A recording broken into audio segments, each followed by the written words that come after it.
right, everybody. I hope you're all excited because I know I am. We are here once again, another year without this year's Alpha Cup. Uh, many of you are probably unaware. Being somewhat new to bars had a lot of explosive growth in the last year. But this is the main 1v1 tournament of the year.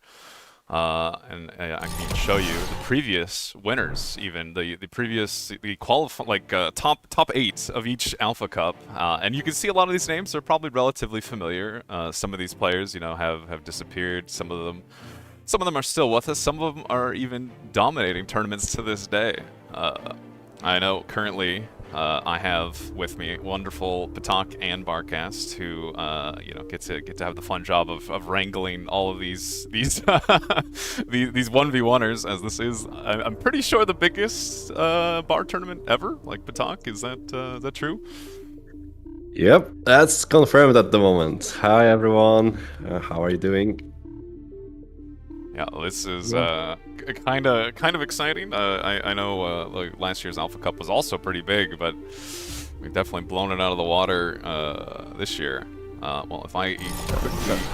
Oh, you were saying something to talk? Definitely concerning for the organizers, but we're gonna do our best, so... I have complete faith in you guys, but Barcast, you want to go over the schedule that we have the next couple days? Yeah, of course. So we'll be getting right into the first round here shortly. Gonna play the first 4 rounds as best of ones for lower bracket. We'll have a short intermission around 1850 UTC, and then we'll come back and play the remaining rounds down to, what is it, the round of 16? Yeah, the quarterfinals. Quarterfinals, excuse me. Yeah, so and then tomorrow we'll come back, start at the same time, 1600 UTC. We'll be moving into those best of 3 series versus our players, playing through the semifinals. We'll have a short break, 1900, and do some interviews with the finalists, take a bit of a break, build up the hype, and then come back and play the finals, which are a best of 5. Best of 5, as far as yes, I can yes, tell. the grand final is the best of 5, and with normal finals, so for the winners finals and losers bracket finals, you've got a best of 3s. Yeah, and of course, last thing to talk about, being the premier 1v1 tournament, being the largest bar tournament we've had so far, we have a pretty beefy prize pool here, courtesy of a lot of very generous people. 750 going to the first place, and that awesome skin, the crown you get to wear in-game, showing off your tournament win. Second place gets 500, and third and fourth will split the remaining 250 for... I believe And big thanks to Brightworks and OP Man for the prize, and there was a little bit of a chunk as well, 500 from the bar tournament fund, which is basically, that's a new thing, and we're very proud about this. We have a fund which is basically through the monetization of the YouTube channel, the Twitch channel, so all the fans that flew in from you guys watching, basically, and now we give them back to the community in this way. Yeah, super cool. I was going to say, personally, as a person who's been here watching these tournaments, I was very excited to hear about that fund. Making it a little easier to actually give some of these players, like, a little bit more incentive, I guess. It's super cool to see.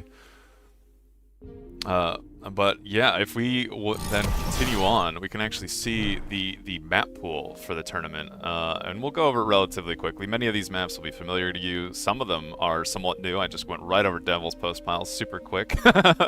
We might cycle back around for that, but we can see we're now in Pools of Illis, pretty big staple of these tournaments, especially small team in 1v1. Kind of a cool map. Theta Crystals as well, been played for a long time. This is an old man map of bar, basically, at this point. It is a pretty common staple of these tournaments. Argent Strata, relatively new, I would say. I personally have not seen this map as much, not being a 1v1 player myself, but I'm sure it's going to lead to some interesting games, as it looks quite interesting. Eternal Consequences, another relatively new map, kind of interesting. Should be fun to watch.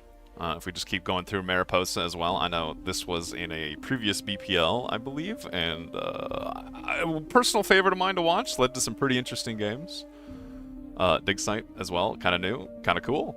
kind of cool map. We'll have to see what we see from that, as well as Boreal Falls. Gonna be pretty cool. But yeah, let me double check. Make sure the bracket is actually loaded before I swap to this. And it doesn't look like it is. Is that a good sign? Should I be worried?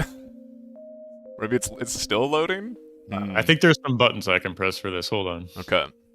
We'll work together and get this bracket going where you guys get to stare at the nice map. Oh, I should cycle back over to post piles. You guys get to see. This was in a few previous 1v1s tournaments. Dude, the site's not even loading for me. Did we crash the APM site? Yeah, I think so, actually. Nice. That's what we'd like to see. Oh, man. Oh, wait. Oh, there it goes. Oh, nice. Wow, Flying Duck outdid him. So what is this? This actually looks awesome. Holy, okay, I'm going to swap over this so you guys can see this. Wow, actually super cool. This is our bracket for basically the tournament, and you can kind of see each map, you know, from the best of ones has its own dedicated map. And we can just kind of scroll down and you can see that there are a lot of people signed up. A lot of these names you'll recognize. A lot of them pretty powerful 1v1ers. A lot of new players as well, which is always going to be interesting to see how people perform, you know, for the first time, and maybe get some more people into new blood into these bar tournaments. It just keeps going. That's crazy. Yeah, so we got our lower bracket as well, where we're gonna have even more maps and even more games, and my god, it just keeps going. That's just kind of crazy. I hope you guys have some snacks and a comfortable seat, because we're gonna be here today watching some 1v1s. Well, Patak or Barcast, what, you guys have anything you want to say before we start looking for a match, or? Yeah, I would like to do maybe some predictions from y'all. Predictions. Maybe top three. No particular order. I mean, maybe you can say who you think might end up winning it, but yeah, I'd like to hear your guys' thoughts. This is hard. There's some strong names in here. Okay, you know, many of you may not recognize him. You know, he's been somewhat idle for me, but you know, Mr. Yanami here or Chisato, pretty good player, pretty strong. You know, Akumar, okay. You know, NA's last hope right here. Since we don't have our Barcast in there, but maybe one day. Oh, is Raider in here? Or I think is he playing too? Yeah, he's pretty OP now. So okay, maybe we got more. Yeah. This is like some more NA hoped. Yeah. Yeah, I know. I mean, it's gonna for me. It's always between you got like Randy, you got your Bloatier, you got your X Factor, you got your Chisato, and you got your Autopilot, and it's just how do you pick between all of those? I don't know. What do you think, Barcast? Do you have any predictions here? Yeah, you said it well. They kind of go back and forth between, you know, who might be in the best shape or form at the moment. I want to say it's probably gonna go to Autopilot. It's close. It's like Autopilot or Bloatier, I think, are the guys who just have that like champion tournament edge. I'm not sure what to call it, but I wouldn't be surprised if it's either one of them in the finals taking it down. So there's Raider right there. Yeah, we just had to scroll for a while. There's a lot of names. There's a lot of very strong players, to be fair. Like we have Ubi Vader, you know, we got Emre, we got a lot of, and that's a good sign. Oh yeah. That's a good So yeah, the site is getting DDoS at the moment by all the people joining, so I had to copy, just basically screenshot it for everyone in the chat there. Yeah, we can go through the maps, I guess. Let's swap over to the maps while we're waiting. I'm assuming we have a good screenshot of the bracket. We can actually find some games to get into while we're doing this. I've got it. I can probably put some of those in the Discord, yeah, so players can find their opponents. That's so funny. Yeah, this is what happens, you know, when you get the biggest bar tournament ever and actually just break the one website we're all relying on. Yeah, I was really happy with this season's map pool. Tech and I put this together. I'd say there's maybe one map that's weaker than the rest. I don't want to name names. Well, I want to hear this now. Come on, what map were FTL, yeah. I think that's okay. the one I'm most disappointed in, but all the other maps I'm really happy about. Cortex and ARM both seem viable. Bot Lab and Vehicle Labs both seem viable on a lot of these maps. So it's going to be cool to see, different player styles getting shown here and their interpretation of, what's best on each map. Yeah, so a lot of these, are relatively new maps. I know you've probably been pretty active in the 1v1 scene. How are you feeling Yep. about like Eternal Consequences? It looks kind of like a cool map. How's it play? Most of my games, except the ones I play versus X Factor, go pretty long. So I would expect to see a lot of T2 games on this map. It's always good. Same with Yep. Argent Strata. I'm assuming that map looks a little more choke pointy, right? Probably a little more reliable tier 2. Yeah, but I am predicting a bit of gambling, so to speak, on this map. Where do commanders go? Are they going to do comm drops? Are they going to do like just air drops or gunships in general? So it seems like the meta is like your commander is expanding out on the map, so that definitely opens the door for your opponent to snipe you or come up with something. Yes, I guess probably get some high octane games on the map like that. Yeah. That's always fun. Yeah. How about I'm going through like the newer ones for me personally, like Dig Site and Boreal Falls. Like, how are you feeling about these maps? Boreal Falls, I'd say, is a very like super standard, like one con expand, just make grunts kind of map. Some players might end up breaking that meta, perhaps, but seems like a pretty straightforward map. So very tense games. Very things are decided in the early game, I would say, just being those early skirmishes and battles. But lastly, the other like very new map we have in the pool is Dig Site, which another map that I can see going really long, especially versus like those really top tier players. The deeper we end up in the tournament. But that being said, because there's this like plus 10 mechs in the very middle of the map, I think it kind of it gives players an incentive to expand there with their commander very early. So just like Argent Strata, there's going to be some opportunities for some commander snipes, some very cheeky play. That's another map I would expect to see some pretty cooked builds on that map as well. So really looking forward to players showing their stuff here. I know we also saw, I don't even know how many BPLs ago it was, right, where Mariposa was in there. We saw some pretty exciting games. I just saw, I think, Volshock in chat mention the Randy versus Shisato like upset on like the only person to beat him the whole tournament on Mariposa. Right. Yeah. That was insane. I was living through that, just watching Andy cook that. Like, for those of you who don't remember, he just started in the water instead of the land on Mariposa Island, and kind of took the game from this really different position.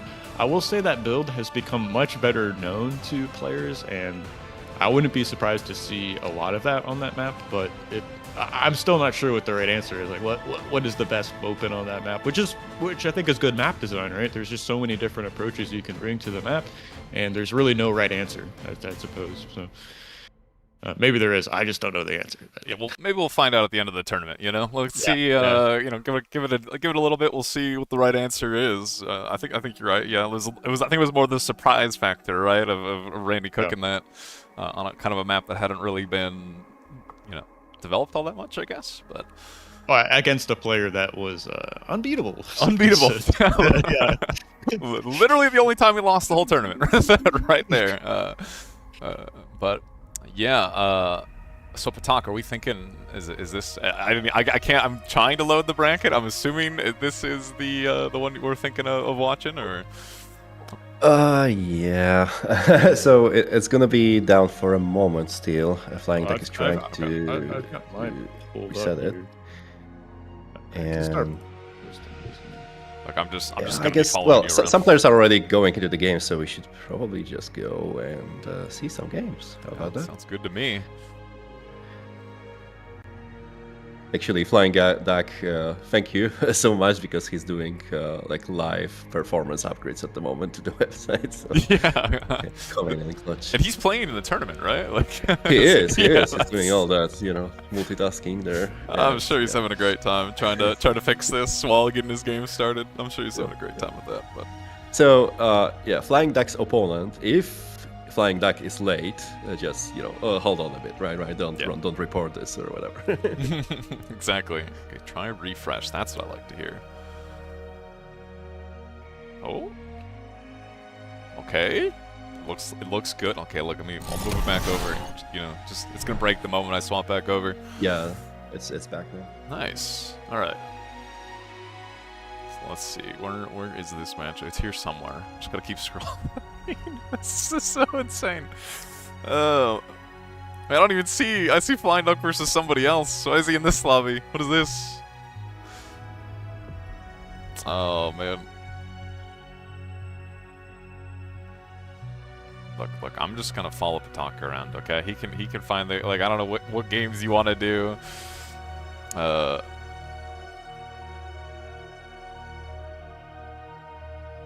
That being said, I figure, you know, I should mention this. We do have a certain Hell's Hound with me for at least part of this. You know, Hell's was guilty.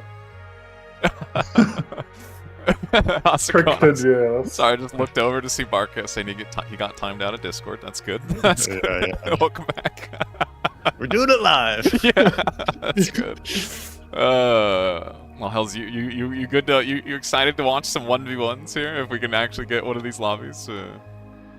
Yeah, it's definitely going to be interesting, and I've heard about some players from other games coming over for this tournament, and various interesting lines. Obviously, the return of Chisato, Yanami, all going to be adding to this. So I'm excited to see these games. Okay, we're doing Is Sash registered? Is he playing today? I think I saw him. Yeah. I believe so. Yeah. Yeah, okay, I found him. Yeah. He gave me the old "I'm not playing 1v1s anymore" a couple months ago. I think that was because he sat out the last BPL season, right? So good to see him back. I guess that cash prize was too alluring. They always come back. Yeah, you can't escape bar. Like, once you start, Yeah. it's not ending. Which is a good thing. You know, bar's great. Well, let's see if we can get it. We did find a game. You know, I believe this is the first round is seeded to by OS, right? Marcus, Pataki, you guys can confirm.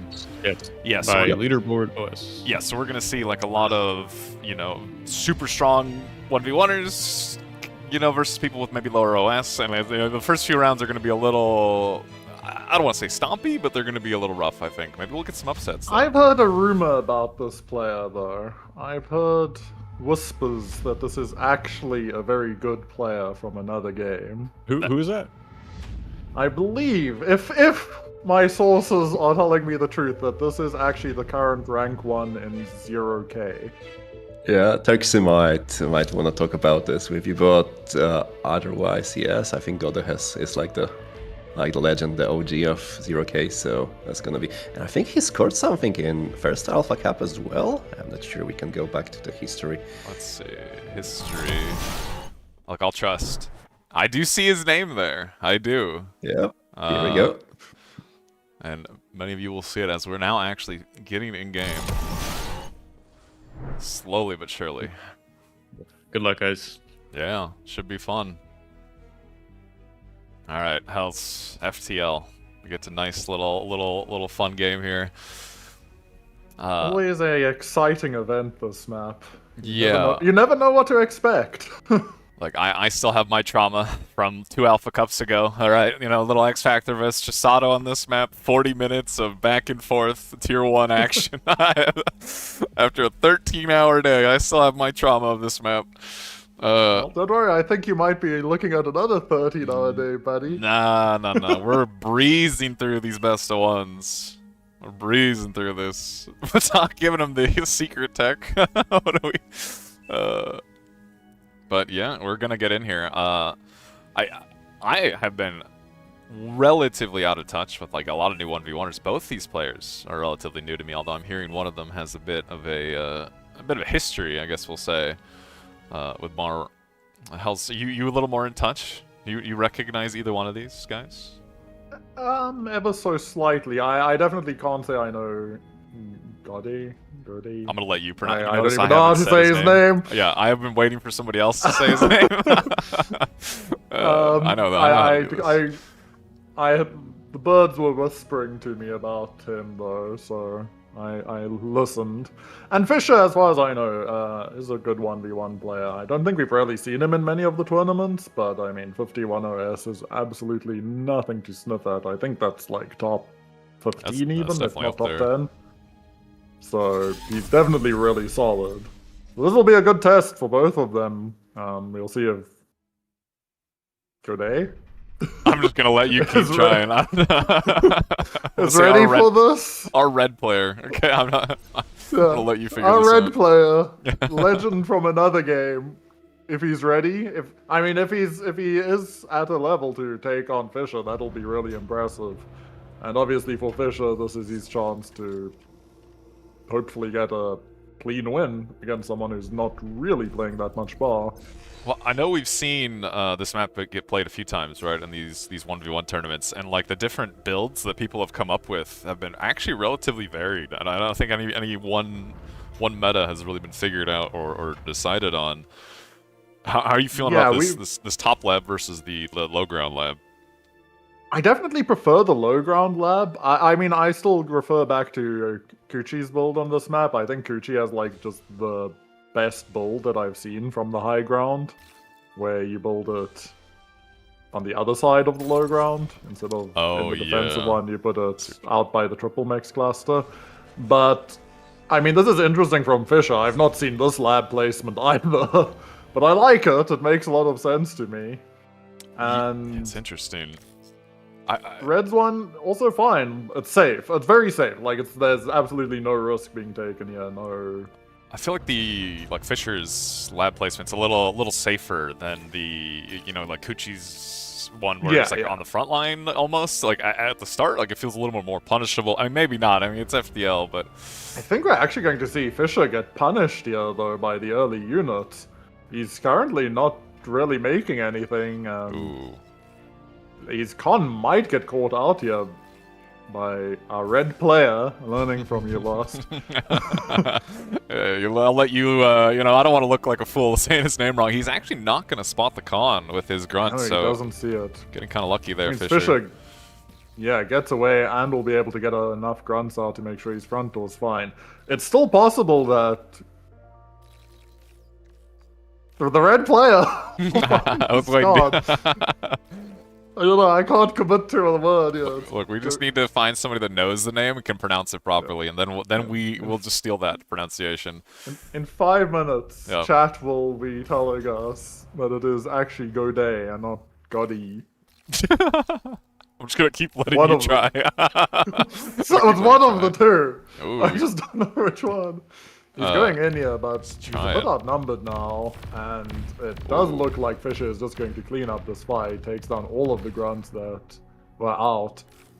Nice pick off there, yeah. Now all of a sudden his Fisher's front line is way more secure, no longer having to worry about these grunts on his front door. And he has just better expansion, right? Everything is looking good for him. Early resbot actually from our red player here, going to.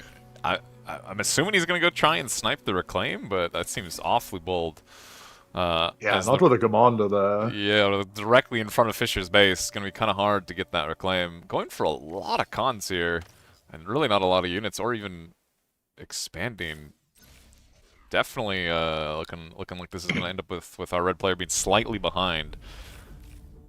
I think he doesn't realize that Fisher had snuck that con out because his first con was built quickly and ran out the base before the grunt even arrived as the first unit from this high ground. And so I don't think he even realizes that the triple mex has been taken. And so he might be playing with like slightly wrong map sense at the moment about the map state here. But his expansion is catching up. It's not like he's terribly far behind. Yeah. I mean, I think most of the times when we've watched these FTL games, a lot of it is determined by who can control the separate the high grounds, right? Like those are kind of high value positions as they're hard to interact with, and there's a decent amount of metal involved. Yeah, and you get like really good firing position for thugs or artillery. I mean, we've even seen the Janus snipe. Oh my god, the Janus snipe from the high ground in the last BPL, I think. Yeah. That was Randy wow. versus X Factor, Game 5, the high ground proving Cannot believe critical that. to that game. Look, just a couple of old dudes reminiscing of the old days. That's what's happening here. Hells and I just about. But still, it was some cool Not stuff. even that You guys old, should check to be it out. fair. Yeah, it's Recently. like a Very couple months ago. recent, actually. Yeah, it looks like it's getting relatively stable. Both players just kind of skirmishing with each other. Nobody really wants to hard commit. A lot of units down the center here by Fischer. Might be able to find something. Not that much in front of him. Yode moving most of these units to the north to break through this defensive position, take more mechs. We'll actually get the mechs and the con. This is a nice catch, but at the same time, his front door is currently getting knocked on, but pretty easy hold, honestly. Doesn't really lose anything and takes out... Ooh, Fischer with a miss micro there, losing some yeah. more units. Honestly, It was actually big for Godet. Yeah, I thought Fischer would go for the exposed 3-mexes, but trying to go and right through the front door, it hits the LLT and just gets shoot away. Actually, kind of big losses for Fischer here. Well, thugs are You do starting. see thugs now coming out, but he needs to figure out where his units want to be. He gets a nice pick-off though, takes out all of the mechs as actually taking a pretty big lead in metal per second at the moment. But Fischer has a good expansion path with his comm, is securing the whole south of the map. He does seem to be spending his metal also a little better than our red player. Ooh, okay. I like this, opting for a second lab towards the front line can continue the pressure and actually maybe start spending his metal. But not enough energy at the moment. Needs to scale up some more solars here. Yeah, I think he's realizing. Yeah, you immediately queues a bunch more solars. And we've seen a lot of airplay on this map. There's definitely a lot of value in airplay. It might be a bit surprising that he didn't opt to put this on the high ground to secure these mexes, but I think he's just looking for heavy pressure with these medium tanks. Yeah, should be able to deny these mexes, but he desperately needs to fix this macro. Although once you fall into this poor macro situation, you can't really, like the damage is kind of usually already done, right? You can't unfix it. Yeah, it takes a while. But he is getting good aggression. The good news is, yeah, he denies it, and he has army value on his side at the moment. The fact that he has army value means he can keep the pressure on while he tries to fix this, but he needs to be very careful not to throw away any units, just keep them piling up, gathering, and then he needs to break the central chokehold that Fischer has. If he can break this line, he'll be in a great position, but if he can't get through here, he's not going to get through with just these grunts. Triple LT is going to be way too much for him to deal with. Yeah, he kind of needs to swing that medium tanks all the way around and join up. Or bring his commander to join this push, but that's scary. I don't know if I'd be willing to commit that heavily. I almost feel like he's in a position where he might need to, right? I think he's lucky at this point that Fischer has not been able to take either of the two high grounds, even though he's starting to now. It looks like he's a con expanding to the southern high ground, but that definitely is time that's slowly running out for our red player, whose name we'll pronounce eventually. I think maybe he probably needs to get with this push and be aggressive. But honestly, he should be taking these 4 mexes that he's denied now from Fischer. Yeah. If he took those 4 mexes, it would help him out a lot. But currently not really getting them and struggling to push into this thug group. And he just can't break the center. Like, the center is just going to keep him locked back this whole time, and really there's nothing he can do. Oh man, he's committing in, looking for the fight. Really not the right unit for this position at all, as the just will not push, like a mass grunt plus multiple LLTs. And even this is starting to go against Godet, going Fischer's way. He said it. He said a name. I did. I committed to one. I'm gonna regret it, but I committed to one. But yeah, like all this reclaim being on Fischer's front door is like a little uncomfortable. It would be fine if like the commander was here to pick it up, but man, putting your commander in front of Bug Stout is scary. Or Brute in this case, is pretty concerning. But he kind of needs to, because if this wreckage goes over to Fischer, the metal produced is going to switch heavily against him, and these grunts are not breaking the center, and indeed they're just actually feeding into Fisher's economy. I don't know what's happening there. LT is just firing at ghosts, I guess. But yeah, the metal here not being contested at all. Actually, by either player at the moment. Is he going to just commit into breaking the center? Drive past the army? Honestly, I kind of like this play. He needs to really hope that his other force breaks through quickly. And it looks like But he gets through. Army value equalized, but he breaks the chokehold. This is very good for his map state. Whether his army is still bigger, I don't think so. That's a lot of medium tanks. I'm gonna try and actually pressure Fisher's front door with a few of these medium tanks, but I mean, he's running into the rally. I can't imagine this is gonna go very well. Actually, maybe he kills a con here. Oh my god, no way. Oh my god, every shot missed. Repaired. Oh, that's unlucky. Oh, actually. He needs to get this reclaim. Yeah, and one tank is what matters. is sneaking through. It's gonna start sniping some of these mexes. That's pretty nice, honestly. We need some. No he has replay. a res bot. He just needs to use them. And if he starts scooping some of this metal, this actually could go his way. He's denying a lot of mexes now of Fisher's. Yeah, the Vex is being down. I mean, Fisher does have the central high ground, which gives him a nice map position, and we can see that the economic stats are slowly all moving into Fisher's favor. But there's 2k metal on the ground here, and that would give whoever gets it is going to pretty much win the game off that metal. Well, resers are now starting to get used by Gode to try and contest this metal, and it's kind of important. He desperately needs to start getting this metal. Although he really can't even spend what he has currently. I guess he's going to start rezzing. Yeah, that's pretty rough, honestly, and he definitely needs to be scaling a bit more. Ooh, this tank commit is looking really bad. He's looking for the drive-in, but he's he gonna is get just in, getting but... broadsided. Oh, and the pounder How gets much, out. though? Oh, maybe he's not getting in. Oh my god, this choke point is just he gets brutal. eaten.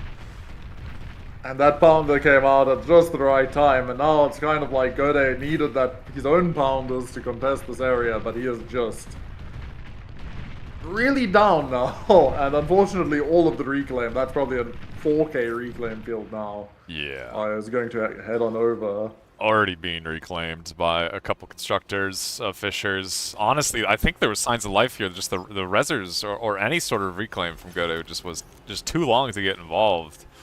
And yeah. The really good aggression, actually. And I feel like he was in a good map position over Fisher. He just kind of maybe like a little struggle with the macro and a little bit of struggling of using his reclaimers. Macro is one of the hardest parts of Bar, right? It like, definitely if you're not is. practicing it constantly, it's going to sneak up on you. Oh. And this medium tank push is now moving towards Gode's calm.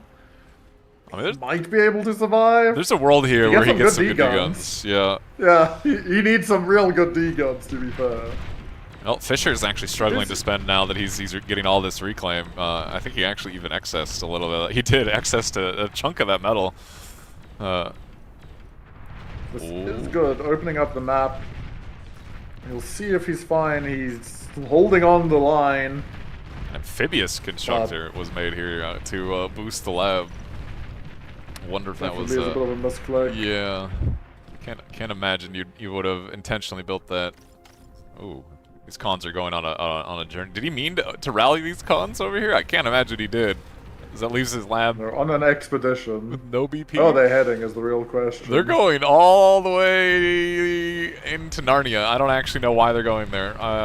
But yeah, this is definitely looking like this is starting to fall apart for Gode as the metal reclaim Center's being pushed. South is breaking as well.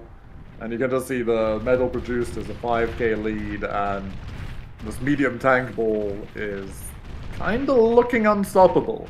The problem is there's 3 of them, and 2 of them don't have any real contest.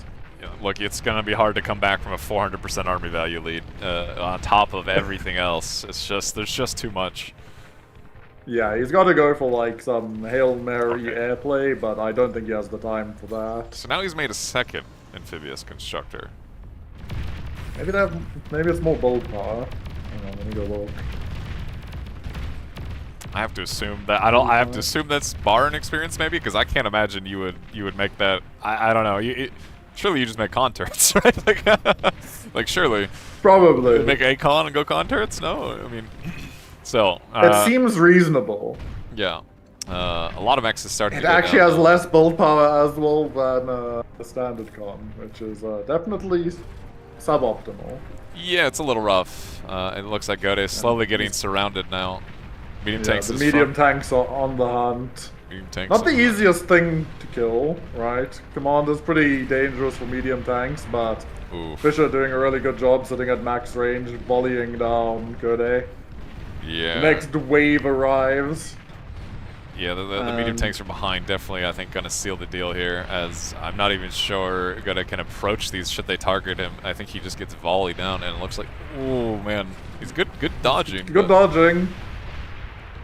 It's just Step, shoot. Oh, he's step, actually step, doing shoot. it. He believes. Oh, he Okay, goes well, through. Nice almost. try. Doesn't quite pull it off. Fisher goes through. But honestly, a good showing, I think, by Gode, because completely unranked. Yeah, He this. put up a fight, and I think if he found that con that was expanding, this looks like a completely different game. Yeah, I don't If think Fisher this. doesn't get that expansion, it's scary. I don't think that graph shows a good story. It looks like Agode definitely had, I think, he had positions where he could win there. I think he was in a good spot. Map state wise, if just struggling a little bit on the macro and a little bit of decision making, but all for all, not too bad. Be completely unranked against the 51 OS, not bad. Not bad at Yeah, all. not bad. Better than I would. Definitely better than I would do. I'll tell you that much. Can I just suggest we for I round will 2? follow you wherever you lead. Hells. You guys can join me. There's a No. Shaz versus Busy Jack match that started. It's kinda What about balanced. there's Skag versus CJ? I want to see Skag versus CJ. no. You can't take that Yeah, from us. yeah, you convinced me. Right, let's This go. has to be. Just remember, Lost. You need to make sure that chat. The chat is turned off. That's true. We gotta turn off the chat. Oh, you cannot. You know, like Patox. You know what? He probably had a good game to show us, but Skag versus CJ. Come on, like. You know. I already When messaged they Skag start? seeing this No. matchup. No, we gotta find Skag. It looks like Skag. he's missing. He's missing in action. Yeah, I don't Send see us that Olympia. again. We should all message him. Message him and complain. Why is he not here? Hurry it up, Skag. He's making hundreds of people wait. This is unacceptable.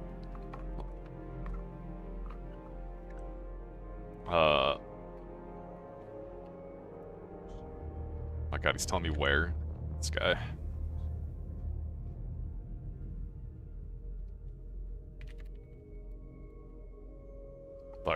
Look. I'm just. This is too.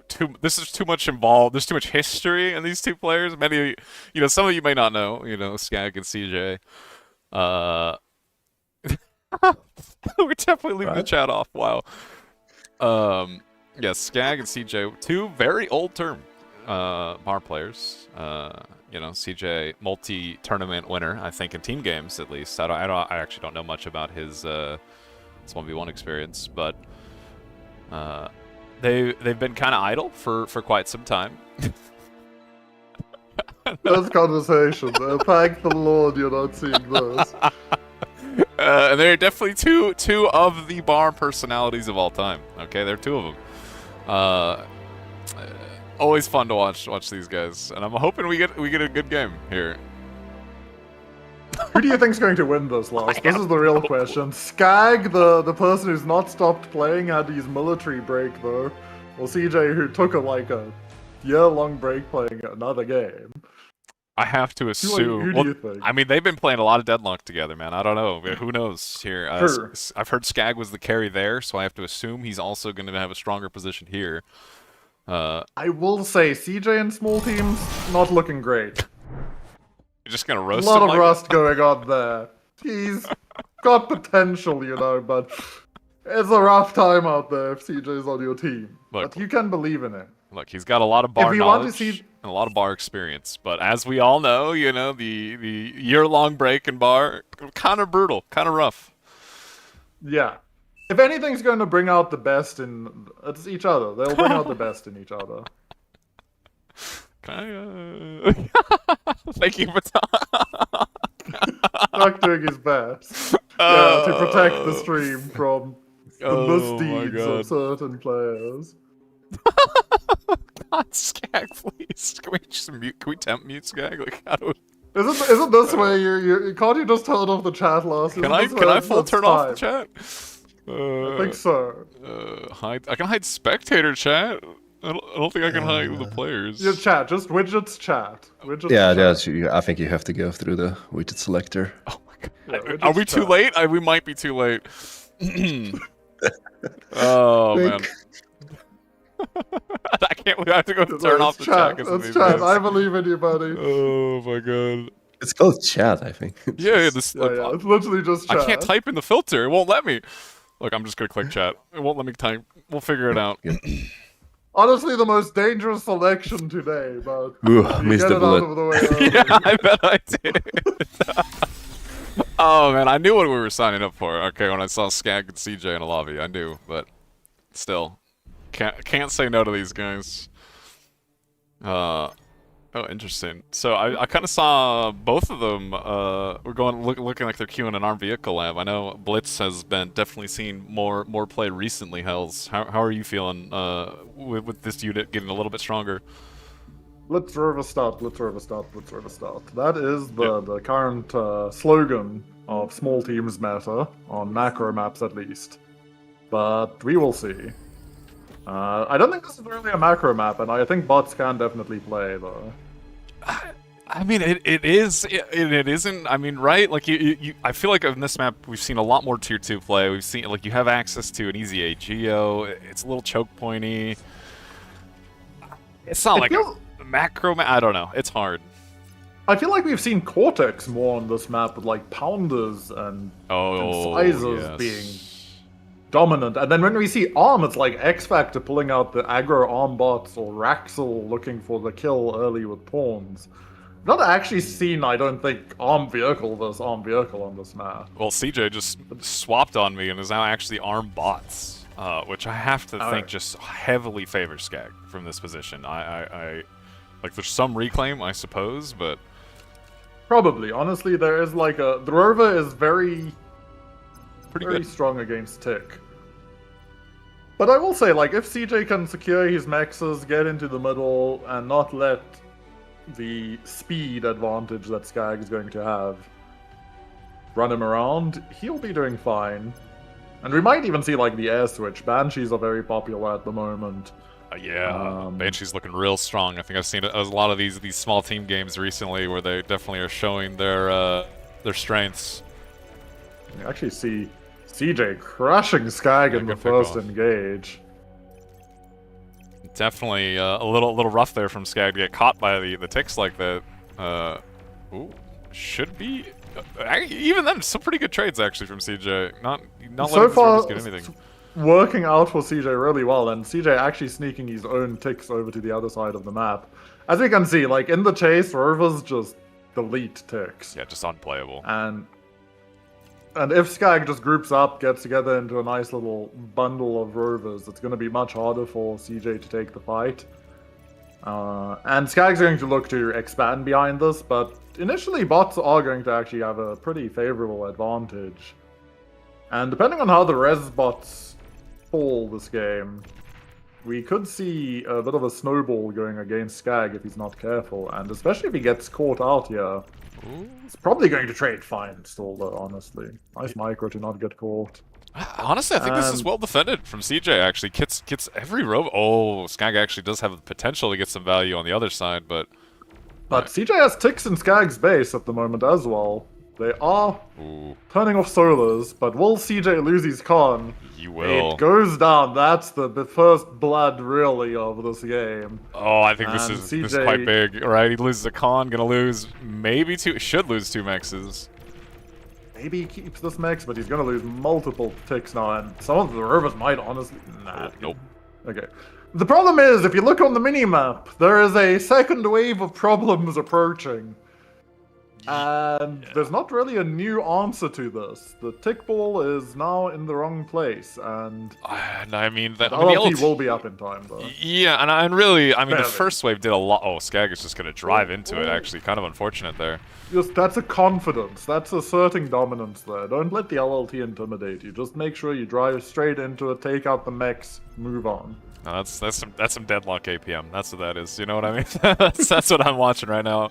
As it is looking like, I mean, Skag, even with that little blunder, he did get pretty good value, right? He killed one of CJ's two expanding cons, got multiple mexes. We do see the counterattack though on the other side. Skag definitely has a lot of pressure here, and CJ is going to have to deal with that as they're about to have a big fight. But he's going to get this counterattack off, and we'll see how Skag responds to this, because I don't think he's ready for it. Yeah, that is not nearly He's enough gonna win this ticks. fight. Yeah, these ticks get absolutely brutalized. That means his con goes down again, but Skag Skag did does lose have one. to look at his base. Skag lost a con on the other side, but CJ is actively microing this and not... Oh, it looks like he's microing the ticks on the other side now, but... Oh, This no, is he so gets much wiped damage. Again. If Skag can, like, take out the wins here, that's Oh... extreme. But Skag isn't noticing his own base, actually. Both sides taking massive damage. Yeah, there's... CJ cleans out his base, but suddenly we look back, the ticks are in. Yeah, but the commander base, but is CJ beaming them all down. It's... Oh no, CJ didn't go deep enough, he didn't spread out, and he lost so many to the mechs. And Skag comes out with a massive lead from that, has switched over into Blitz. And Yeah. CJ is just struggling to get out onto the map at the moment. I mean, CJ just lost basically all of his energy. I think going to be kind of hard for CJ to recover from this, frankly. I mean, this is just way too much damage done this early. Yeah, no, this is a serious problem. He needs to get like a Resbot out, he needs to just be dropping solos with his commander, which I think he is doing. He is trying his best to recover. But I don't think he's going to have enough units to deal with the Blitz wall that's coming in, and he needs these wins to be rezzed, he needs these mexes to be taken, he needs to be taking the crystals. You need the redo button, I think, a restart, as I don't Yeah, think you he can needs recover from this amount of damage. Another opportunity, and I think he also unfortunately forgot about his con that was expanding to the south. And now it's going to start expanding again, straight towards these blitzes. Yeah, just in time to catch these blitzes. I mean, CJ He has... probably isn't going to have the E for the LLT to shoot. It's looking a little rough. CJ has at least denied this northern expansion from Skag, but I mean it's a cherry on top of a very unpleasant pile, shall we say? It does not look like CJ's gonna be able to. Always to look defend on the any of bright this. side of life. That's really Exactly. where we need to be at this moment in time. Yeah, I'm really not sure how CJ can defend this, as he just does not have the units or economy to defend against this. He will kill the raid, but now the problem is there's another raid on the other side, and he can't catch the blitzes since they're running away. And you know what? Skag is just taking more mexes. It's really bad when you look at metal per second and you see 138% advantage there. Without any other context. It's pretty bad, yeah. It's not great. It's not a good sign. Some would say Especially, bad, even. I mean, I feel like we can zoom out right now and we can look at Mech's owned, and it's definitely paints a I don't think we picture. should. I don't We think we should should. stay Let zoomed in. CJ Yeah. keep his base. Make it feel a little bit better. I don't think CJ's LLTs will fire right now, I'm pretty sure, by the way. I'm almost They positive. aren't, no, and as each solo dies, it somehow gets worse. Well, CJ has made a forward vehicle lab and is making blitzes of his own to at least have some ability to fight this, but... He does actually kill Skag's secondary army. I do think we're in a position here where, Skag, with even having his commander idle, doesn't even matter, as he, you know, he's got plenty of BP, plenty of energy, expanding pretty well. Skag's feeling pretty comfortable. Yeah, I wouldn't be surprised if we actually see Skag switch into air. I wouldn't be surprised if we see Skag do something weird, You in think he's all gonna do honesty. something weird to CJ? Wouldn't surprise me. Oh, look honestly. at that. Yep. Guess what's going down? Yep. Oh, this Yeah, is okay, pretty he's just going for standard. the clean yeah. kill. He's not going to bully his good friend CJ too much. What were you thinking? Were you thinking like a couple beamers, a few medium transports? Possibly Beamer, possibly transporting tumbleweeds Oh, in. yeah. I wasn't sure. I've seen a lot of things out of this man. Who knows what poison he picks today? Look, it is Skag. That is true. He's a man who thrives on chaos, and you know, it looks like he just wants a little more clean and like confident win versus CJ here. Yeah. Although you know, I think his ego would also suffer if he loses. yeah, like a lot. Yeah, quite a bit. I mean, Skag. You know, he's kind of in a weird position here where he does not have more units being rallied here. Well, where on the other hand, CJ does, but he should have enough. Plus, oh my God, multiple But beamers. CJ rallies into the Beamer line, gets picked off, and any army advantage he had there is gone. And unfortunately, the wall is not up in time. Almost Great gets there. Barrier was not complete, but this will give him time to get his army in place to stop this. The wall does finish after the units get through, so at least they're trapped there now. You know, you're stuck here. There's no reinforcements unless you break this. Wait, can they rally through that? No, okay. The flying cavalry is on its way, though. The Banshees are about to sing a tale of the end of CJ, I think. Yeah, CJ, the scout's gonna. Oh, actually, well done by Skag not to show the scout until after the Banshees are already like arriving. Gonna get there in time to start shooting CJ's commander, and I think we're gonna see an end of the. Yeah, CJ just calls it.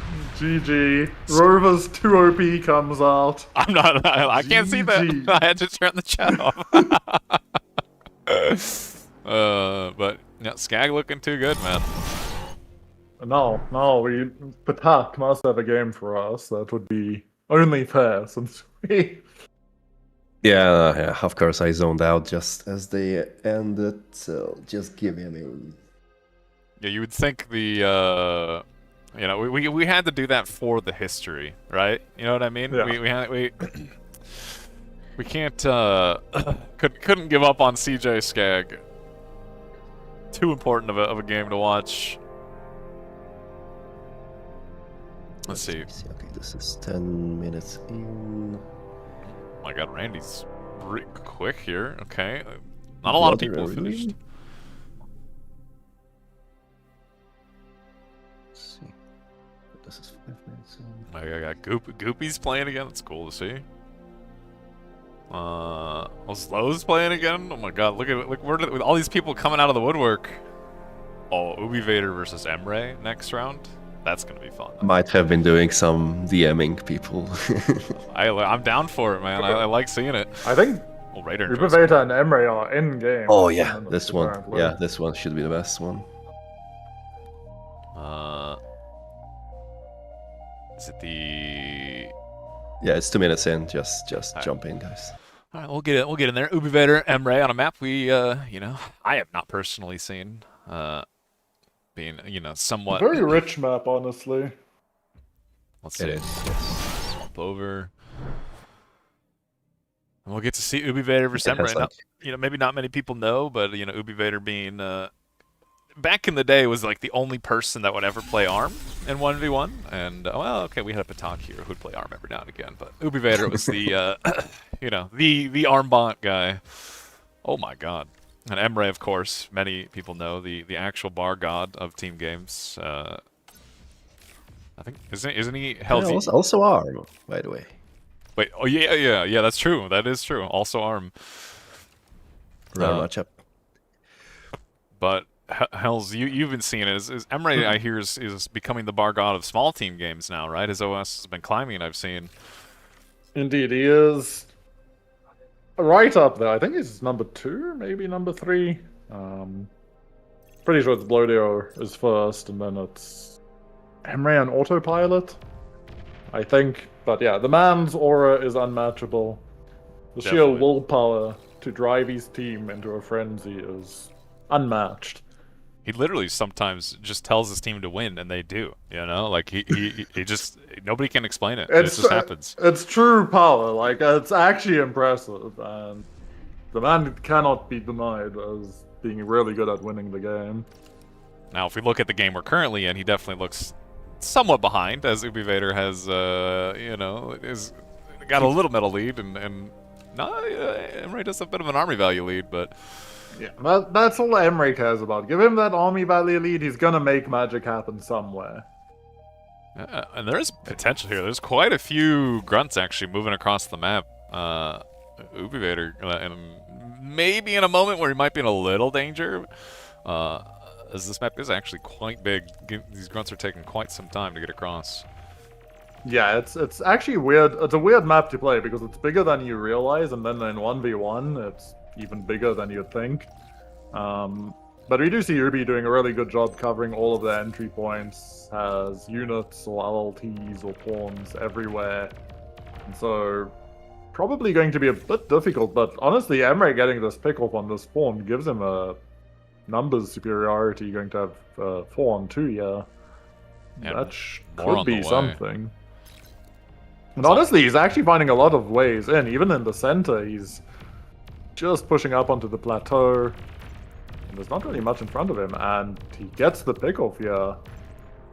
All of the pawns go down. There's one pawn on its way to stop this. I think Emre is going to get into the back line, possibly. Yeah, kind of ooh, maybe Ubi Vader can. Oh no, Emre, you know, two on point with his micro here. Actually gonna pull back all of those grunts before running into the commander, avoiding kind of Yeah, an not unfortunate falling for it. situation. But he snuck through to the west. He's breaking through, but we actually do see that Ubi's already switched into air. Might take out this con. Will honestly be a really nice pick-off. Delays Ubi Vader. Not gonna find much more with this LLT though. He Ooh. finds another con actually in the center of the map. Takes second con out. And he might even spot this bomber that Ubi Vader is going for with the pawn that's just, the grunt that's just sitting under the hill. He's actually doing a lot of. I told you, Emre is doing a lot of damage with these units. The sneaky he sees pawn. it, yeah. Or grunts. Oh, he has time to His react. AA is going up. Yeah, he's. I told you, give this man army and he will make something happen. And He has stuff has been happening. He's denied a lot of mexes here. I mean, the AA is out, but I do think the bombers are going to be able to drop their bombs. On bomber moment currently. Okay, so Couple far of things go down. That could hurt. not too bad. honestly, Not too bad. Yeah, I'm going to say totally fine for Emre. It did force a decent amount of AA, but the Banshees are coming out behind this. But I mean, Ubi Vader did lose 2 expanded cons. More. But to be fair, Ubi Vader is still looking at an eco lead, which is kind of impressive, honestly. Can he hold it here? He has 3 Resbons versus 4 grunts. I mean, if Emre micros, this is a rare APM stall actually from Emre. Unfortunately, not going to micro these 4 grunts at a kind of a crucial moment where he had free access to Ubi Vader's base. Even then, doesn't need to micro that. He just wills his grunts to win, and they're just idle, you know, winning. Just out trading these pawns like they're nothing. Just classic Emre. Oh man, I actually did lose a decent amount of damage potential there with that unfortunate APM stall. As I'm But assuming he's he still was got dealing units with other coming things. in. Though Banshees are now nattering at his backline. We'll see if he catches up. I mean, honestly, the expansion overall is not looking too bad for either player. Emre should actually take a lead here, I feel like. Oh, okay, the Banshee should be able to clean. I don't know if he'll get all 3, but he should get. I mean, at least got 2 mexes. No, he should get all 3. Yeah, you'll get all 3, yeah. Honestly, not the worst trade-off then for that Banshee. Nah, that definitely pays for itself, but Emre is securing a lot of mexes behind this, but we still again see that Ubi Vader is just fine with that. No real issue. Is sneaking through the backline, going to take some casualties, but Yeah, he that's should fine be able for to at him. least deny 1 of these mexes. Emre's commander Goes is for the AA, there. actually. Ooh, that's kind of cute. He's gonna actually deny a 2nd mex too, and the Banshee's already on the way to deny the other 2 mexes, or the other mex, I guess. it surprises me a bit that we don't see Emre switching into a air lab. He's been having a bit of a rough time these days against air gameplay, in all honesty. Oh wow! The wind going down to 1 actually just crippled Emre's economy. Ubi Vader, you know, opting for the Geo when the wind was high actually saves him from a kind of bad position, as well as multiple E-stores. Just I think a little bit better macro. You know, kind of showing there. And this constant sniping of these mechs, this constant denial by the Banshees is going to like start severely impacting. And I mean, if we look at the economic stats already this game, Emre is just starting to fall behind. Yeah, you cannot. I really don't think you can ignore an air lab in any game mode at the moment. I don't think as air is just a little too strong, and these AA bots, you know, they'll work eventually, but I mean, they're just not mobile You have to enough. yeah, you have to have so many AA bots to cover so much area, and the air can just fly somewhere else, and you need to have more AA bots. Yeah, well, he does One manage to goes kill down, one at but- least, but 2 cons went down for that. I'm happy man. if I'm Ubi. and And we just see so many AA bots out. 13. Honestly, how many does he have? 13. That's me. I mean, That's- if you think about it, that's a lot of metal invested into AA bots. He's approaching a T2 lab in AA bots. That's Oh. like the idea. And we do see Ubi is like actually now breaking out into using the transports, looking for plays. Currently transporting, I think, 1 Centurion in the center and 3 Pawns on this side, yeah. He's gonna go for the top of the hill. Yeah, okay, I like this a lot. Gonna be very annoying actually for Emre to deny here. Or is he? He's splitting up actually. I mean, okay, he should not manage to get anything, you know, with an LLT there, but he should be able to at least annoy. Yeah, I mean, he should deny these 3 mexes, honestly, and take the AA out. Yeah, this is. And he transported Ascent into mid to help secure the 10 max. I do think Ubi needs to be a bit careful. Emre is the sort of player that will just go after your comm if he sees the opportunity, and Ubi Vader's comm is kind of just sitting there. Yeah, and I think Emre saw it. Yeah, he sees him as well, so he knows that Ubi's comm is there, and Emre's comm is walking at him. Hells. Oh my I mean, God. I've played against this man enough to like actually have like some semblance of an idea of how he thinks. That's the aura Yeah. lock, isn't it? It is. It is. The aura works on me. I am understanding. Ubi Vader. Gets the D-gun on that end. That's Ubi's important. in so much trouble. That's really Uh-oh. important. This is so many grunts running at him, but Ubi could get some hot D-guns. It's going to be close. No, I think Ubi's dead. got There's no no units. way. There's no He's- Emre. There's no way, man. How is he doing it? I don't...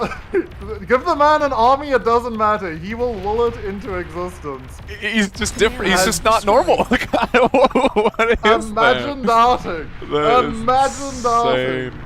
This is right here. Emre, This is the why he's man- your bar god, guys. He just Yeah. wills himself to win, you know. And if you're on his team, you're gonna win with him. Could be in a terrible economic macro position. It does not matter. He will Yeah, find the hole and punish you. It seems that Emra is also in his team all the time. It's crazy, man. I don't know how he just. I swear he mind controls his opponents to somehow do that. I don't know. It's just crazy. But I mean that is Ubi and Emre. Looking really good for Ubi until you know a little bit too far forward. Let's see. Do we have another one we want to jump into or? Yeah, we can try Akumar versus Shirakawa. Okay. Akuma. The That's 3 minutes in. uncrowned king of Bar. Is that better or Man, I'm worse still than me looking calling him for it. NA's last hope? Akumar, let us know. Is that better or worse? I saw NA's false hope. Whoa, that's way worse. Oh my god. Oh, you're gonna go on his list now. I hope you know that. He's going to remember this. This will be never forgiven. But all right, we're gonna go into see. What is Akumar versus who? Shirakawa. Shirakawa. I could probably pronounce that relatively. I believe in you. Oh, interesting position actually from Akumar. You know, again, I've seen this is the second game I've seen on this map, and seeing Akumar actually in the low ground position. Does that make his expansion a little more awkward? I feel like, but I think he's rushing straight for the 10 max. If you see the con, Yeah. he's just already there. He wants that 10 max, and honestly, I think he gets a lot of pressure onto this plateau. He could just walk up into Shirakawa's base. interesting spawn decision here. But the Yeah, You yeah, actually this see bots versus vehicle as well. I feel like this is a pretty good bot map, right? Like, I mean, I guess vehicles don't really, they don't seem to have any map where they struggle on, but I mean, this is definitely a map that I think you would hesitate to play vehicles, in my Yeah. mind at least. there's so much reclaim, right? There's reclaim. There's hills everywhere. Like, I don't know, awkward. But we'll have to see where this goes. Is looks like Akimar is going to try and find a hole to sneak his grunts into. We'll find Shurikawa's commander though, and does Shurikawa see that? He does see that. Should be able to defend against this pretty easily. Well, actually, honestly, maybe the blitz. This is an interesting idea. If we look at the Shirakawa's pathing, he's sending these blitz on a long route, taking the road all the way into the high ground, and this might actually be difficult for Akuma to defend. He's using the delayed wait command at the end, so all blitzes get to that spot and they wait for the whole group to get there before going. One of those fun. Bad that I don't even know what that command is. Look, I know of it. I don't think I've literally ever used it because it's relatively new, but it is very cool. Oh, actually, Akimar going to catch a con here from Shurikawa on the front line. Yeah, really good catch there. That's expensive for vehicles. You really can't afford to be losing that. We do see an air switch actually as well. Oh yeah, bombers coming out from Akimar.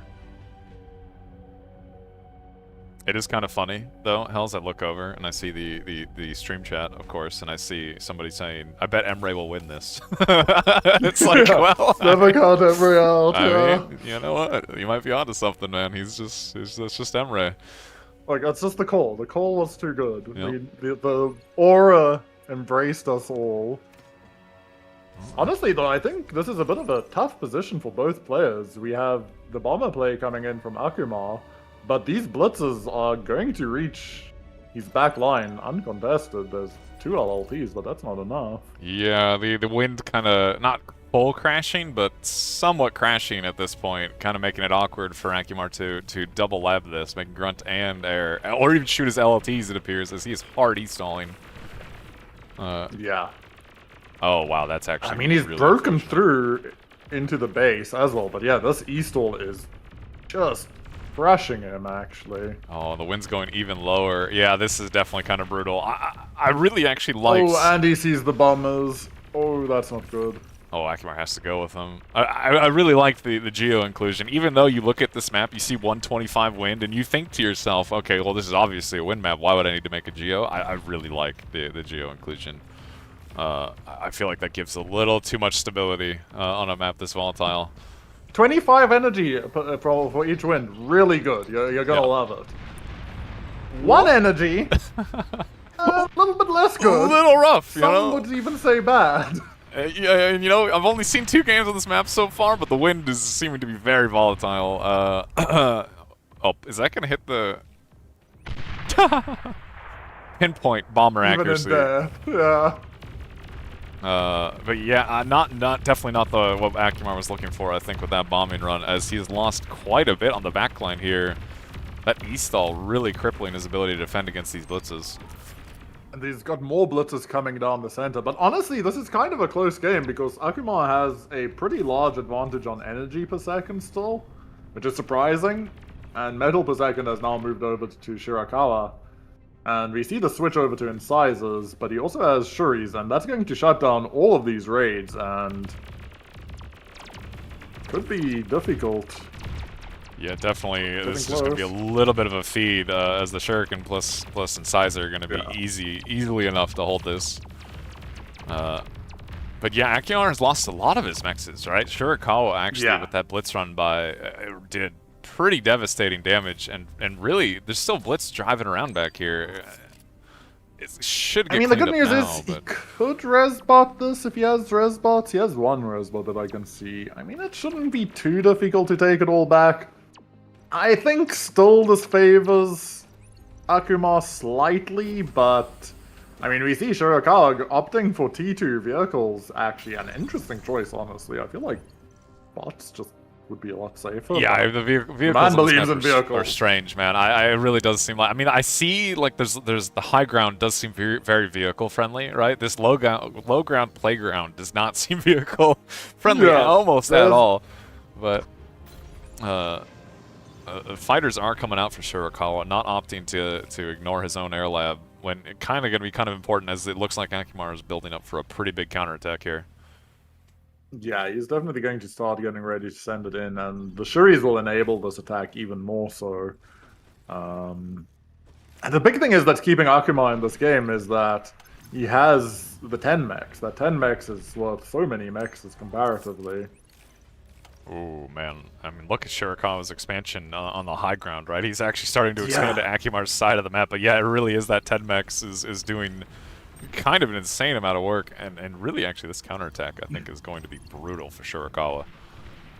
That was weird. I just phased through the sky to get back to your point of view. That was interesting. That seems safe. back. Yeah, welcome back. It's completely standard for my bar. Nothing to see here. Yeah, unfortunately, Shirakawa he's- was in the middle making whistlers, right? And rallying whistlers into this is kind of brutal. To be fair, he's lucky he didn't continue with the T2 lab, right? But Yeah, for sure. Those incisor pushes going to break through. The medium tanks, this many incisors do not care. You drive past them, you get the surround, and you just gun down the medium tanks. I think Akuma has found his timing window, yeah. And he is going to inflict some massive damage. There's a slight counterattack on Akimaru's side of the map, as it looks like he has stopped microing this to defend against, but... Oh, wait, this is actually gonna be way bigger than I thought. But his Kama is going to get into a really good D-gun position. He might have to take out his... He doesn't want to hit the E-store? Oh, wow, actually pinpoint D-guns there. That was a little scary. He was fighting so hard to not hit that E-store. I But mean- Shirakawa's base is in shambles. If he hit that E-store, I'm pretty sure Akimaru did more damage to himself than the blitzes were going to. But yeah, luckily he managed to have very good control. Oh my god, that E-store went up. Yeah, that's pretty brutal. That E-store sorry, I thought that E-store was completely blocking the mechs, but I do see the dead mechs is under it. And I think with that, I mean, Shirakawa's getting another counterattack in the north, going to deny a couple more mexes, but I don't know if this offsets losing his entire Right. base. Yeah, the energy collapse. I mean, he's just sending it. He's full on T2 time, baby, and you will see what happens. I mean, he still has the Geo, luckily, but I mean, yeah, this is There's kind of... 15 more incisors on the way, and that's gonna be a problem. But he does have beamers up now, so maybe.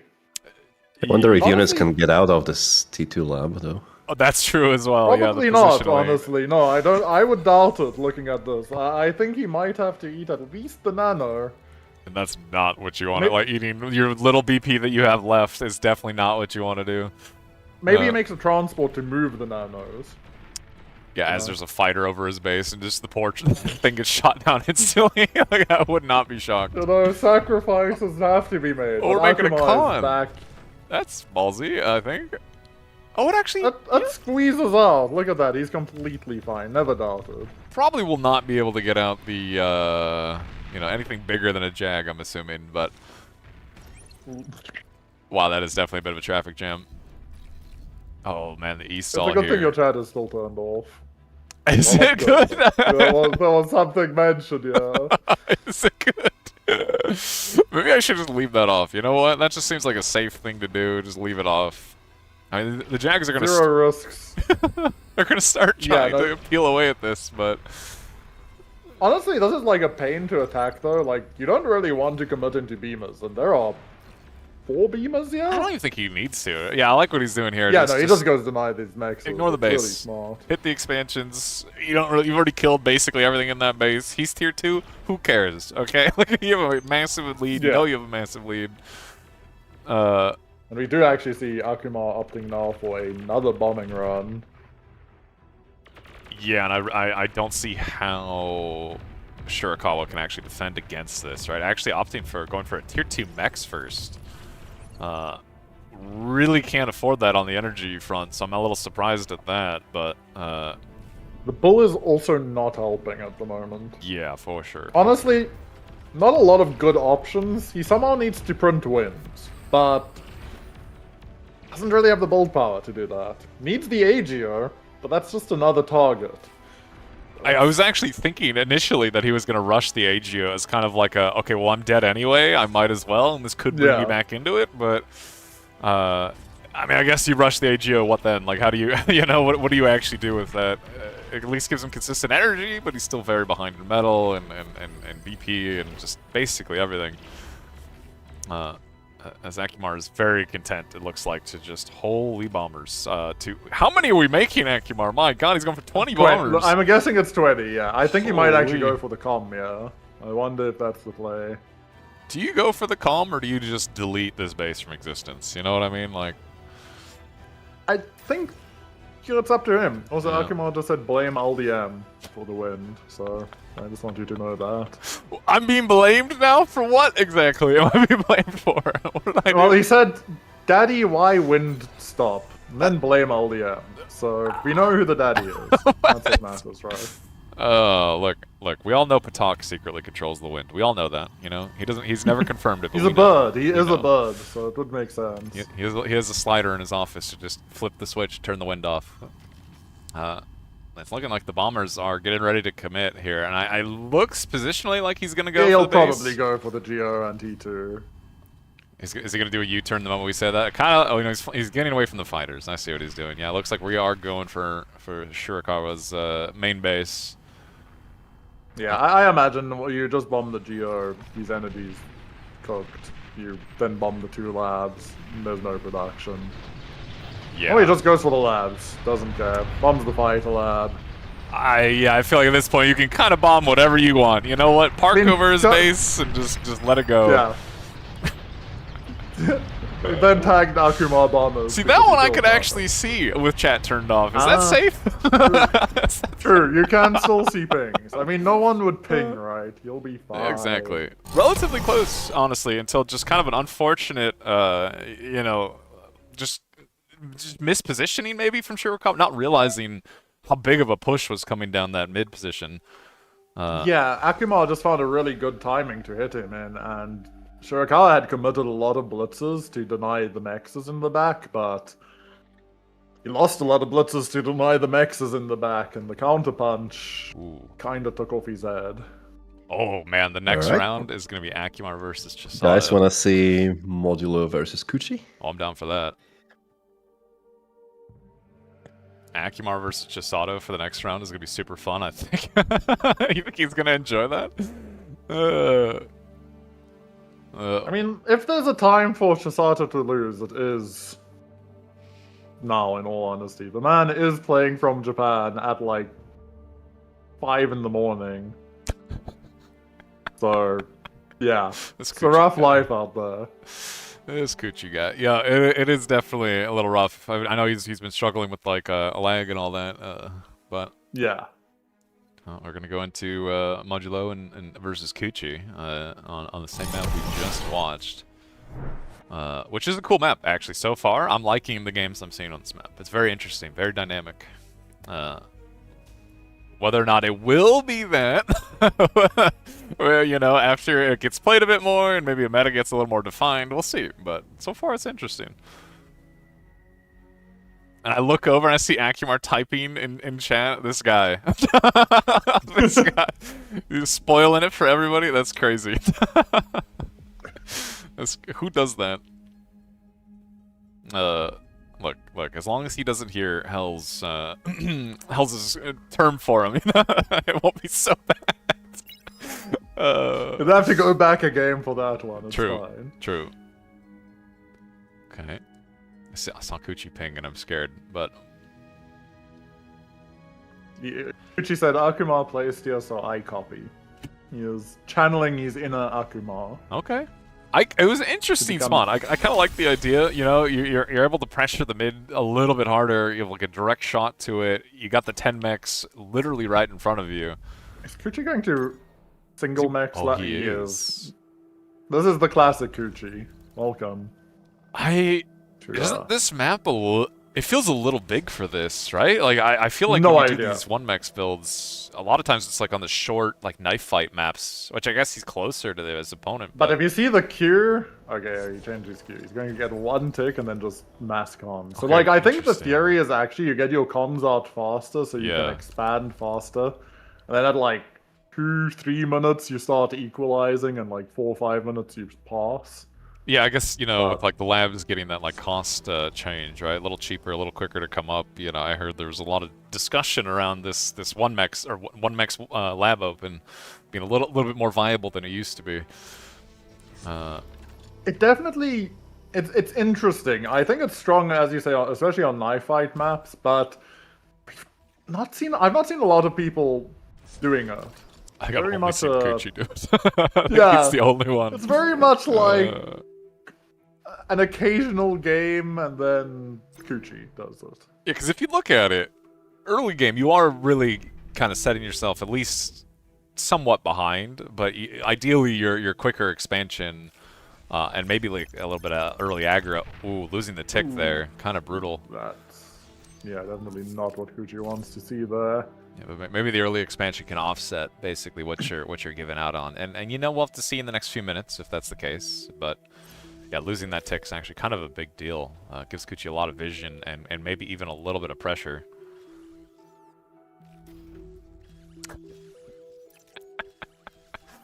Oh man, I'm just seeing Akimar typing in chat. This is good stuff. Hells, he's talking to you, I think. Yes, because I was relaying his messages to you, but I left out a singular letter. My bad, I'm sorry.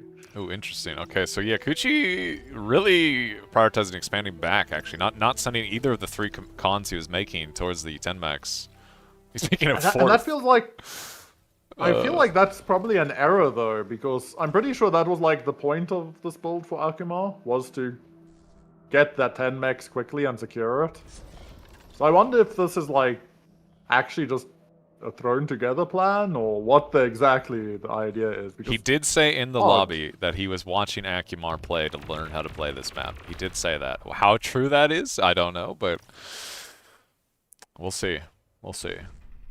Oh, he does have 3 cons expanding to Modulus 2, so just that alone is going to be, unless Modulo can get some good damage, it's going to be a little rough for him later on as this, continues. maybe sends his commander to the center? That might be the idea that I'm missing. Yeah, he's doing that, right? He's making the con turret and then walking. Yeah, I can kind of see it. As long as you don't have Emre on the enemy team getting ready to calm snipe you, it's pretty safe-ish, like relatively choke pointy. Should be hard to get collapsed on this early. And I mean, it's interesting. You look at the eco scores at the moment, and you can see why like this pays off. It's surprising how economically viable this build is. It's just you need to know your timings and your limits. And I mean, it's really also going to come down to like, can he defend against this, right? Like, he has a slight army disadvantage, not enough really to worry about, but there's potential here for Modulo to get some actual return damage. Does he go? Ooh, not gonna let that happen. I mean, it's well defended from both players. Nobody's really lost anything. There's potential for damage on Kuchi's like backline at the moment. Yeah. Ooh, 2 ships We'll passing pass the like night. ships. Yeah. I Oh, read no, your brain. we are. Reading your Yeah, mind. well, oh no, it's already happening. The sync. That's never good. I mean, the LT's up, so even then, Kuchi's pretty okay to defend against this. Shouldn't really have to worry that much. I think Kuchi's really happy with this early game. Like everything Yeah, kind for of sure. went. He took no damage. He got a good start. He secured a massive metal per second advantage. Ooh, interesting. Front labbing Yeah. on the 10-mex here. I'm assuming for like a mace push or Centurion push Guessing or something like scent that. walk, honestly. Yeah, this is my guess. We do see though the pawns are struggling to match the grunts in the various side lanes. The Kuchi sneaks past in one of them, and ooh, actually there is a threat on Kuchi's main base. We'll see if either player notices. Kuchi will be fine, yeah, but if we actually look at the west, those grunts kind of have a straight shot into the energy, but no, Kuchi on top of it. I don't know if Kuchi can Already defend there. this one. I don't know if he can get this. Yeah, this is looking problematic. And this Okay. could be a con going down. It's good repairs on the pawns, but even then, there should be no way to say. Ooh, there shouldn't be any chance here. Surely not. Well, Good micro micro, though, Kuchi. Yeah. Just Both players are actually focusing down stuff and Kuchi trying to get the repairs out. But this is bad for Kuchi. That's now con 3 mechs is Yeah. at least going to go down, if not more. kind of a decent do amount see of the damage Senpo, for sure. Kuchi is in Modulo's backline as well. This game, there's a lot of things happening all over the place, and now there's a big counterattack. And I think this Centurion push from mid is actually going to be incredibly frightening, right? Like Modulo just has grunts, and how do you deal with the wall of Centurion basically being printed on your front door? Yeah, it's definitely concerning. I mean, what is this? 4 grunts kill a con? They killed 5 mexes? I definitely Yeah, it was worthwhile. really good for Modulo. He definitely, I would say, if he's not, I don't think he's equal in this game, but he came close to equalizing with that. Ooh. We do see Kuchi catches out a con though to the north, but can't really get more. Doesn't deny the expansion. The Sens are walking down the middle of the map, breaking it open. This is a big deal, I think. It looks like, Modulo, I feel like the response here is he needs to start making thugs, right? Like, I think he's going to go for Shuris, but I like Shuri's. we'll see. I like it. But if we look to the right, another leak's going to get through into Modulo's backline. Honestly, maybe he can gun down all of these pawns. They aren't very healthy, and he is rezzing units. Yeah, it looks like Modulo should be able to defend That is a this. lot of sets. You know, they are kind of Sorry, going in one by one, right? And I feel like actually Yeah. there is a moment here for Modulo to collapse. Oh, kind of hesitated. Maybe, but he still kills one. I feel like that's still pretty worth. Yeah, it depends on if Kuchi can bring more, yeah. There's I think so many Modulo is going to... situations. Look Yeah, at this is very scary. And he's like trying to get an air lab up. Oh, while making the Geo, actually. This is... Yeah, he's like stalling himself on everything at the moment. And I think that Kuchi smells blood in the water and is just going to keep pushing. We see Modulo's comm arriving here, but it's scary to engage Sense with a comm. That fight starts going poorly, you know you're dead. Yeah, You just know you're dead. I feel like this is a little bit of panic almost for Modulo as he Kuchi- really... The air lab goes down, but the Shuris are queued. He's still making the Geo. I don't know. Just stalling on this. And I really feel like grunts are not the play here. I feel like he needs something to backbone. Something needs to get, something that isn't grunts needs to be happening here. I think Kuchi's trying to set up for like an all-in snipe. I do think that might be a Oh. mistake. We do actually have maces here now. I see Banshees Especially if he can coming. hide the, oh yeah, he is, well, I guarantee he's setting up for the snipe. 100% no longer doubt that. Oh man, the He has wind selected- just died as he's at 99% on his Geo. The wind just died as LLTs are not And firing. he sets up, and he has no energy to Oh, degun, and wow. Kuchi catches him. Honestly- Nasty play out of Kuchi. Yeah, for sure. Really impressive, actually. I'm pretty sure that was intentional. He saw the wind die and he Yeah, dove him. definitely. That was very well done. He was waiting for the Banshees to set up flanking damage, but everything conspired together there to make it impossible for Modulo. That Geo sitting at 99% is haunting. Yeah, that is brutal. So unfortunate timing. I just all the way down, just unfortunate timing. But I feel like if he a little better decision making and maybe he finished that Geo, right? Like I feel like making the air lab grunts and the Geo at the same time was pretty rough. He was stalling on it for quite some time. But Are we going to hop into this one? What's next let's see, which game? one's this one? I mean, they've been going for 3 minutes. We could go see, you know, a little Chisato versus Akumar. Unless Patak, you have a different one you want to see, or what are you thinking? Not really. Yeah, you can go Chisato. Okay. I'll give those of you that are maybe unaware, because some of us have been here for some time. We are Health and I are calling him Chisato. You know, we're all calling him Chisato. He's TM Yanami now. I will try and call him Yanami during the game. It is hard to break this habit. as you know, for a long time he's been Chisato to me. Yeah. The man has renamed himself a few times. All right, we're loaded in on a map that I actually have not seen a game on yet. And Yeah, just not looking seen a at lot it either. from this spot, from this position already, it's looking like Akumar in a little bit of a disadvantage here. Yeah. Yanami is definitely currently running the flanks of this map. Akinawa does potentially have a catch here on a con, but I don't think he's going to see it.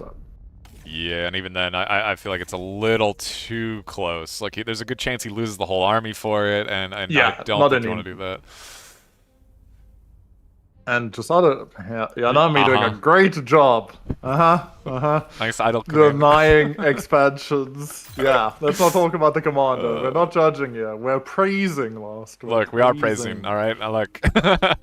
This man won how many BPLs Yeah, in if a row? I can't feel better, you know, on my throne over here watching him, who's won multiple 1v1 tournaments, make a slight mistake. Ooh, this is a really big catch actually by Akuma. Really good trade there. Yeah, for But sure. Doesn't actually win it though. Like, it looked really good, and then it kind of equalized. If he gets like some reinforcements there, like he's resing on the other side, and you know that actually has some potential here. I actually don't see. I see a resbot on the back of Yanami's base, but Akuma doesn't see Yanami's units at the back of his base. Okay, no, it must have just shown on the radar. There's one has shown up, but the others are not on radar. And we actually see Yanami hiding his one in the corner to be a little gremlin. yeah, The others are behind the hill. Behind the hill is actually really funny. Gonna deny line of sight and radar of these grunts. Yeah, he's trying to be so sneaky with it, but Yeah. I don't think he's gonna get away with this. I think We'll see if Akuma's- this corner gremlin survives or not. Oh, looks like there is a counterattack on the other side. He's just gets better, rolled man. This out. Akumar guy, he just knows. He's got Smelt it out. the instinct. But, I mean, it must be said, Akuma has a great army advantage at the moment. Definitely doing a lot with what he has. But, boy, is that macro looking scary. Yeah, he really needs to find some value here with this army advantage before these incisors actually start building up in number. There's like a short window here where, you know, Akumar is resing. He's getting... He has a good unit advantage. He just needs to use it.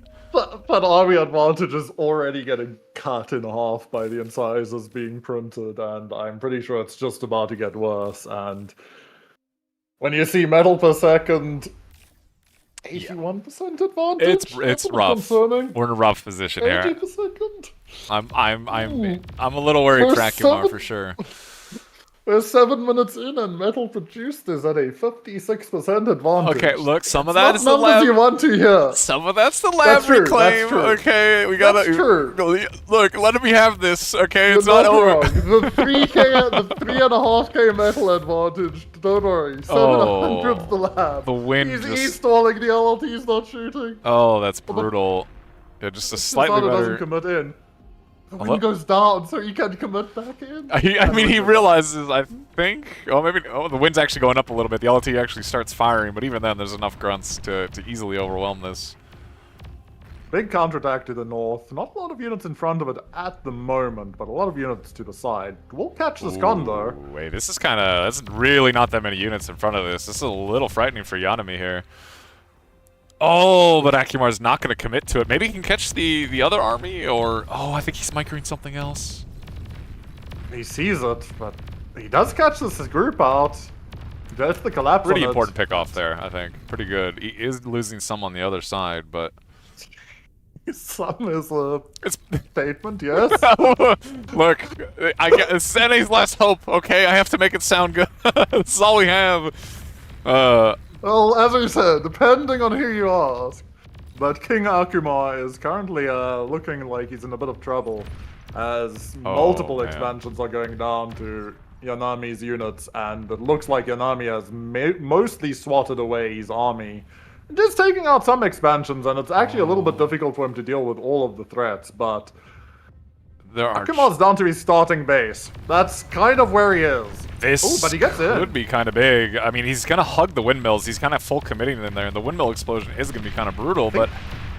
Oh, kind of scary D-guns, but I don't know if that offsets how much damage has already been done. It doesn't. It doesn't. There's currently incisors going into Akuma's main base. His final mechs that isn't his starting mechs is under attack. Oh, man, yeah. Not even close to being enough, I would say.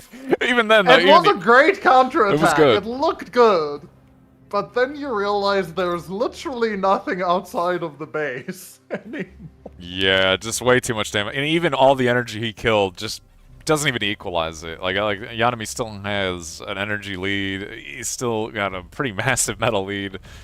You know what? He just has a lead. Yeah. Every statistic we can see has a lead, and it's going to be very hard for Akumar to recover this, I think, as he's slowly being encircled.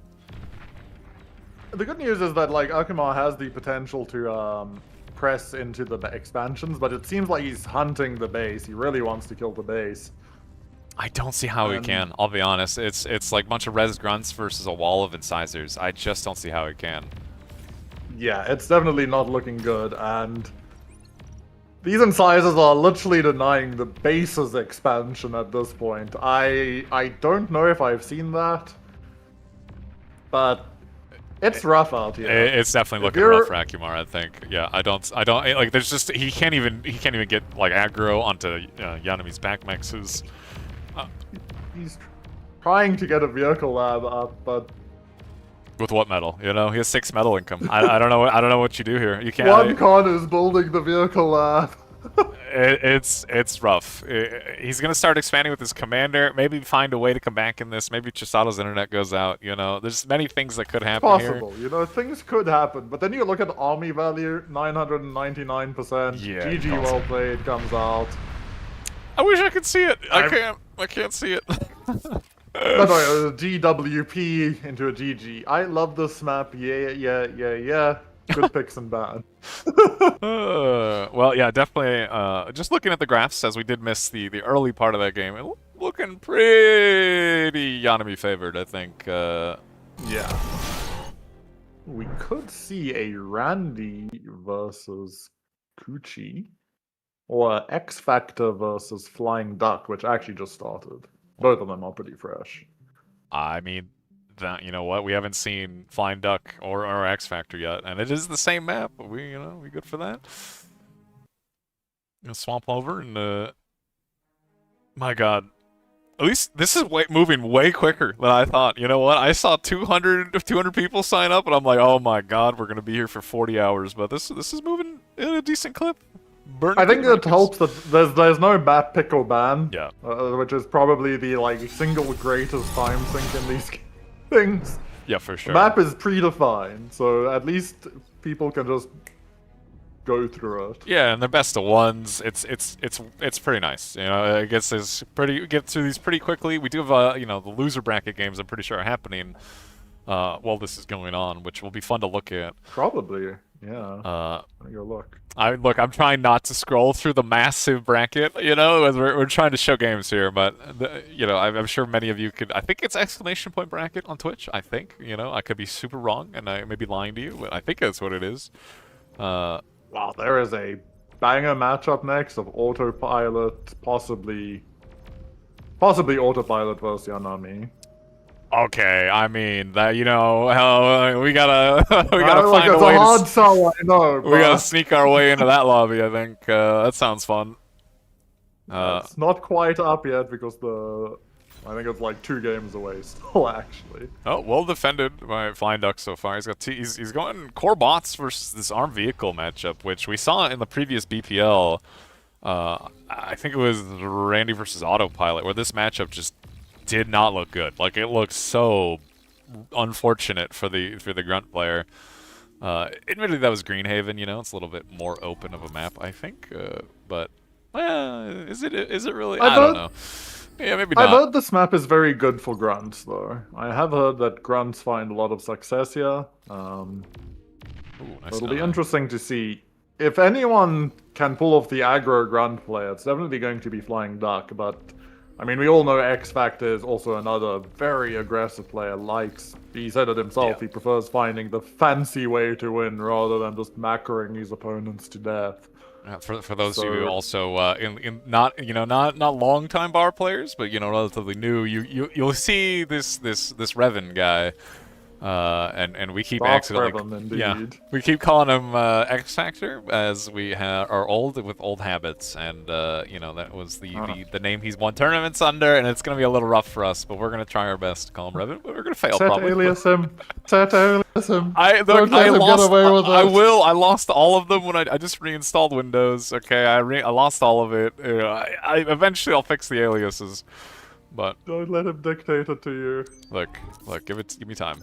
Give me time. But yeah, it looks like well defended actually from Duck, and actually not in a bad position at all, I think, right? Like he's got multiple cons expanding. Yeah. Hasn't really lost anything. And now he gets anything. to push across the map. Like that's the thing, is as he gets this group of grunts going, as long as he doesn't start losing his grunts getting picked off by Blitz, and like X Factor can't find that Blitz ball of doom. Yeah, at some point the pressure grows and it gets really scary. Ooh. Okay, not gonna lose all of his rovers there. Oh, actually, maybe. Castiker's immediately coming in. One. Yeah. Oh! One gets out, not fully cast a curse, just mostly. Ooh. I'll keep that Blitz alive. Nice. Both players to keep that alive. It's so close. Yeah, not quite gonna reach that. Ooh, actually, maybe Khan under threat here. It looks like X Factor or Revan is going to. That's gonna be hard. Is gonna move the Khan back. Should be safe here. Ooh. Yeah, there's no way. I mean, honestly, this is definitely an overcommit by Dark. Now, this is a good punish, and this is the sort of tempo that X Factor is looking for. Dark really can't afford to be losing those, because now, as we can see, if he had those 5 grunts and they were grouped up in front of these Blitz, what does X Factor do? He can't run into 20 grunts. But now, if we look across the map, if we look at the stats here, this is very red favored. There's one obviously a very important stat. Army value looking a little scary for our red player here, but every other statistic, I mean, there's 3 cons expanding for Flying Duck to the 1 of Revens here. And even then, that 1 is kind of idle now, making an LLT. That's all pretty scary, man. It's all pretty scary, and it's a little you dicey. See this fight breaking out, and we have Resbots already. Sometimes Resbots had cyan shoulder pads. Oh, yeah, I think this is actually really starting to favor Flying Duck now. He's getting some really good pressure on the front of Revan's base here.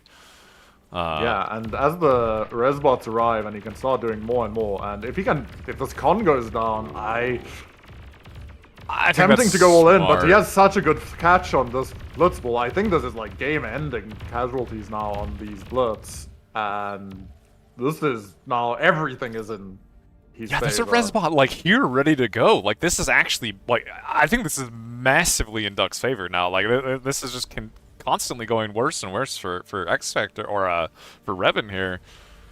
As he's losing all the reclaim. And the worst thing is it just keeps getting recycled into more and more units that are fighting against him. Mex goes down, sneaking past the Blitz. Honestly, this Blitz might not even be able to beat both of them. Blitz is trying to stop this run-in, but another Blitz goes down, Radar goes down, fight on the front line.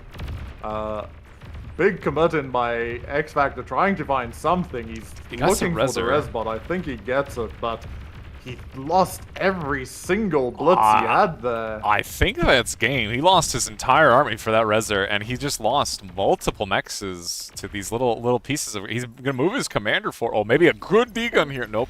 Doc is gonna be aware. Could have been something. I mean, the good news is he can contest this wreck field and deny the reclaim, I guess. And he'll get it for himself, which is good.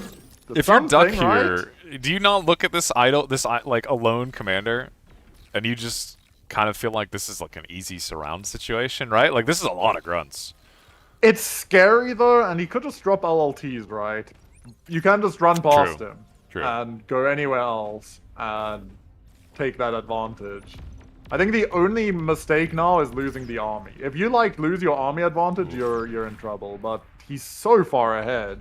in every expansion. I feel like Duck should switch into vehicles. Though, at this Yeah, I'm stage. actually looked back. I was surprised we haven't seen him swap to vehicles or air or something. Like he's, I mean, I guess he's got a pretty big lead with these grunt balls that he has all over the map. But you know, he is giving up that massive reclaim field in mid for this. So I feel like he needs to turn that into something, right? Like he needs to get more value somehow.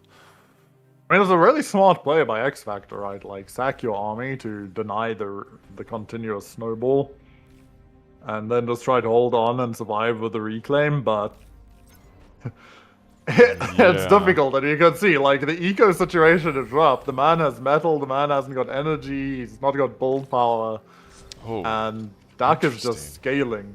Yeah, opting not for a vehicle lab. He's actually started queuing up thugs, which I guess he's gonna try and pressure He's the just gonna, commander. But yeah, just try to brute force. But if you see, this fight is going to go the way of X Factor, but if you look up, his main base is about to be run into by grunts, and there are just really not enough blitzes to do anything about this. And that means windmills go down, windmills going down means no energy, energy means metal stacks. I feel like he could have committed on that base and easily gotten the BP as well as the rest of the energy. I mean, I guess maybe this is the safer play. Okay, well now, never mind. Never mind. Now it's getting a little bit Oh, meat grinder. my God. Well, you know what? It was the safer play, and then yeah, he did just kind of drive right into the meat grinder. Not a, you know, a little bit of an oopsie there, but I think Duck is so far ahead it might not matter, to be totally honest. Yeah, no, I actually don't think it matters. Like, X Factor is just unable to spend everything. He can't find a clean way to dump it. I mean, maybe he finds a counterattack. What if he catches Duck's comm out on the map and, you know... I mean, that is very an true. Duck's commander is in kind of a vulnerable position, and Blitzes, you know, while they're not very good comm snipers, they do have a lot of DPS, so, like, if Duck falls asleep, maybe there's a comm snipe angle here for Revan here. Oh, man, denying this But the Mexican thugs- again. Yeah, and Can these drive looks up like this? some of them will Oh escape. my God, they can't. Nope. Wow, that's awful. Yeah. You know what? I'm And now liking the front door gets I'm seeing knocked down. Thugs are going to break these solars. That's 6 solars that are going to go down here.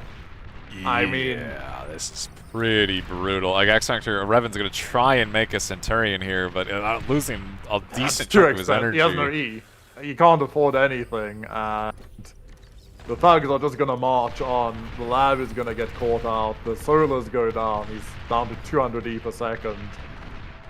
I'm pretty sure he just walks on to the comm Yeah, and kills him at this moment. Yeah, I really He just don't- has to be careful of the blitz running in, right? Oh man, tried to go for the reclaim, but could not quite find the pixel perfect reclaim.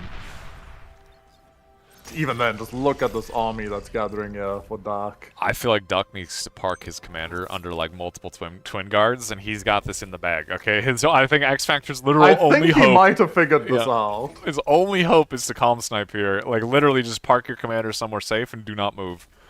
And you will not have, have a repeat of the Emre versus Zubivator little situation we saw earlier. I'm surprised he's actually being as passive as he is with these thugs, or and frankly, I'm surprised there's no Looks like- I resbots think it's- behind it. I think it looks like he's just setting up the safety of the comm. He's now air switching behind this, and I mean, the airplay is going to just be absolutely lethal whether he does Shuri's or bombers. Yeah, and I there's some don't think it pretty, really matters. Pretty large grunt blobs on both the east and the west sides of the map, looking like they're gonna Yeah. just encircle And X I- Factor. And there's really nothing he can do, right? Like, he just doesn't have the units to contest this. Yeah, kind of just the situation is just snowballed entirely out of control here. Flying Duck with the is this the Duck effect in 1v1? I thought that was a team game only thing. I don't know. The power of twins is unstoppable. It the is. Dark Raxel connection. Too good. Gonna deny, frankly, a lot of important mexes. You know, like Revan really cannot afford to lose what little mexes he has left. Bombers are being made now. The but con goes down. just kind of too much being lost. Three Yeah, swing at guards, this oh my point- God. At this point, Duck kind of just can do really whatever he wants. This game is completely over. I'm pretty sure he could just walk on to X Factor's comm with the thugs and kill him. But Yeah, he's I don't. The going to beamer. load up. There's a beamer there, but realistically, 2 beamers I don't think stops. What is this, 19 thugs? Yeah, I don't think, as long as they focus the beamer, I'm pretty sure he just walks Yeah. at this. Yeah, very easily. And the bombers are just going to be the absolute knockout punch. There is no response, absolutely nothing that Darth Revan can do here, so you really just wait for the punch to land. Yeah, I'm wondering what it's even gonna be. Is he just waiting for the bombers? I'm assuming. Like it looks like he's putting a lot of pressure on both the flanks, but it does look like he's kind of waiting a bit for these bombers. The bombers are on the way, the blitzers engaged, aircraft detected comes in for X-Factor, he sees the scout, the bombers are moving towards the center of the map. Thugs marching on the base. Oh man, they did the forbidden of go around the commander and the beamers. Go around and just hit where the commander's not. Targets the lab. Takes out the lab, destroys it instantly. Not a whole lot left, and now just a systematic cleanup of everything. And there's just no like, Duck's commander is just perfectly safe. There is no snipe attempt, there is no alt. Yeah, and it's really looking like X-Factor's going to try and rebuild his lab here, but I mean how does he deal? There's no way Duck gives him enough time, right? There's so many thugs, there's so many grunts just on his front door, and more coming. Yeah, no, at this moment it is really fighting to the last breath, but Duck has everything. Is dropping apparently 3 vehicle labs. Ooh, catching that E-store would actually be kind of big if he kills that right now. That's a lot of X-Factor's energy that stored in that. Yeah. And every mech is just being denied. Every mech is now being grunt swarmed out of the air. The thugs are still going to push forward. There really is. The resistance is crumbling. At some point, the commander is going to step forward. I have to assume this is just X-Factor. He doesn't want to go down to the loser bracket, you know? Never give up, never surrender kind of situation. You know, maybe Flying Duck's internet goes out. Who knows? Anything can happen. It's possible. It's all possible. Very hard to micro his way out of this situation, as he's definitely not going to macro his way out, as he is very far behind, basically, on every metric. Yeah, and we have the vehicle switch behind us. Honestly, Duck is just printing a little bit of everything. I see bombers, I think, medium tanks. I see grunts, I see resbots. There's just a little bit of everything. Charcuterie board of units is about to hit X-Factor. Charcuterie board, yeah, exactly. We got some nice, some resbots are actually on the, actually walking into Beamer, a little unfortunate here, but they're on the front line, should be able to start maybe resing or eating at least some of this, as we're really just waiting for Duck to find the I win button, you know? Yeah, he's just looking for the commander at this moment in time, and X-Factor's saying, nope, no, I'm not giving you my commander. Not yet, buddy. You've got to work for this. Look, it is a lot of beamers. You know what? There's a lot of beamers in X-Factor's base here. I really, it's going to be annoying to push into, but realistically, Flying Duck just needs to start pressuring from other sides, and, well, actually, the wind just hard crumbled, and he's hard e-stalling, but... yeah, it's... Really, wherever he masses his army up, is going to die. And we are really doing that. We're waiting a long time for this this unit mass here, which I guess, Duck just wants to be sure, I guess, right? Like he wants to make sure that he wins. Where will the hammer fall is the real question. The hammer is currently raising higher and higher and higher, but it has not fallen yet. Look, Duck, unfortunately, with this E-stall, not able to spend his metal. Okay, the wind finally shoots up and he can start spending, but that was a pretty large little metal excess there. X-Factor not rolling over, though. Does clean out the grunts in the back. Oh, loses all of his resbots, though, on the front line as the tank wall is here. I think we finally found the go button, maybe. Please, God. He stopped right in the... Oh, my God. Please, Duck, just letting the beamer shoot at him. I beg you, Duck. Just hit the go button. I know, look, you're in such a confident, strong position. Just right-click his base. You'll be fine.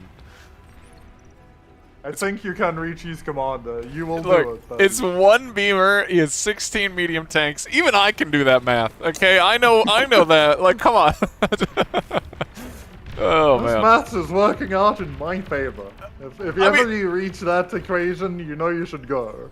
There's not even a base up here anymore. Like, I guess he's gonna hit X Factor's base from behind, right? Where there's not a lot of beamers there. You can get the energy, but You know, theoretically, he doesn't actually see X Factor's come on radar. he did just fly a scout plane over there. No, like he knows it's there. He probably did. Look, I don't know. I'm reaching for straws here. Yeah. At some point, Flying Duck has to realize that Darth Revan is very much like just right click. You know, like.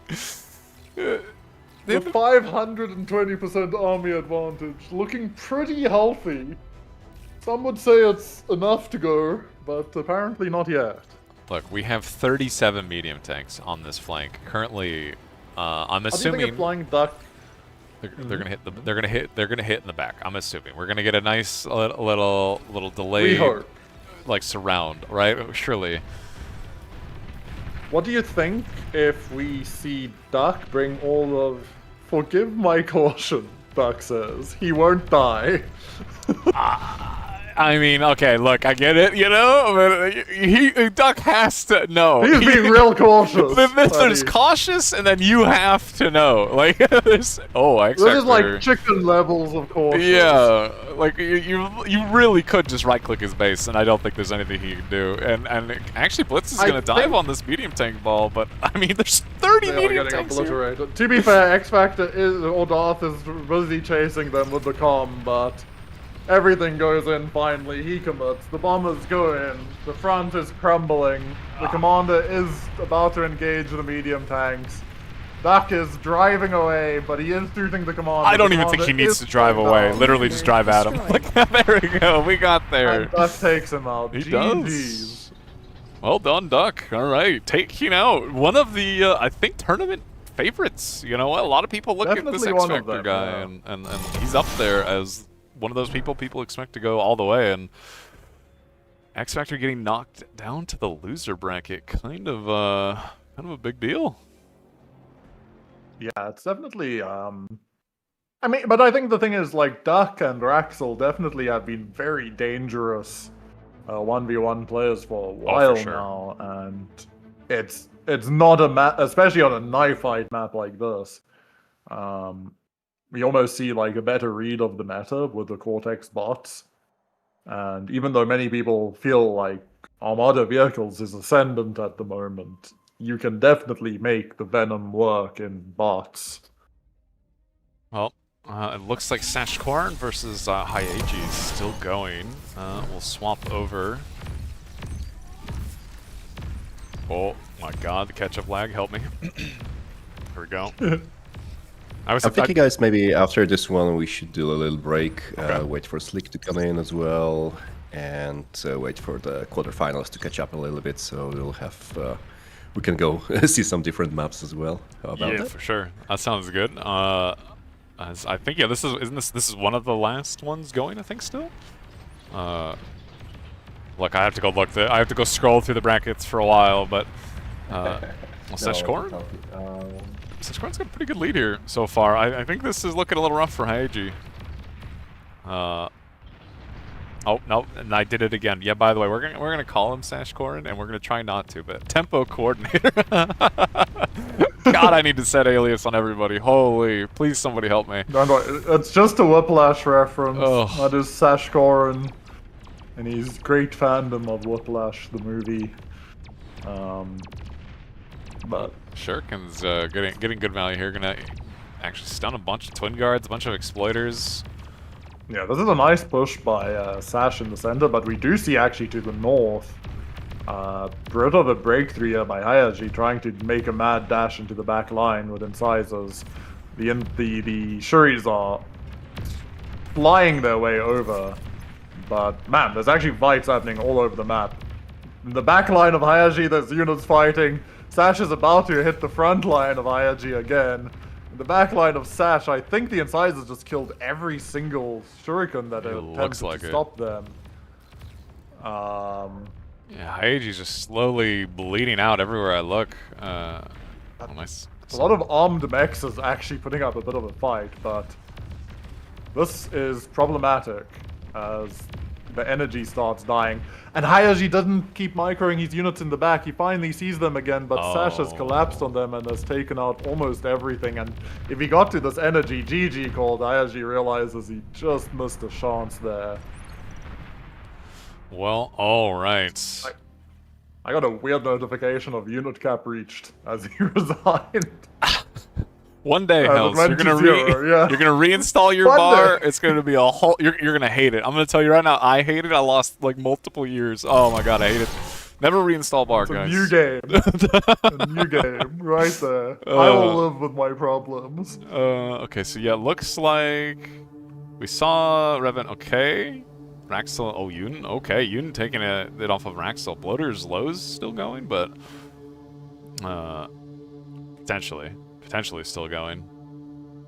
I know, you know, Patak was saying he wants to take a little breather, and wait for the next one, as it looks like. Wait, they just started. They just started. We kind of have to. Hell, I mean, Patak, we surely we can go Yeah, watch go one. ahead. Hell, yeah, I want to see that.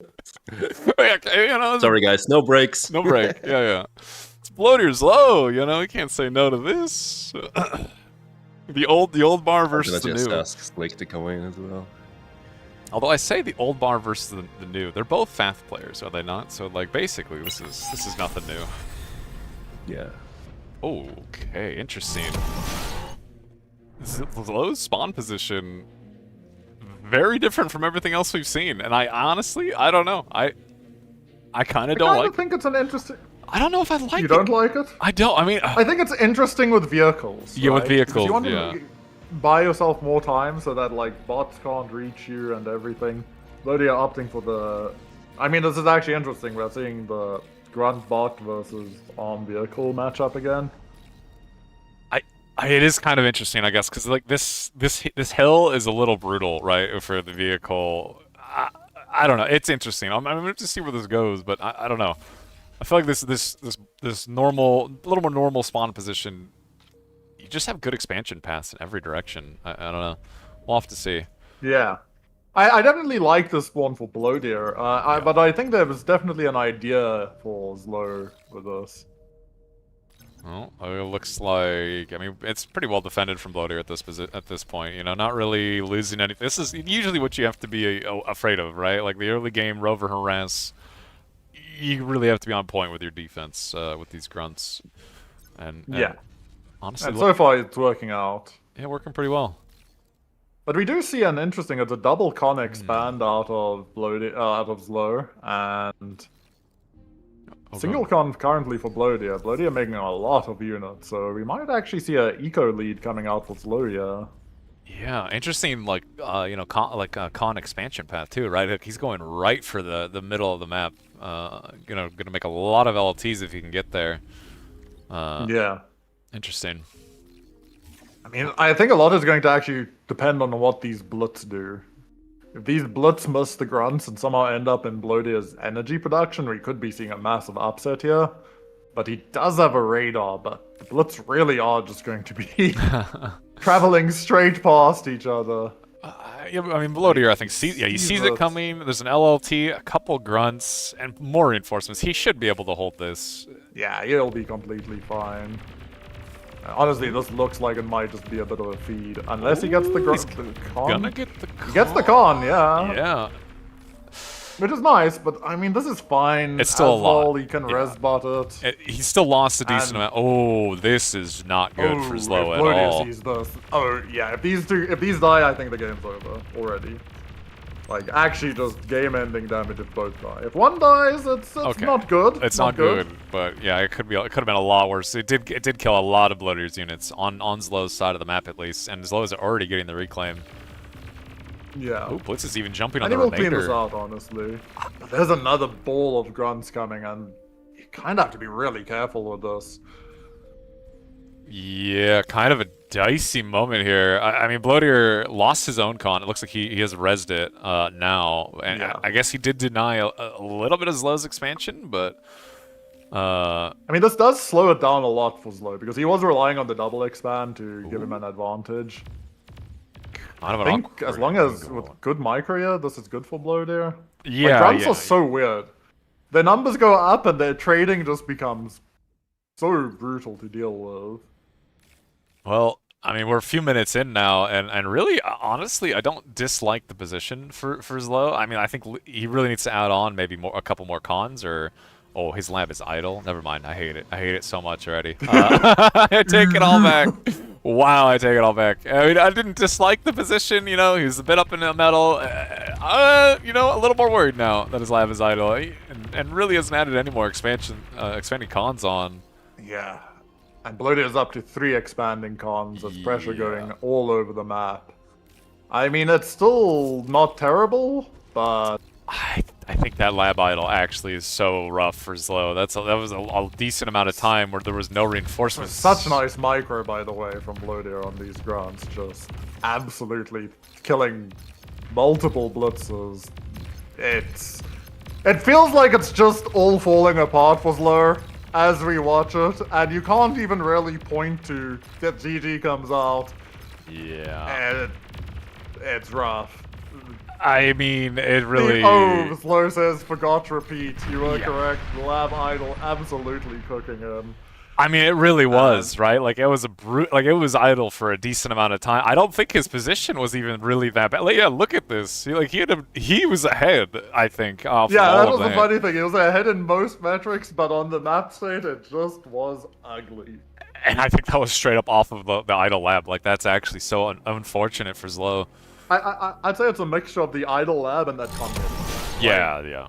It's so rough for him once he falls behind, and then just it compounded and Bloated microed, and the game fell apart. So let's move this over. So yeah, that is going to be it, I believe, for this round. Our next round, we're gonna Bloatier versus Raider, Flying Duck versus Yun, Sashkorn versus Randy. That's gonna be a fun set. That's already going, by the way. We can go there. Yes. Oh, it is. Hold on, I want to see that. Yep. Don't miss this one. And that Slick was is close. already here as well. So Slick, you wanna? Oh my God, that's Yes. right. We're taking hells and throwing them out. All right. Getting thrown out of here, Look, as I look. should be. It's always fun, and I'm glad you were awake. You know what? I appreciate you staying awake too. It was very. I mean, very I useful. bullied him in to play to be here today. So now I'm bullying it out. Look, that's good. Yeah, just getting rid of me. That's what I like to hear. No, but it's been fun. It was really nice to see these games, and yeah, I hope the tournament keeps running smoothly. And good luck to everyone else. I assume Slick is here before I actually do dip out, since I see. Yeah. I think he's here. Yeah, Okay, Hello. we got Slick. All right. Have a good one, people. Ciao, ciao. Yep. Thank you. Hells. Cheers. All right. Yeah, so great cast so far. how are you? You been liking these games? We saw a little upset there with the X Factor versus Flying Duck. I feel like pretty interesting. Yeah, just goes to show like how brutal grunts can be on that map. I feel like a lot of people try to play vehicles, but it's really difficult. Yeah, I think I've seen that so far. I mean, admittedly, Bloatier then just does that, but even then, I think Slow he's still looking. Slow was looking at like an okay position. I don't know. It was weird. It was a weird game. Yeah, I think if you start in the back, it's more manageable. So maybe that's why the slow game was looking a little bit better. But yeah, we're in the Sash versus Randy on Devil's Post Piles. How you liking this matchup? What are you thinking here? We got two players, both of them doing pretty well, relatively standard core. I feel like I don't think anybody's doing anything crazy.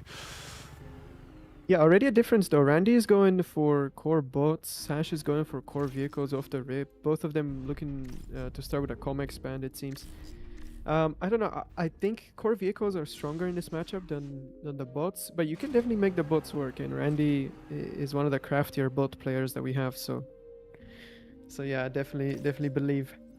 Yeah, I know we've seen this map a few times in BPL, right? And I know it kind of, for the most part, kind of turned into like pounder spam. And I'm assuming we're gonna see something similar. I don't think much has changed. Although Sash is getting a nice little pick off here. Yeah, goes for really early 2 scouts.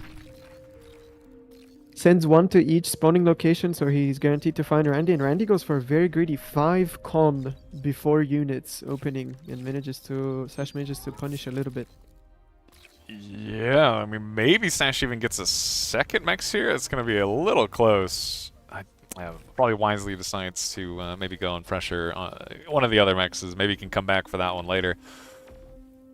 Oh, Randy actually goes. Applying the flanking damage, spinning around the mechs there. Oh my god. That's the only way to get it. Ooh, nice solar block here from Randy though. Ooh, just barely not going to save it actually. Very well microed from both players here, but Sash definitely coming out ahead. Yeah, 3 mexes with 1 rover is... You can't ask for more damage from a single rover.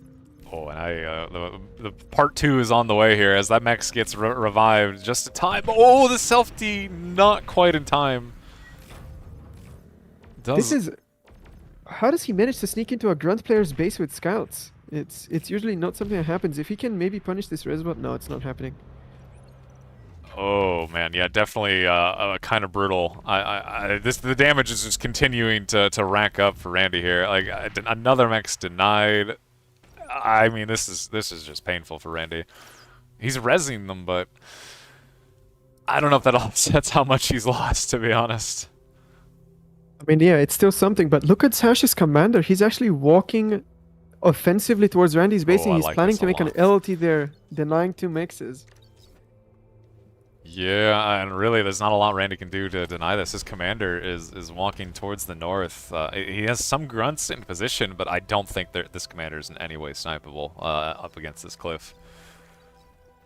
Yeah, definitely not. Although, wind is low and Sash is low in energy. Well, Randy sees it now, but... I mean, really, what is even your response here? You're going to make some thugs, I guess? He's making rocket bots. I mean, you got to do something, but... definitely a rough position for Randy, I think, to be in. Yeah, not nice losing that many mexes, but now we see Randy going on the counter-attack. He's going to run into some LT. And Sash just gets the incisor in position to protect his 2 cons in the north. It doesn't look like Randy will be able to get any counter damage, which sucks. You definitely want to get something after that start. Oh man, 3? Okay, no, he's going to cancel the third one. 2 LLTs here is going to be really annoying for these rocket bots. Actually, not even shooting. I think the hill... Is the hill in the rain the problem here? Oh, Randy made a radar to provide line of sight to the LTs, but it doesn't look like it can actually see them, so the rocket bots have to be manually micro to not run into the range. Yeah, that's brutal. Yeah, actually can't see it. That's actually so brutal. You really don't have to devote your APM to that when there's a lot of other things happening around the map. Yes, stuff like that are very taxing. Like, rocket bots need a lot of precise micro to work, and yeah, in 1v1, that's scarce. He definitely does not seem to be able to find this pressure, actually having to use his con to repair the rocket bot. Oh my god, this is actually so annoying. Like, this is so annoying. Nice micro there from Randy though, pulling back the wounded one.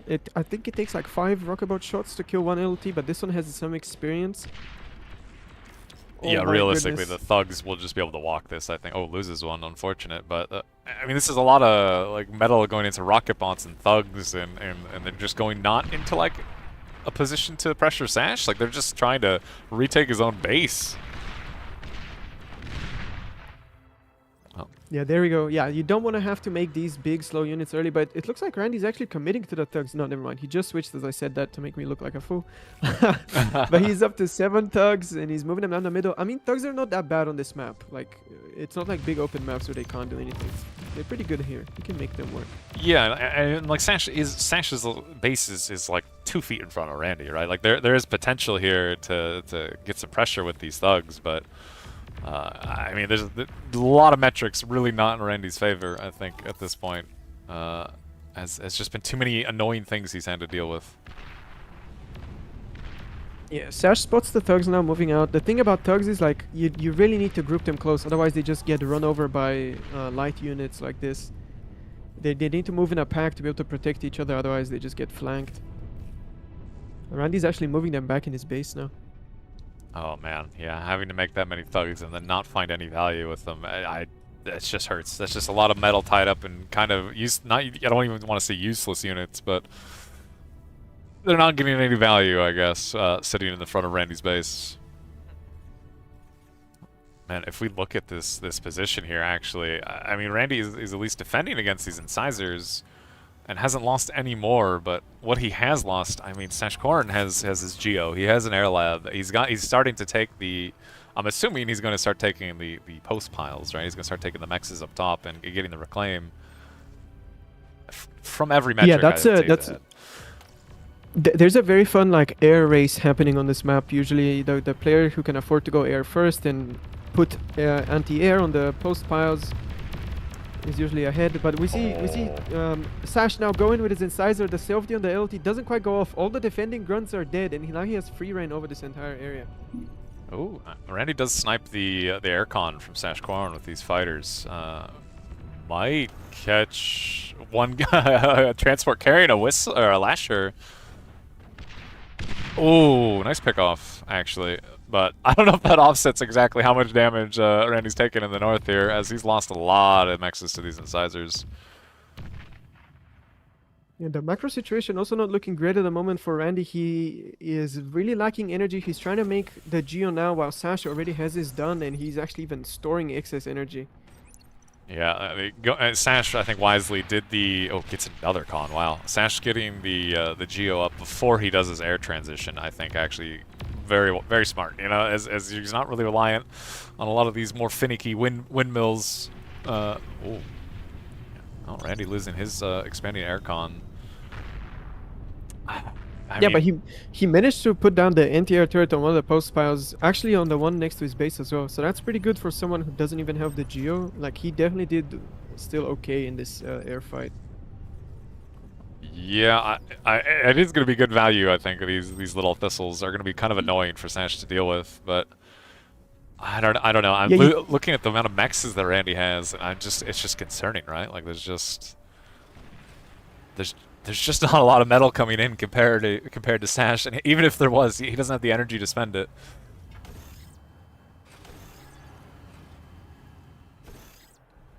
Well, yeah, and Sash is fully pumping brutes right now. Randy is still struggling a little bit with his metal. Now the Geo is finished, so he should be able to chew through it really fast. Should be okay, but yeah, this upcoming attack will be difficult to defend. It looks like he's starting to make some thugs in the north here. We're probably going to start trying to pressure this north expansion of Sashkorn's, but Sash already has units kind of moving in that direction, and the amount of incisors pressuring really on the front door of Randy's main base. Looks like this is going to be kind of rough to deal with. It will be hard for the thugs to achieve much because they will always get shurikened if they ever get far, is my prediction. Ooh, nice little entry here from these incisor. Randy's making LTs right now in his base, but they're kind of blocked by the wind. Sash can actually kill this Geo, I think, if he focuses down on it.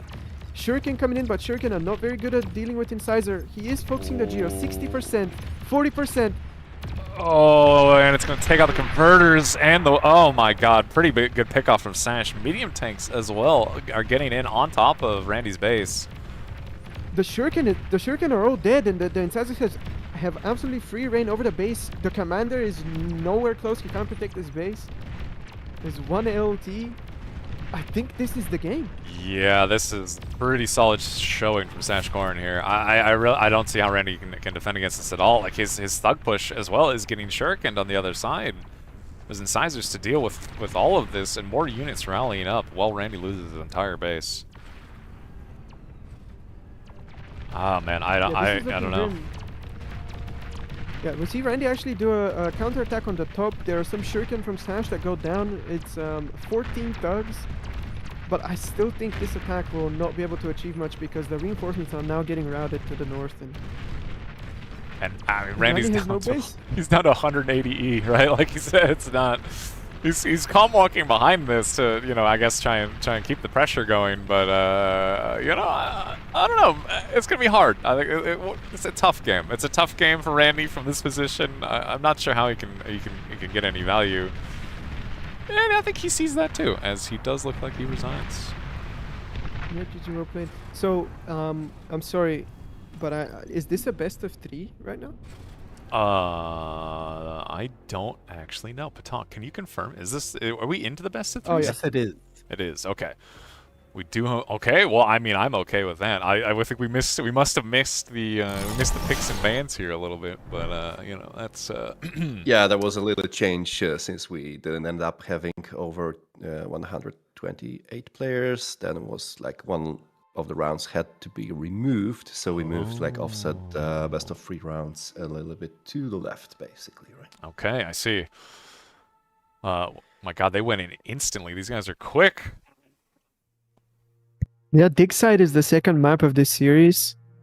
It's one of the more interesting maps. It has like a unique feeling, right? It's not like like most 1v1 maps. There's kind of like a flat plane with some terrain features here and there. This map has big terrain features, and it affects the gameplay a lot. I've seen air switches be very popular on this map as well. It just seems like with the terrain being so strong, I should say, like just making flying units seems to get a lot of value. What do you think about this map?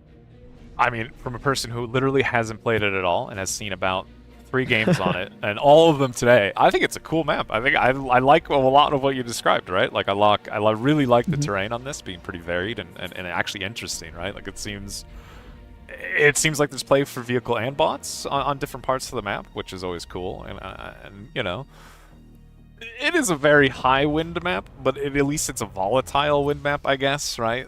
And that has actively punished players in the last few games we've watched of, like, you know, who's taking the Geo and who isn't. And I think it ends up being kind of a bigger deal than you would expect seeing a 25 win map. Yeah. Another interesting part is I think the big mechs in the middle of the map, 10.5 metal per 10 second. mechs, crazy stuff. Yeah, that's pretty good. It's really hard to control it though. It's kind of in the middle of nowhere, right? So Yeah, we've seen a few games today, right, where it's like you'll see like this low ground spawn. I think we saw like Kuchi and Akumar do it, and they kind of like hard prioritize the 10 mechs. Are you feeling like that's a pretty solid play versus this high ground position where you get like a little easier access to the Geo? Well, I don't know. I really like the high ground play with access to the Geo. I feel like if you commit to securing the 10 mechs, you're gonna have a flank open somewhere. But I also am not very experienced on this map, so I guess we'll just wait and see. Yeah, I imagine as you know we get a little bit more games on it, a little bit the tournament progresses a bit, we're gonna see maybe the meta for this map solidify a little bit. Right now it's a little all over the place as players are trying new things. You know, they have different ideas. So Sash Korin going for a... I don't even want to say it's greedy, right? This is a big map. It's pretty choke pointy. He's going for 4 cons before any units. Or nope, 5 cons. Wow, he's going for 5 cons. It's a big map, I think... though, right? Like, hard to punish Yeah, this. very big map. I mean, I think you can punish this maybe if you do like what Kuchi did on this map, where like extremely aggressive take first. Something like that. But I think Sash is doing a little bit of a soul read, maybe just expecting that Randy's like doing grunts from the back, something like that. Just kind of gambling the greed opening. Yeah, and I mean, even then, Randy, I guess, also going for a 5 con open, but does not look like he's actually not expanding in multiple different directions. I guess he's calm walking already. Interesting. Oh, I guess so is Sash, actually. Wait, I don't know. This is kind of interesting. Interesting openings for both of these guys. Yeah, it looks like both of them are gonna end up going to the middle with their commanders. Randy hasn't made a Q yet, but I think that's where he's gonna go. I would have to assume, right, from this position. Randy! Oh, he's idle. Oh, God. Look. There we go. He is going mid. So we're gonna see a little commander dance off in mid in a little bit, and that's gonna be kind of interesting.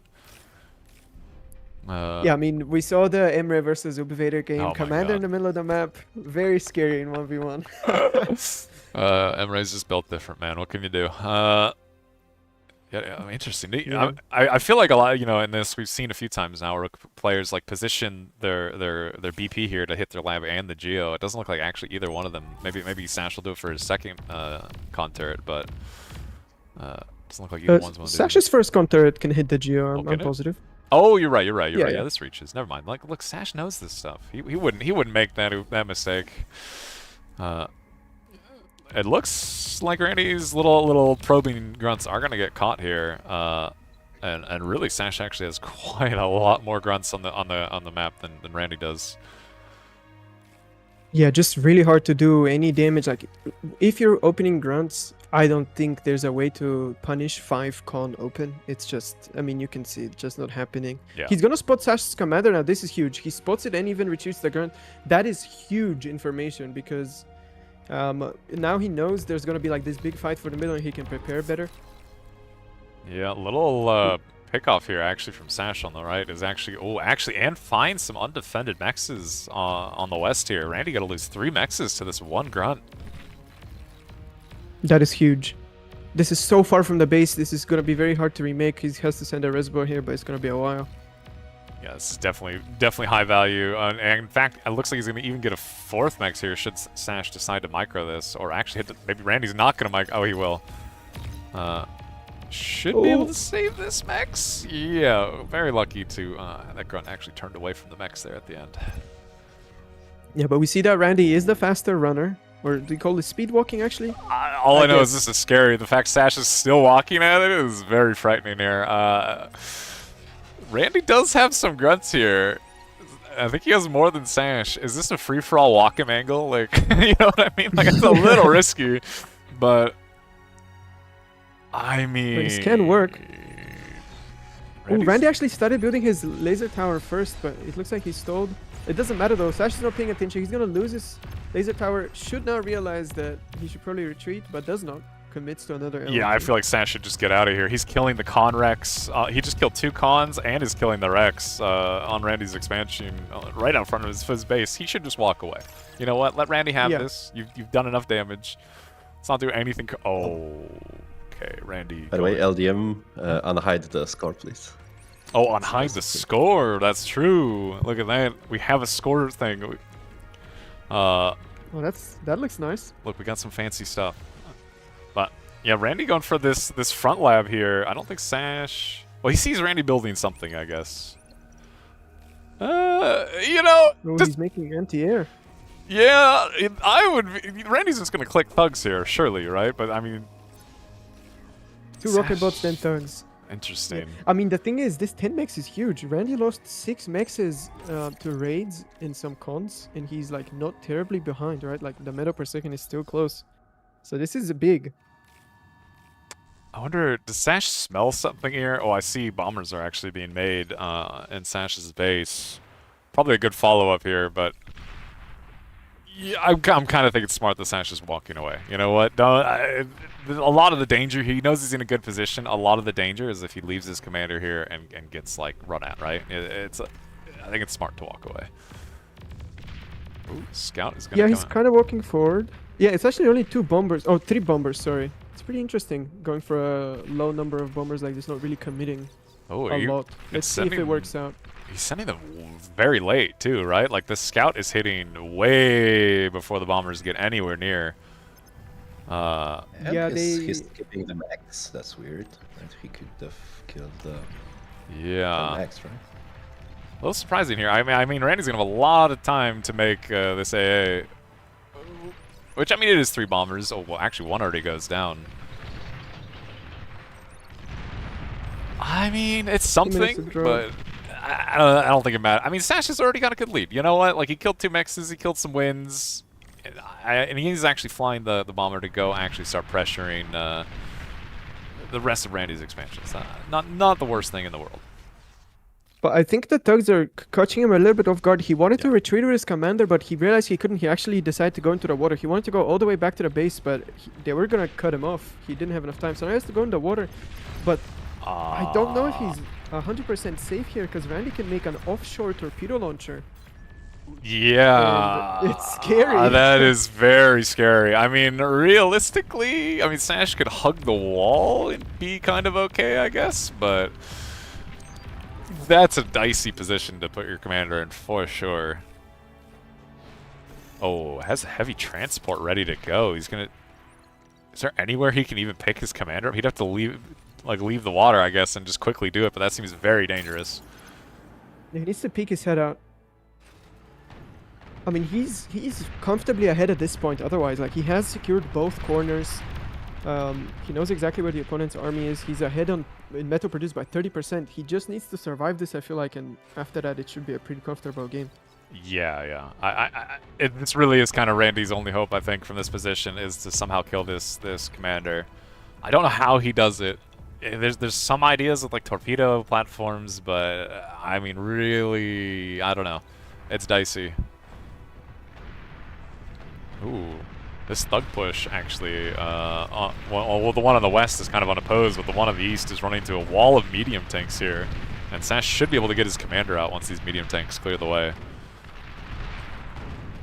Yeah, but it doesn't look like it's working out that well, actually. The thugs just backing up, actually dodge 100% of the shots from the tanks. Yeah, and the wrecks are kind of brutal. Kind of stringing out these medium tanks. Oh, Randy, oh my god. The commander.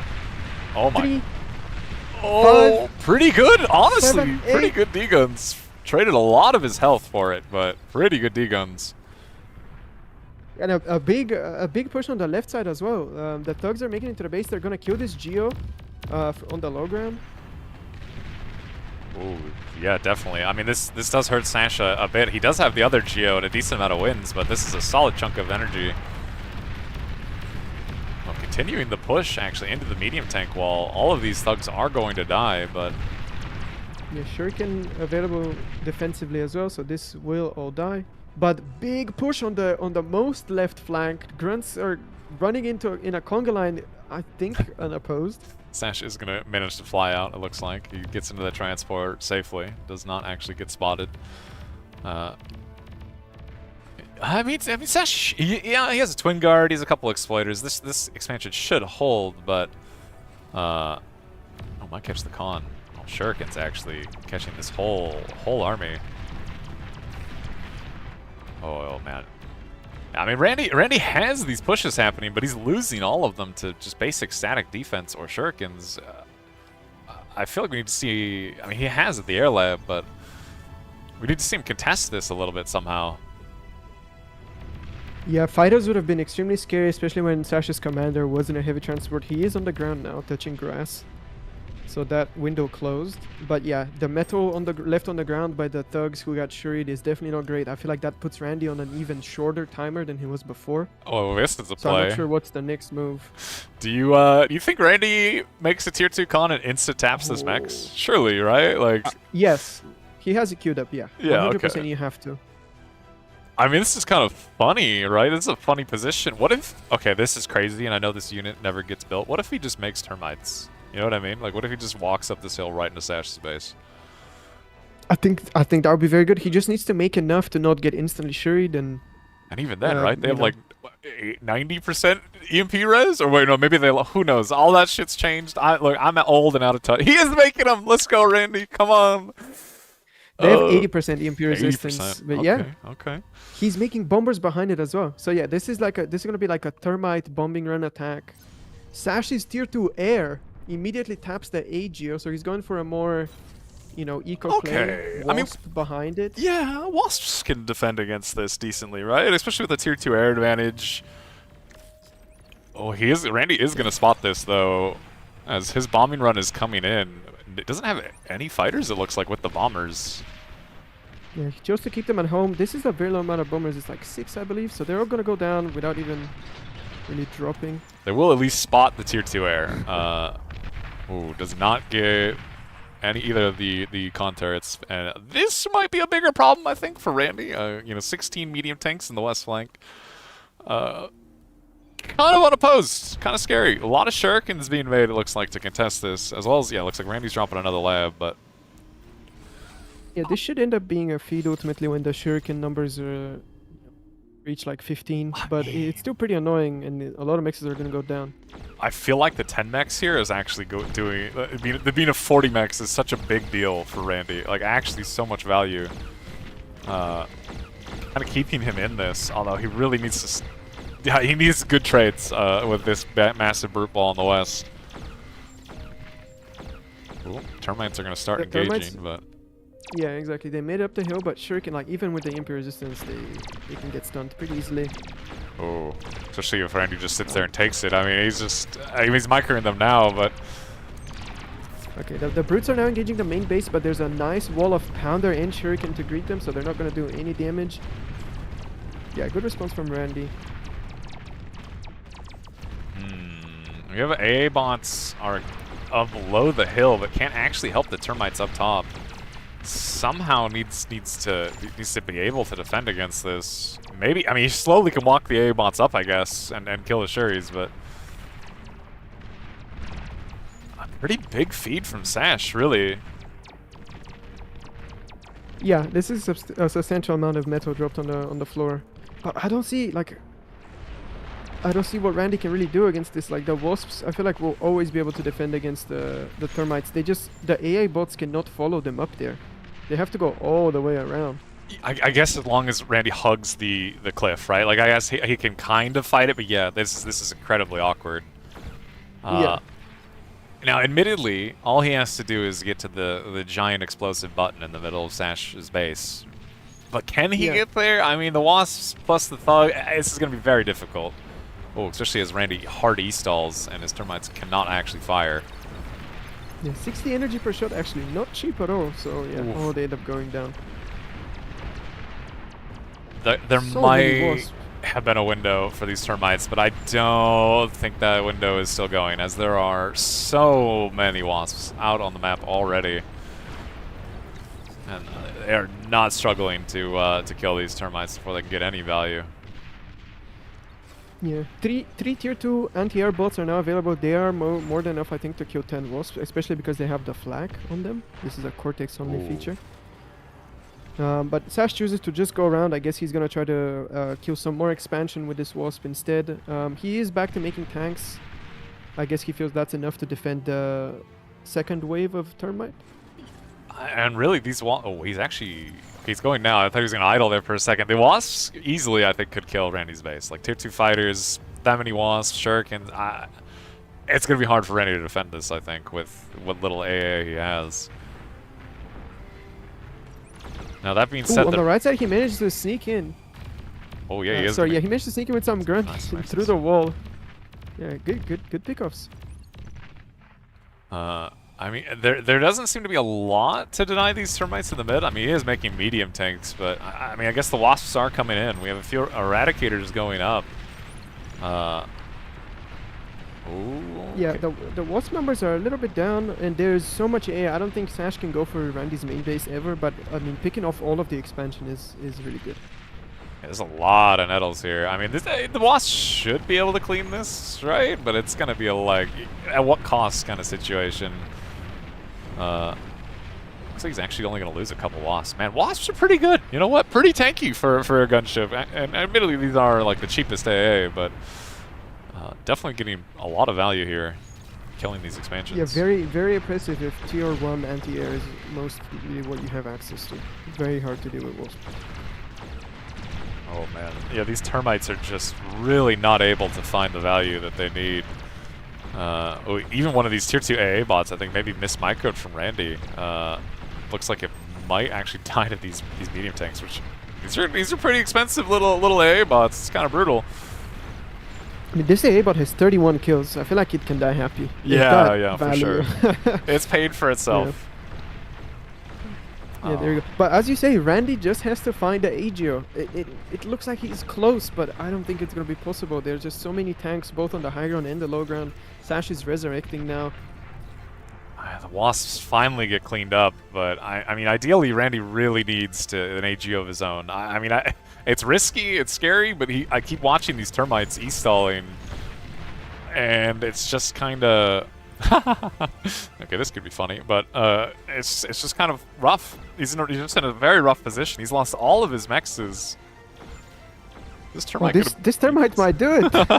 It is. Eventually. I don't know if Sash sees this. Oh, he does. The wasps are coming. But is it going to be quick enough? I mean... Maybe Sash can wait, the retain it? cliff is really messing up the wasps, actually. Oh my god. Oh, he got it. Okay, you know what? That's not nothing. That's not nothing. Get some BP. You know, denies Sash a third of his energy. That's not nothing. Yeah, it's restroked.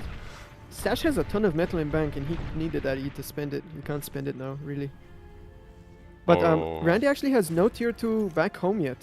He hasn't transported a tier 2 con over there yet. He just has tier 2 on his forward position. Weird. That's it. Yeah, he's kind of like, I guess he's thinking he's all in, which I guess he kind of is, but yeah, having his tier 2 con just boosting his lab, definitely I don't think the position he wants to be in. But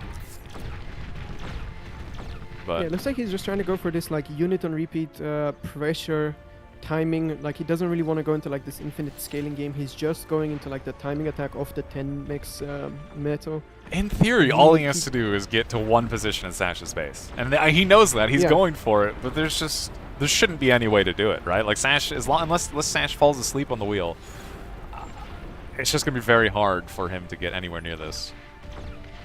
Yeah, it will be very difficult, but we see Randy pumping out a lot of fighters behind this. A lot of Sash's fighters have been dying to AA bots that have managed to like stride into his base, so a bombing run here, I guess could maybe find the target as well.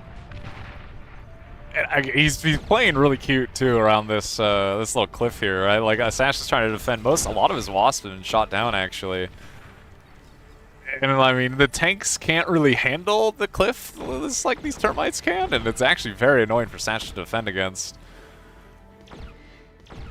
Yeah, this is very, very annoying. I'm actually surprised Sash hasn't gone into making his own like termites yet. Like he's just making like tanks and dugs. And this is a huge amount of termites actually. They're completely melting whatever defending army is left, and I'm getting after scared. this army is dead, this AGO is gonna blow up now. I think don't see Sash how this maybe found the only hole that loses him this game, as he does seem to have run out of units. He's going to try and print a bulwark, but there is no chance that that finishes in time. This is not gonna be in time, no. And it's gonna blow up all of his build power as well. He's down to no build power. He Fusions die almost as killed well. his commander! 2% health! Oh my god, the fusion! And Sash was... How is this possible? Like, how is it always Randy? Oh my god. My mouth is wide open. How does he do it? I cannot believe... Like, look at the... That's crazy. It's only Randy! How does he always do it? Did I just see a termite win in quarterfinals? You did. You definitely did. That is wow. That was insane. Actually, I actually don't even know what to say. Wow. He just keeps making termites, and eventually it worked. I don't know what happened. I think Sash just messed up his scaling. He was at 3,000 metal in bank, 5,000, and then when the AGO died, it reached like 10,000 at one point. He delayed making ground units for a very long time. Yeah. And the termites just finally found a way. You said it earlier. I kind of feel like it was a mistake for Sash to stay on the tier 2 air lab, right? Like wasps are just not doing it anymore. Manticores were shooting everything down. He needed to contest the termites somehow. Like the tanks could not handle the annoying cliffs that the termites were going up and down. Crazy game, actually. Wow. Yeah, I mean they were doing it, but at some point they just stopped doing the trick. Randy just kept making termite, did not scale whatsoever, and at the end it just worked.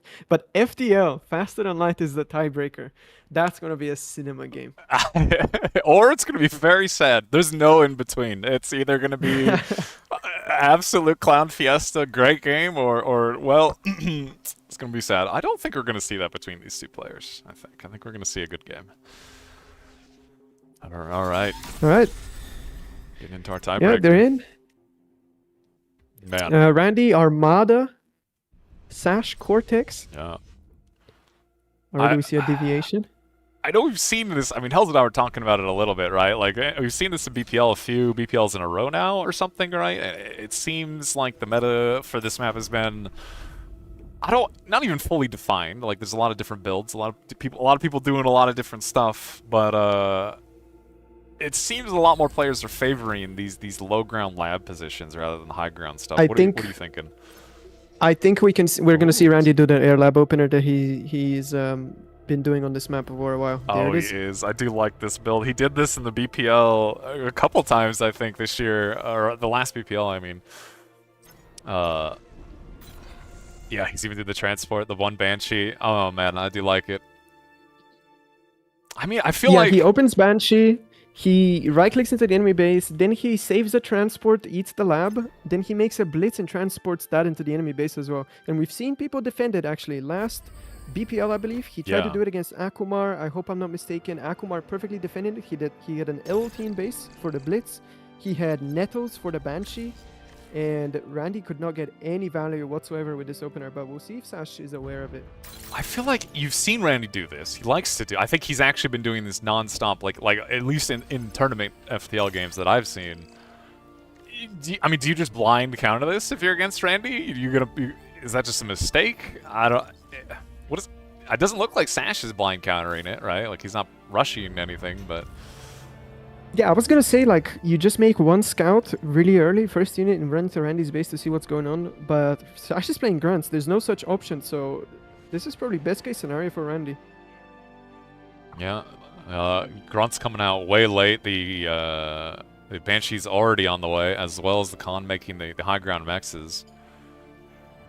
I think this Banshee should have plenty of time to get value here before Sash can get any response. Yeah, the commander is out of the lab, which means he can't speed boost the response. He's switching to an AA bot right now. He has 3 seconds until it comes out. He can probably get a. Oh, he's gonna turn off the solars. Oh, that's so cheeky. It turns off 2, goes for the 3rd. Oh my god, very annoying little play from Randy. Turns off nearly every mex, or solar. I mean, wow, words.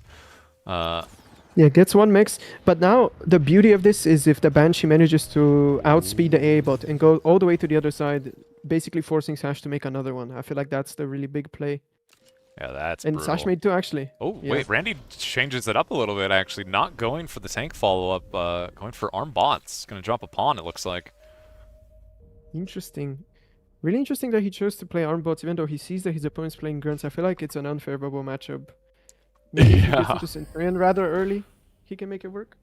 Oh, didn't even drop it on. Oh, interesting. This is a little bit different. A little variation, right? Like he dropped the pawn down below, and he's actually dropping a Khan on the high ground.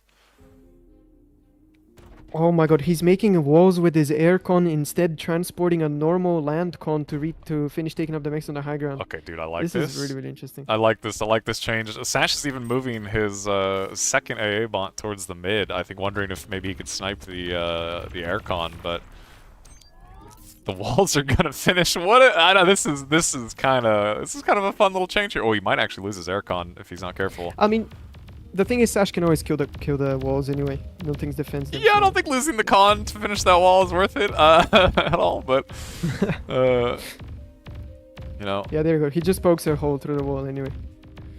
Look, it's a cute little play. All right, and Randy flying another con to the high ground. Gonna have 2 cons up here. A lot of BP being what made. Is that about? What is that about? Why do you need 2 cons up there on the high ground? Maybe he's worried he's gonna have to cut. Like I think I remember in BPL somebody was like building like counter LLTs up here, and he couldn't actually deal with that. I don't know.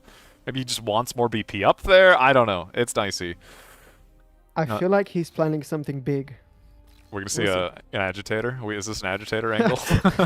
I didn't want to utter the words, but yeah, maybe. There's no way, right? I mean, he did it actually versus Otto. In that was that a gas bag game in last BPL? He did do the double gauntlet play. So maybe there's hope. If anybody would do it, it's Randy. Oh, Banshee getting a little annoying value. Gonna kill a couple grunts until the AA bot is about to arrive. And if Randy's not paying attention, we'll lose it. Oh. 2 grunts go down though. I think the Banshee will live. Oh. Nice. Yep. All right, good timing to save that Banshee. Kind of important. Ooh, Sash. Yeah, Randy going into Centurion very, very early. That's and he's gonna transport them around. This is very good. The one big weakness of the Centurion, it can't get around. He's just transporting it. God, what am I watching? StarCraft for like medevac dropping. Oh, and there goes the Banshee. But yeah, the one Centurion to anchor this entire flank will just be kind of too much for these low numbers of grunts to deal with. He is just flying. Yeah. He's flying cons around. Yeah, this is very APM intensive, but I guess there's not much going on around this map other places anyway, so he can afford to do this. I think the other player who I've seen do this a lot is Ubivader. He is the first person I ever saw transporting Centurion around, and I always thought it's really powerful. Yeah, yeah. So I'm glad other people are picking it up. I mean, it really makes up for the you know, the lack, right? Like you said, the Centurion just kind of slow, kind of high value, but kind of slow. Oh yeah, Sasha's going to try and make an LLT on the high ground, it looks like. I don't know if Randy will see it at a time. He should be able to deny this. Yeah, he should be able to build first, as long as he doesn't stall. He's 5 seconds ahead. Yeah, Sash actually is kind of... It doesn't have enough... It's the same amount of BP, and it does look like he's stalling a bit. Oh, wait, the con might actually die here. It'd be a little too risky to do that. Oh my goodness, what a nail biter. It actually is so close. I mean, it's not even that intense, but it's still insane. Randy's E-stalling, though, and this is a little scary. There are a lot of grunts running at his commander. Oh, good D-gun. Oh, he ran out of energy. Oh, my God. I think if Sash was watching these that... grunts... Yeah. If they were not so stacked together, this could have been a different story. Yeah, this could have been very, very close. That got my heart rate going. That was Randy almost just died. Yep, he did not have the energy for that second D-gun. That was very close to him dying there. I mean, if we zoom out and look, I mean, Sash has his southern mexes, while Randy's still kind of expanding in that direction. Randy does have the entirety of one of the high grounds. Who are you favoring here? I don't know. It looks like a pretty 50-50 game, but Randy is a little bit ahead in expansion, and he does have that middle area, and that's a powerful position. You can start harassing from there. Oh, it looks like rocket bots can actually shoot up there. Sash was trying to shoot up there with the thugs. They could not raise their little arms as high, but rocket bots have no problem with that. The rocket bots will deny these edge LLTs, and that is a lot of units. That being said, Randy has 4 Centurions here, 5 actually. Wow. No, not really like any repair for them, right? Then this is frankly a lot of thugs, but still at least a decent little army for Randy to try and defend against. Yeah, I feel like if he really like stacks them up and gets the jump, yeah, he's doing that right now. And oh, they absolutely melt. 2 thugs end up going down, and no Centurions die, but they are quite damaged. Yeah, he has the con to repair, but yeah, Sash, I think, being smart here, knows he needs to deal with... He is doing it! Agitator on the high ground, queued up. Randy. I knew it. Oh my God. I mean, if this goes up, how much time do we have? A long time. We have a long time. Randy's kind of stalling. If it goes up, you know, it's in a very annoying position. Yeah, it's gonna deny 4 mexes from Sash, and Randy already has like 4 netos on top of it. So you're never like killing that with air. Ooh. How do you kill it? I guess you just don't. You just focus on the other side of the map. Yeah, I really don't know. I mean, the Centurions are trading very well here. There's a lot more reinforcements coming, but I think Randy needs to get a little bit more BP to repair here, maybe, as one con is really struggling to keep these Centurions repaired. Maybe he needs to sneak in some res bots or something, but it looks like he's actually dropping another air lab. I'm curious. Fighter scout. Okay, look at this. Is just a defensive air lab? Yeah, I guess he feels like after the gauntlet goes up, he doesn't need to make more land army, and he just needs to cover air. I don't know. He's thinking ahead for sure. Well, Sash totally gives up on contesting those Centurions. Actually, backing off totally. Is reclaiming his thug? Reclaiming his thugs to go tier 2. Are we gonna have a second termite game for the first time, maybe in 1v1 history? Like 2 termite games in a row. This unit gets built. Termites and arbiters really strong here, but scouts coming out now from Randy. He's gonna see it. There's no AA in position to kill these scouts. Oh, as I say that, the AA bots. No, one scout makes it, and he sees. This is such a good timing. I think such important timing. Even actually, like Sash thinks he's getting bombed. You know, starts dropping some AA maybe. Oh no, actually no. He's not overcommitting. That's pretty good. But I mean, the gauntlet is up. Randy does see and his answer is Banshee. Okay. Gonna try. Full metal though. Well, where do you go with these banshees, right? I'm assuming you don't go. Oh, Randy needs to be a little careful here. I'm assuming you don't Considering go gonna go down for free. No, you have to go for the mixes. I feel Yeah. like it's or maybe it's Randy. Maybe he's gonna go for the com. Who knows? It's it's true. 100 banshees on the queue. If it was literally any other person, okay, maybe you can like make a guess, but you know, this is Chef Randy we're talking about here. Nobody knows what he's doing. He's doing some crazy stuff. And it looks like we're going to be in a bit more of a stable position. Arbiters are coming out, like you said, for Sash Corn, and should be able to start chipping away at this high ground of Randy's. That really scares me. If I was Sash, I would have went for one spy bot first, just to stun all the Centurions, run in and kill like half of them. But he's, oh my god, all the Centurions are on top of the commander. Randy's not focusing on the commander. He's instead choose to back off. I feel like You think he walks he that, could have maybe? maybe forced it. Yeah, I feel like he could have. Oh, there's a jammer bot actually. Okay. Oh, yeah, there's a jammer It wasn't radar. scary. The two arbiters are out. I mean, the gauntlet doesn't do much more from this position. I would not be surprised if we see maybe Randy opt to reclaim it, you know, just get some of that metal back, maybe get a tier 2 lab of his own, but the Banshees are Instead, moving he's out. stacking more build power on the hill actually. Interesting. Well, tier 2 lab is going down for Randy on the front line, actually, right behind this Banshee play. There you go. Banshee's going now. But there's already a lot of nettle available here. But still though, all the nettles go down, only LTs left. Yeah, Khan's gonna get caught. I mean, the LLT is actually not even doing that badly. I mean, there's so many LLTs that they're actually shooting down the Banshees relatively decently. But all the mexes will go down. And rest in peace, Gauntlet, Yeah. you brave hero. Yeah. Okay, so the tier 2 positioning from Randy makes me feel like he's gonna go for like a minimal scaling, fully aggressive style again. From that forward position, there's no way you're making that lab to upgrade mixes. Like, Yeah, he's gonna for make sure. spiders for a very long time, I predict. Well, I mean, he just denied Sash quite a lot of mexes. And, you know, a lot of these tier 2 units, I mean, Sash does have 2 tier 2 mexes and about to have a third, but a lot of these tier 2 units very expensive and losing basically all of your metal. Wait, Randy actually, I think, heard you, and his first unit is a tier 2 con. I see no units queued up. I think he's in the channel with us. He's listening. No, there you go. 100 recluse. Okay, One okay. con, 100 recluse. It's the same as last game, basically, just Yeah. different faction.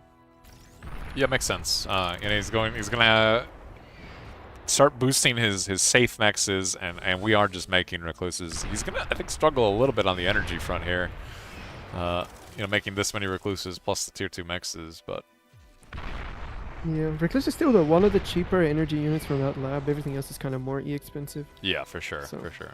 Not gonna be that bad, yeah. Okay, termites are the offensive option from Sash as well. I think in a straight up fight, termites tend to do better than recluse. Yeah, as but long as you they dodge, right? cost Surely. a lot of energy. Like- Yeah.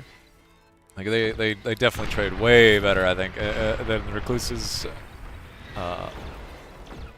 And I mean, one termite is going to be very annoying just to secure this front. Is he going to reclaim it?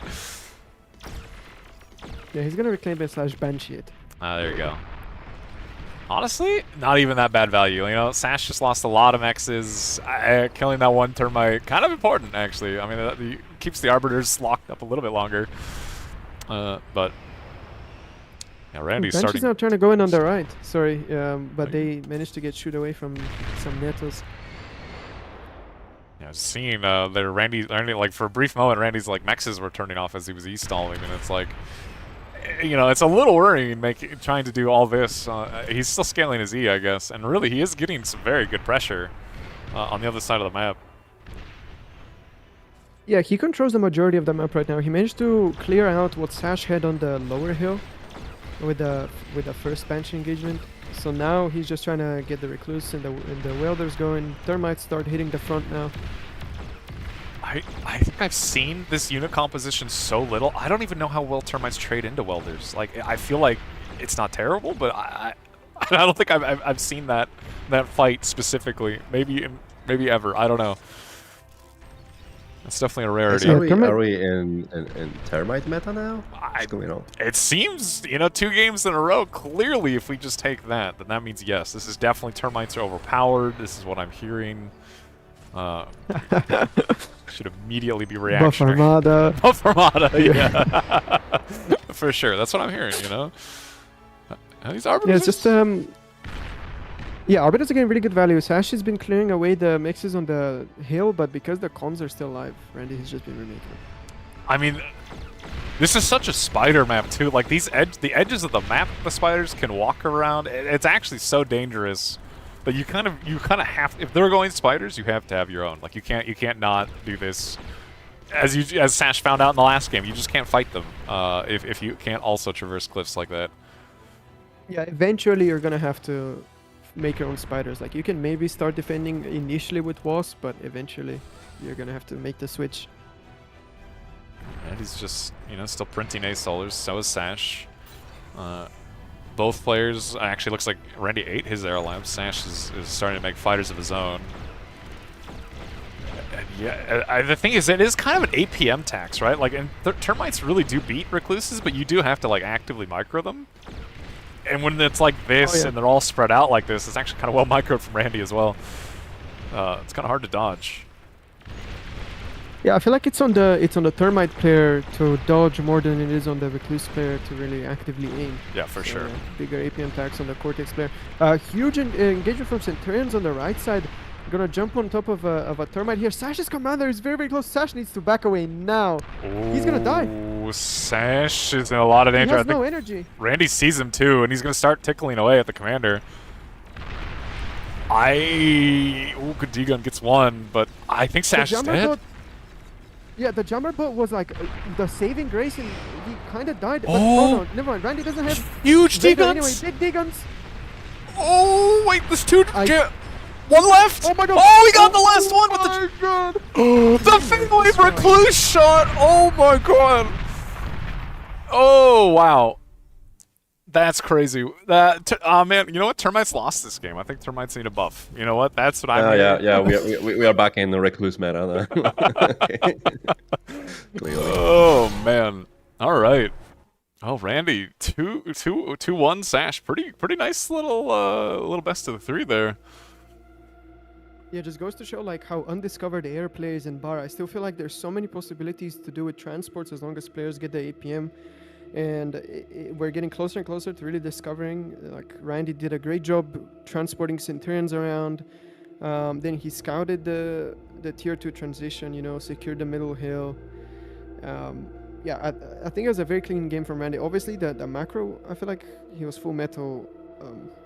For some time, but other than that, the decision making looked really, really solid. Yeah, look, it's been, I think, pretty consistent, right? You see between a lot of these specifically TM players and some of the older players is their micro and game knowledge is there, but like the macro is definitely where they seem to struggle a little bit. And Randy kind of showed that. He definitely, I feel like, he was struggling macro-wise on every game we watched, except for probably FTL, because that is just a clown fiesta. But I don't know, game knowledge, game sense, pretty good. Kind of just made units, did you stuff with units in one game, and sometimes that's all you need.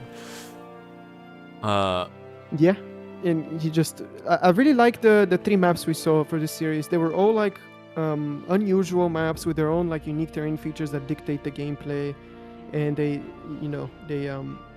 force players to like, instead of like instinctively like make like tanks all over the map and have better positioning on units. Instead, they force them to like make decisions on unique compositions, and it just leads to like interesting games like this. So yeah, more maps like this. For sure, I agree. Yeah, it's cool stuff. Well, Patak, do you have a game you wanted to see next, or we want to do a little intermission? What are you thinking? So there's Yanami going versus Autopilot since 30 minutes, so I'm kind of curious of that, although we might not be able to catch up. Look, I'm gonna hit the rejoin button, and we're gonna see it in a nice sped up way. Flying Duck just won with Yoon as well, so we will have a Bloody versus Flying Duck in the semifinals, so that's already set. And yeah, so this is the last bracket of the winners. Okay. Isn't autopilot Oh, and yeah. Konami Sorry. ongoing at the moment? I think they're in a 30 Yeah, minute Devil's postcard game. that's what we are loading into now.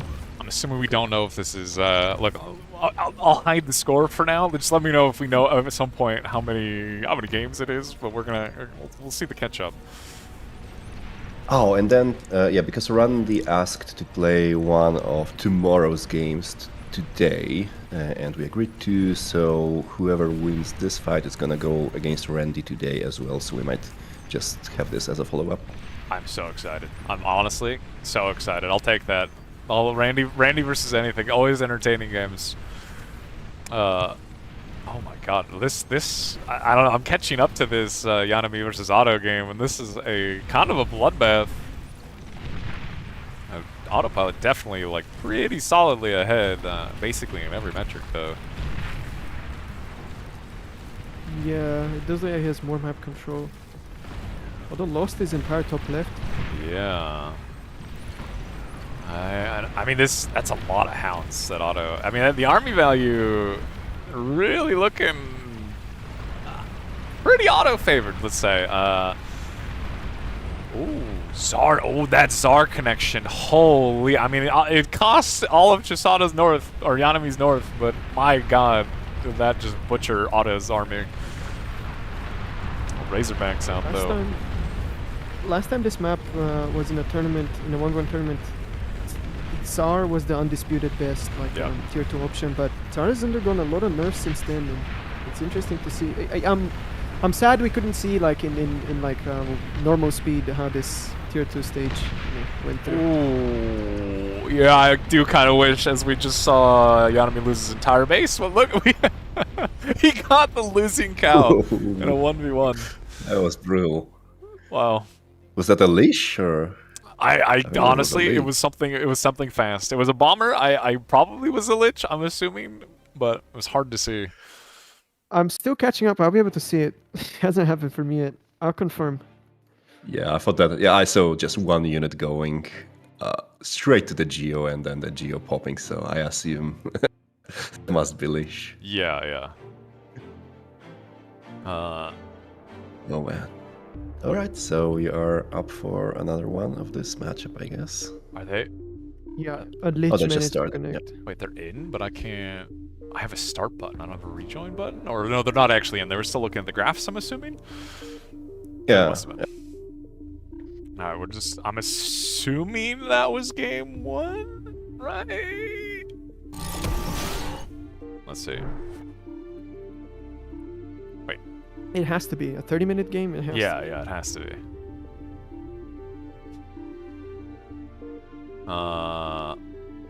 I mean, okay. Look, I can turn the score back on. You know, I'm assuming. What's the score? Do we know? I think that was game 1. It's Auto 1. Let me just ask. Hey, look, talks quicker. He's quick. Out microed. Yeah. Exactly. I see. I mean, you see earlier he says 0-0, but you know that was. Oh yeah, 1-1 Auto. Yeah, Auto. He took that game. Mariposa. Oh my god, I'm so happy we get to watch these two specific players play Mariposa. Yeah, for sure. Yes. Well, let's go on over, and we can get into what looks like a game 2 between Yanami versus Autopilot. Mariposa. Yeah, I think the meta on this map, or at least the strongest start, has kind of been, agreed upon to be starting in the water and then transitioning to land very quickly. Randy of the lake.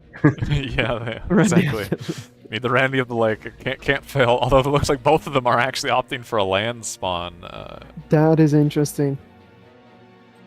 I mean, just positionally looking at it, like they're gonna do a quick C swap. I'm assuming, right? Surely, but.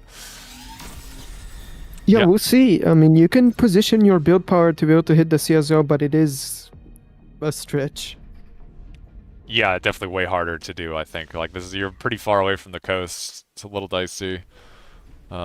We are getting autopilot with an arm start versus just auto or Yanami's core start. I'm gonna get these renames happening at one point. My God, it's driving me crazy. Yanami's core start and yeah, I don't know. We'll have to see what labs they prioritize here. I feel like the last time we saw this in BPL, we were seeing basically every lab, right? Like there wasn't like a one favorite. Mm-hmm. I mean, the thing is, you can make an argument bots are viable because of the amount of trees and rocks close to the starts, but I mean, vehicles are probably the safest option. We see both players go for vehicle labs. Core vehicles is interesting. Ever since last BPO I think was the first 1v1 tournament where Incisor was nerfed and we saw blitz, absolute blitz domination. We'll see if maybe that's, you know, the community getting it wrong and maybe Incisor is not as bad as people think. Yeah, we'll have to see. I mean, I feel like this isn't as open as some of those maps were on the BPL. I mean, it's still pretty open. It's Mariposa, but I feel like it's a little bit more like the units are being funneled in different directions that are a little more predictable. Maybe, I don't know. Maybe a little easier for the Incisors to deal with the speed advantage of the blitz. But yeah, actually pretty similar builds. Both players just going for 2 con into vehicle scouts. Relatively standard, I feel like. Yep, but to get to Incisors, you need to survive the rover stage, and rovers are absolutely brutal at the moment. That matchup, from what I've seen, has not gone well for the core player in some time. And I mean, maybe we'll, especially against you're going against somebody like Autopilot doing it, microing rovers. It's gonna be a little rough, you know. It is just Auto. It is the enemy. It's a little rough. Let's just say. We'll see how he manages to defend against this as the first rovers are getting across the map. It's pretty interesting actually to see that even though they're going for similar builds, there's so many more rovers out than Rascals, and that's because Autopilot went for way more solars. Yanami is full wind. Interesting. The difference in build power costs.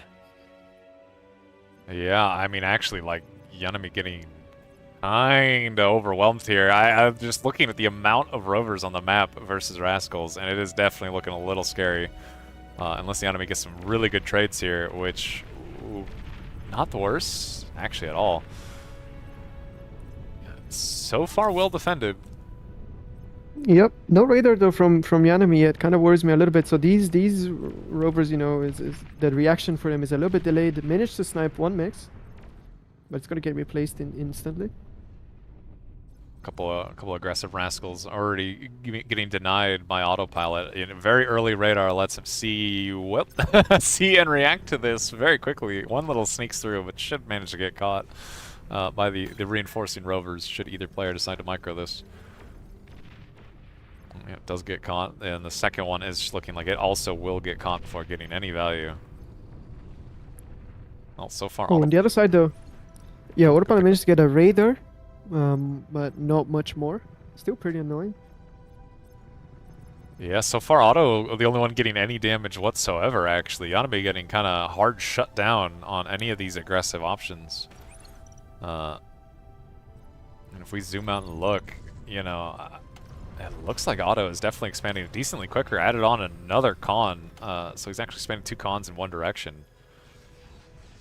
Yeah, Autopilot is up to 4 expanding cons. Yanami is on 3 expanding cons, but is still behind in army value because the trades have been favorable for blue.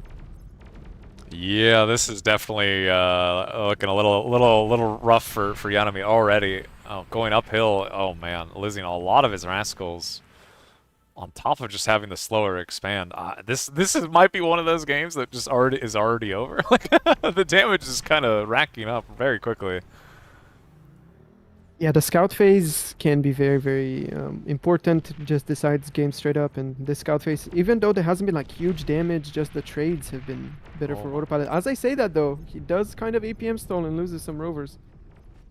Yeah, more mechs is going down for Yanami in the backline as there's just a couple little. Oh man, actually doesn't kill that one. A couple rovers get in. Oh, Yanami loses his entire counterattack to that one LLT. While losing everything that he's losing is just kind of brutal. Yeah, having rovers sneak into your backline like this is very bad. 4 mechs is gonna go down. That is huge damage at this point. And just no return damage possible. Like blitzes are out now. Autopilot feeling very secure to actually, you know, not really tech up, but he's going up to a little bit bigger unit, a little more expensive unit. Two of which are even about to hit on Yanami's side of the map. The LT goes up though. It should be able to defend this. Yeah, Blitz and low numbers are even like defendable by Rascal, so this should not be a danger. Well, incisors are starting to come out, but 60% army value disadvantage for Yanami. You know, gonna be hard for the incisors to fight that, to be honest. It's gonna be a little rough. There's a lot of blitzes already out on the map. Against a player like Autopilot, like being behind 10% means you're gonna be behind 30% later, and he's rarely makes any mistakes. The macro is on point, he's spending, everything is safe. Expansions never stop. Oh, okay. Looks like a little slight APM stall from Auto there. Maybe save. No, never mind. Not even going to save this con. Not even enough of an APM stall. Ooh, maybe. Oh, actually. The con survives. All right. Oh, lucky for Yanami there. Losing that expanding con would have been quite brutal. Ooh, actually, nice little pickoff here. Maybe can pressure a couple expanding cons of autopilots. Yeah, they're gonna hide under the LT, and two cons have a lot of HP and repair, so I don't think they're gonna die. Better not to But commit it's to so that. scary. Probably. Just leave the pressure there, you know, keep the threat of the incisors, but... Is he stuck? That's good. That's unfortunate. Yep, he is. Uh, I think it's fine. yeah, it's probably Commander fine. expansion in current meta is not that good anyway. So Ooh, nice pickup here, actually. But he stopped like 30 seconds on making a solar out of range, and that's that's pretty brutal bad. thing. unfortunate. Well, nice little pickoff, actually, from Yanami on the eastern side. Does kill a lot of blitzes for free. But, you know, he should get this western push cleaned up. He's gonna, you know, the Incisors not trading that badly on the retreat. Gonna kill a decent amount of blitzes, but... Yeah, Incisor in retreat is so strong. It's really going to be this counterattack from Yanami. Really needs to get some good value here. I mean, Autopilot has a literal year to respond to this, so it should be kind of hard to get the value that he needs. It looks like Yanami is going to try and commit to pruning away some of these mexes. I mean, if he can go up now after he clears up this mex. Oh my god, he's getting stuck on his own wreck. That is so unfortunate. No, that is so unfortunate. He should still be able to find this con though, unless it manages to hide. No, it's not. Yeah, this con is dead. That's a good pickoff. Definitely pretty good. And frankly, a lot of the Incisors do get out anyway. It's definitely worse than it could have been, but it's going to deny this con and the Twilight as well. Oh my god, I thought for a second he was going to keep driving, but oh no, he should be able to able to get both.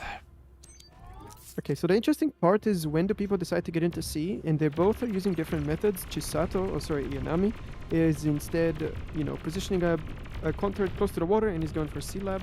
Is he gonna say? I want to see Auto self. I mean, self-D this Twilight. He doesn't even need to. Maybe the Incisors will just kill it.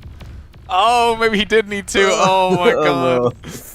Oh, very unfortunate actually. Although the counterattack on the other side is looking very scary for Yanami. As there are a lot of blitzes. Gonna deny a full max cluster as well as an expanding con. Ooh, wait, Auto is like full committing on this into like Incisors. Yeah, okay, now he's back. He killed two max clusters in a con, and is actually gonna drive away. He's backing up now, but he has another group. No, it's gonna back up with them also. Yeah. Pretty smart. Using the blitz's speed, you know, getting the value, getting the damage, and then getting out. Yeah, but this constructor is going down in the middle. Man. And really, Auto much quicker to get these C-mexes, right? With the amphibious cons. If we zoom out and look, there are C cons out, right? Yanami should catch up. Yeah. C cons are very fast compared to vehicle cons, so they should catch up. But we see the Banshee's out now for Autopilot. Air is actually spotted. The Air Scout shows to the offensive incisors. So, yeah, already we see Yanami queue up some Whistler. Decides to cancel. Yeah, only making a couple nettles here. I mean, I feel like this map is so big, you can't even really rely on mobile AA. Like, he's going to eat the lab. I mean, surely, yeah, he's just going to go in air lab. I feel like this is the only play you can make here if they already have Banshees out on a map this size. And even then, the Banshee's getting some value. Yeah, he manages to sneak one in the back as well.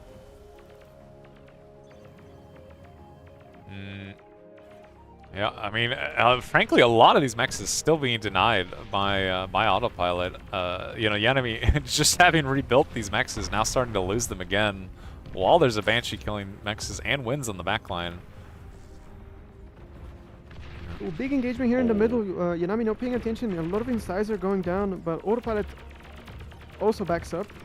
This is a weird double APMs though. Yeah, there's a lot going on. Auto actually got a fighter all the way in the back and killed Yanami's fighter as it was going to kill that Banshee. And now the Banshee is totally unopposed, killing Khan, Wins, and Mexes on the back line of Yanami's base. I mean, not a terrible angle, but there's just so many more blitzes than incisors. And, I mean, you can't trade into this. On top of losing another fight on the other side.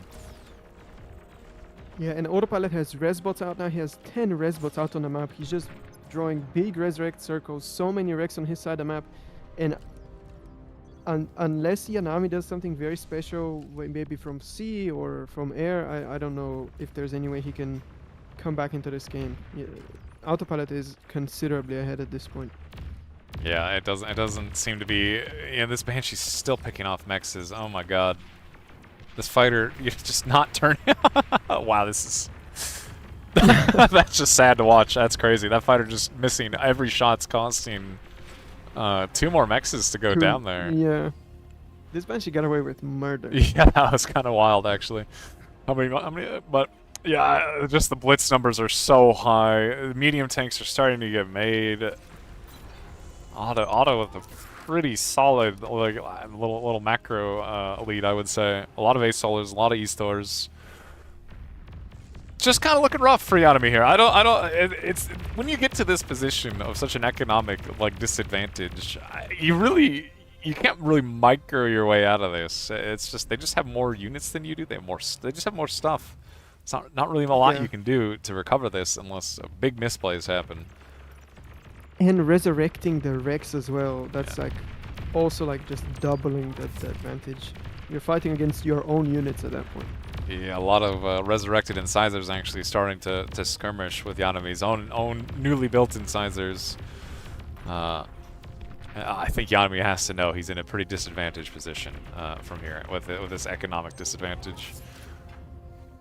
Yeah, I feel like at this point you have to your opponent has to make a mistake. I don't know if there's much Yanami can even do, even if he plays perfectly from now on. Yeah, somehow you need to. I think this is a calm snipe angle. That's kind of your only hope. And I think even then, Auto's commander is so safe. How do you find that? How do you find that only hope in the middle of Autopilot's base? I'm not sure. Well, it looks like Auto is securing the high ground. Gonna fully force off Yanami from fighting this. So the blitzes are gonna dive on the incisors, try and commit into this. Yeah, it doesn't even matter if the trades are bad. He has 7 resbots right behind, so yeah, Auto very everything's gonna come back to life. Just mash his face into the incisor wall as he has an attack hitting on the eastern side at the same time, and everything is getting revived behind this. There's so much metal on the ground that's getting resurrected. This is definitely a critical snowball. Yep, Pounders being made to try and trade. If there's one unit that'll trade pretty efficiently into something like this, it's definitely a Pounder. But I don't even think Pounders will crawl Yanami out of this hole that he's dug himself, as there's just too many units. Oh my god. Okay, well the Pounder's still pretty good. You know what? They're still pretty good. Pretty solid unit. Yeah, Panda's really good into this, but it's just so much metal on the ground that's coming back to life. It's just an uphill battle. Oh my god, so many resbots from Autopilot. 21 resbots currently resing. Even Autopilot getting the high ground mexes on both sides. Oh, I mean, good engagement here from Yanami, actually. Even then, there's just so many units, but the Pounders should be destroying this army. Yeah, this is actually pretty good. Yanami has his own res bow going, so if he can, you know, make these wrecks and secure them and resurrect them, then maybe something can happen. But the army value is 240%, and there's a new horde coming Oh down my the hill. god. Yeah, Horde is definitely, I think, an accurate name here for this. Holy, there's so many stouts. Revived incisors and blitzes just kind of sprinting at Yanami's base. Now, admittedly, they are driving into a literal wall of Pounders, but, you know, that's still a lot of units for these Pounders to try and deal with, and they're kind of almost getting outrun here and encircled. Yeah. Which allows Autopilot to crawl even further, resurrect more wrecks. Vicious cycle. Yeah. I mean, it is, like, even Yanami is getting good trades. He's trading very efficiently with these Pounders. But it just doesn't matter. He just does not have the units or even really the map to retreat anymore, as there are medium tanks now getting on the backline and on top of his own economy. I think we're seeing the beginning of the end here. I would not be surprised if we see a GG soon from Yanami here. Yeah, I feel like he's holding on because it's the last game of the tournament, but yeah, I think this is there is no comeback option anymore. Look, you know, there's always that one edge case where Autopilot's internet goes out. You know, there's always a chance, maybe, somehow. But Could happen. It could happen, but man, does it really look like it's not going to happen. I think even if Autopilot's internet goes out right now, I'm pretty sure he's fight moved his tanks, and I think they will auto win for him. As that's a lot of tanks. Yeah. I mean, Yanami is defending. He's still holding on. You know, the wall of Pounders is enough to maybe scare away Auto from full committing, but Beamers are being made over the reclaim field directly in front of Yanami's base. That is just kind of hard to deal with. Yeah. Behind this, Autopilot has gone tier 2. He is scaling up. Fusion going down. Multiple tier 2 mechs going up, as it looks like Auto is going for a lot of cons. Knows he's in a very secure position. Ooh, Nice connection there on a couple of res bots from a Pounder. Yeah, you know, he's getting like small little wins. Well, there's just massive Autopilot gains happening in the backline. And really just look at the sheer wall of meat directly in front of Yanami's base. Like, how do you even approach dealing with that, as that is just so many medium tanks. The Beamers are the brutal part, I feel like. Like, the medium tanks, you can always, like, kind of retreat, shoot them with the Pounders, but the Beamer creeping is brutal. Yeah, Auto very easily just can retreat to, like, right in front of the Beamers and just gives so much added damage to his wall of meat, I guess. I mean, what do you call this? There's 57 stouts here. It's just kind of unpushable. Yeah, surely. Oh, that looks... Air coming up. Well... Auto, though. Yeah, he's going tier 2 air. Yeah, Wait. I predict a Lich angle here. You know what I just realized? Auto made tier 2 core. He rezzed a con to make Chisato's or Yanami's factions tier 2 lab. Well, he's on. Where did he even get that con? I don't even know where that was. It was probably this one. And then Remember why? this one from earlier? Why did he prioritize core? I just wanted the fusion, I guess, but... I don't know. Yeah, I don't know It's like an either. achievement. Maybe.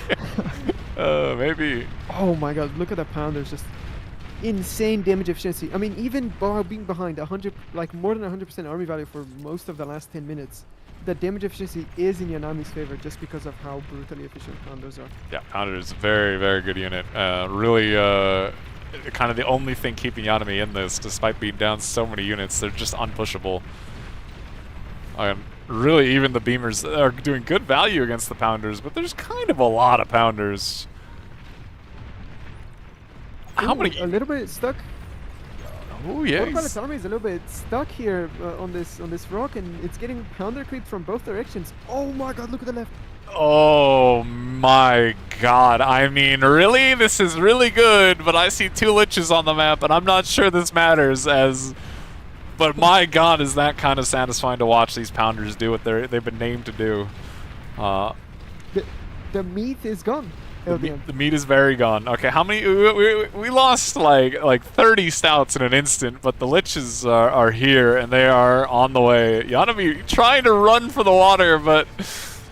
There's just no chance. You can't quite get there. Gonna dip his toes in the beach. Commander destroyed. And then go out down. swinging. Auto with the 2-1 or 2-0. Yep. Well, Yeah, just got a small advantage really early on. It all started from just having an extra con. It wasn't even big damage. He got 1 raider for like the most of the early game, but just having 1 extra con and still like being up on units, and then it just snowballed slowly, just like 0 mistakes. Yeah. yeah, it is just the the autopilot special, just kind of doing efficient things very efficiently, and just tiny leads turning into massive advantages, and I mean, he's showing what he's good at, and it's definitely that. All right, so that is it for that set. I'm assuming then, Patak, you said we're gonna do the, what is it, Randy versus somebody? It's versus Auto. Oh, it's Auto, right? Oh my god, I'm ready. Yep. Oh, the legendary matchup, man. That's gonna be nice. Do you I'm think? calling Randy. Oh, he's already here, actually. Do we think Otto in the back of his mind is always thinking about, the last time he was against Randy? Like he did kind of get it back, but do you ever think he's just thinking to himself, what if there's heavy minds? You know what? Is that always going to be in Otto's brain now?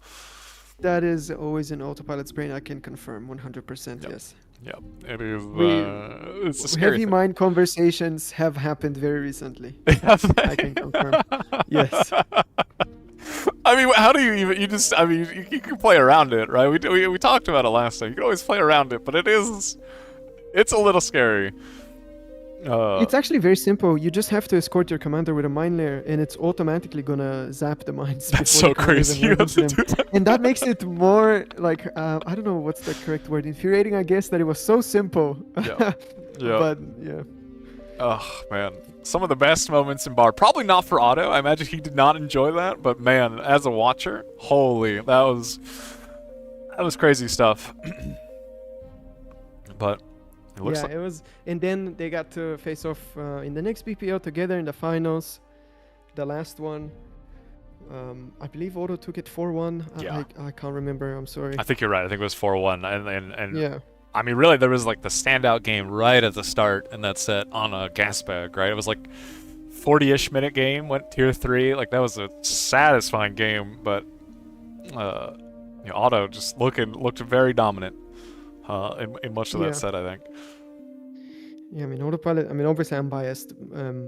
He is my clan leader, but he is looking very clean. I think Randy can take it if he does creative stuff. I feel like he's the king of like sneaky creative plays that no one has ever done before.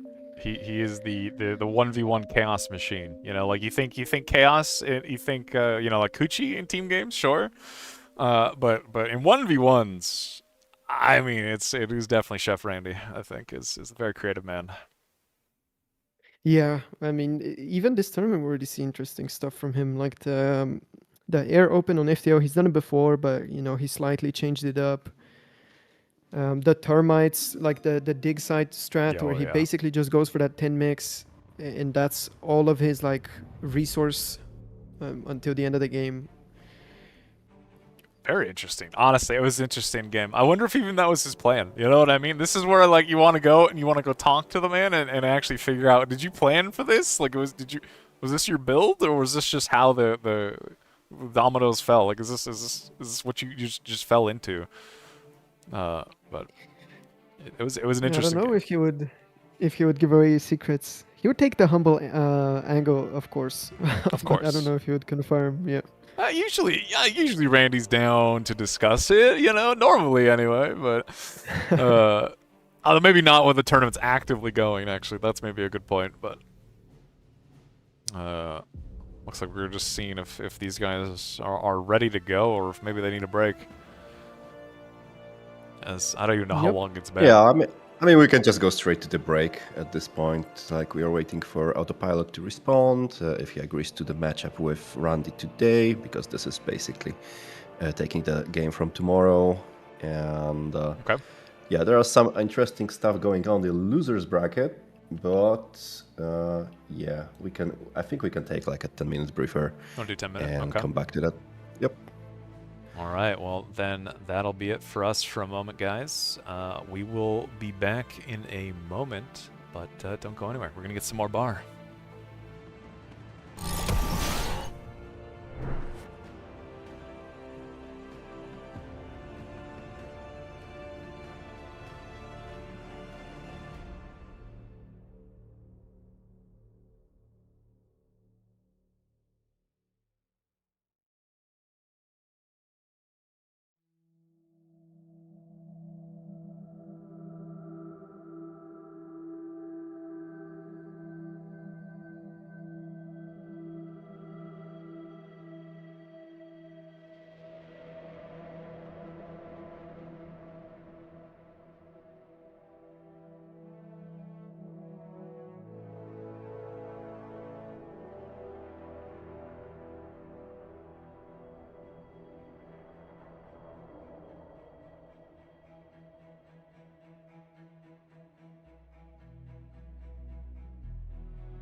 All right, we are back. Got a nice little break there. Unfortunately, I have to say, Otto, did not realize that maybe Randy needed to.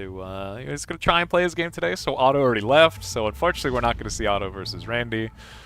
We might have to do some little finagling for tomorrow, but we're gonna do some of the loser bracket games. As I don't know if you guys are looking at the bracket, but there is a lot of good sets. Let's actually, if I can swap over, you're gonna have to forgive me for the loser bracket scrolling, as there is quite a lot to scroll past.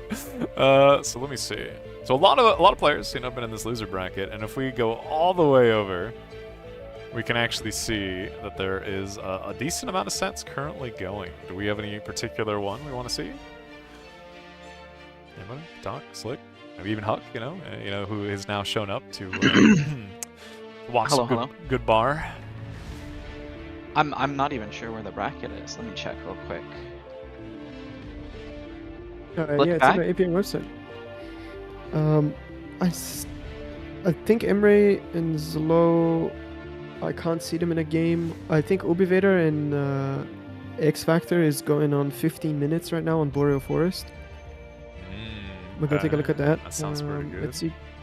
Kuchi versus Hayaji is running for 21 minutes on Dig side. Oh, that's also kind of good. Yeah. Look, I don't know. It's I'll let you guys decide, okay? I'm just. Okay. What do you think? All right. I'd like to watch Ubi Vader versus Revan. I think is the most competitive game. All right. Oh yeah. Sounds good to me. Right, let me load in. And then you know what? You guys get to watch, hopefully, a good set. I think we did see this get a little rough for our Revan, our X Factor earlier. I guess is against Flying Duck. Yeah, he tried to play Blitz starting from the low ground, and it didn't quite work out. All the vehicles have lost the most competitive games today on that map, correct? Or at least that's what it feels like from memory. Yeah, I think so, yeah. I think we had a somewhat close-ish game, at least the beginning, between Zlo and Blodir, but Blodir managed to take it with grunts at the end. Okay, I mean, this game already looks brutal. The numbers are 100% in favor of Revan at 12 minutes. I'm just looking at the catch-up. Jesus. I mean, we might just be this game might be ending as we catch up. We load in, yeah. Yeah. Oh, we'll get to see the final moments. Hopefully. There it is. Yeah, there we go. Yeah, okay. 300% in every metric. This is just Flying Duck versus Revan, but switched. Yeah, I didn't see. It looks like, I mean, X Factor opened bots, I'm pretty sure, in that catch-up, which I think, definitely seems to have traded a little better for him. Yeah, it looks like Ubi was playing Armbots. It's his most played lab, but probably underpowered at the moment. Yeah, it's tough. It's tough. He was behind extremely early, so I'm guessing like X Factor have really good trades. Yeah, but we see now the brutes drive in. Ubi calls the GG, and there you go. Yeah. So I guess now we just have to find out. Wait, is this a best of one? It is, yeah. Commander self-destructed. Oh, so that's rough. Yeah. Ubi's such an interesting player. I feel like it's a shtick to him. No matter what map, no matter what's happening, he just plays bots. Or tries to play bots. Yeah, actually, I mean, Yeah, he it's kind does. of been his thing, I feel like, for a long time, right? I mean, there was like a brief moment where Armbots was like the king of everything, and I think Ubi was eating good, but, that does not seem He to be doesn't the really case. flow with the meta. Yeah, he just kind of sticks with it. Unfortunate. It looks like Kuchi versus Hayaji just ended as well as I joined the lobby, and now we have Kuchi versus Yanami, and I can't even see where is X Factor. Oh my god. X Factor. And it looks like we have Hornet Pro versus X Factor, who I don't even know who Hornet Pro is, so this might not be. Or at least I'm pro. Or yeah. Is that how that works? Maybe, who knows? Maybe they're changing things up. Look, but you. So I'm guessing What do you Kuchi want? versus Yanami next. Okay, sounds good to me. Sounds good. Look, I love Huck. Huck, what, you got an opinion? You feeling any of these games? Listen, I'm down to watch Yunami and Kuchi. I think it'd be interesting. It could be a big upset, and any opportunity to see Yunami lose after he put me in his F tier list, I'll jump at the opportunity. I don't think it's likely, to be clear. Yeah. I think there's a clear favorite in that matchup, but it will be fun either way. Look, as we all know, I mean, we have seen some plays from Kuchi. we Yeah. have. He's like the upset master as well, so who knows?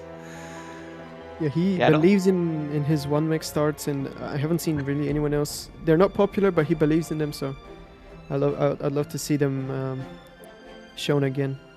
They're scary too, and I don't know how much Yunami's actually kept up with Kuchi's builds or how long Kuchi's been doing that build, so maybe there's a hope and a chance for him to catch him off guard. Does look like we're gonna eventually have Kumar versus Sash as well, which might be a good game. Yeah, that should be a fun one as well. Look, I don't want to put the pressure on Akimar, but he is kind of, well, NA's last hope. he is NA's last. NA's hope. only hope.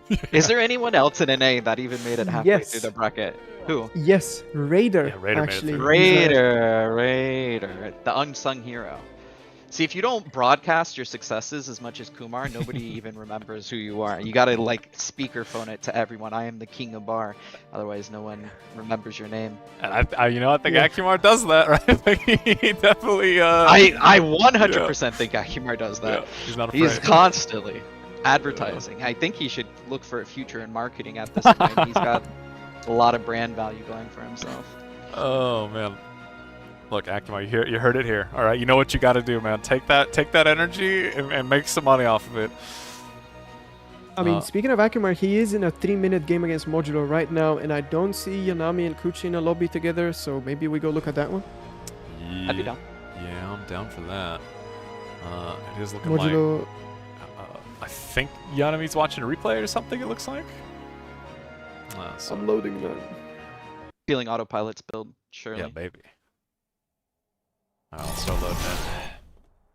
Autopilot. I have not seen Bloatier, but I mean, my two favorites would be Bloatier versus Autopilot, but so far Autopilot looked just scary clean, you know? Like, not a chink in his armor whatsoever. Yeah, that's the autopilot special. I feel like he's super active.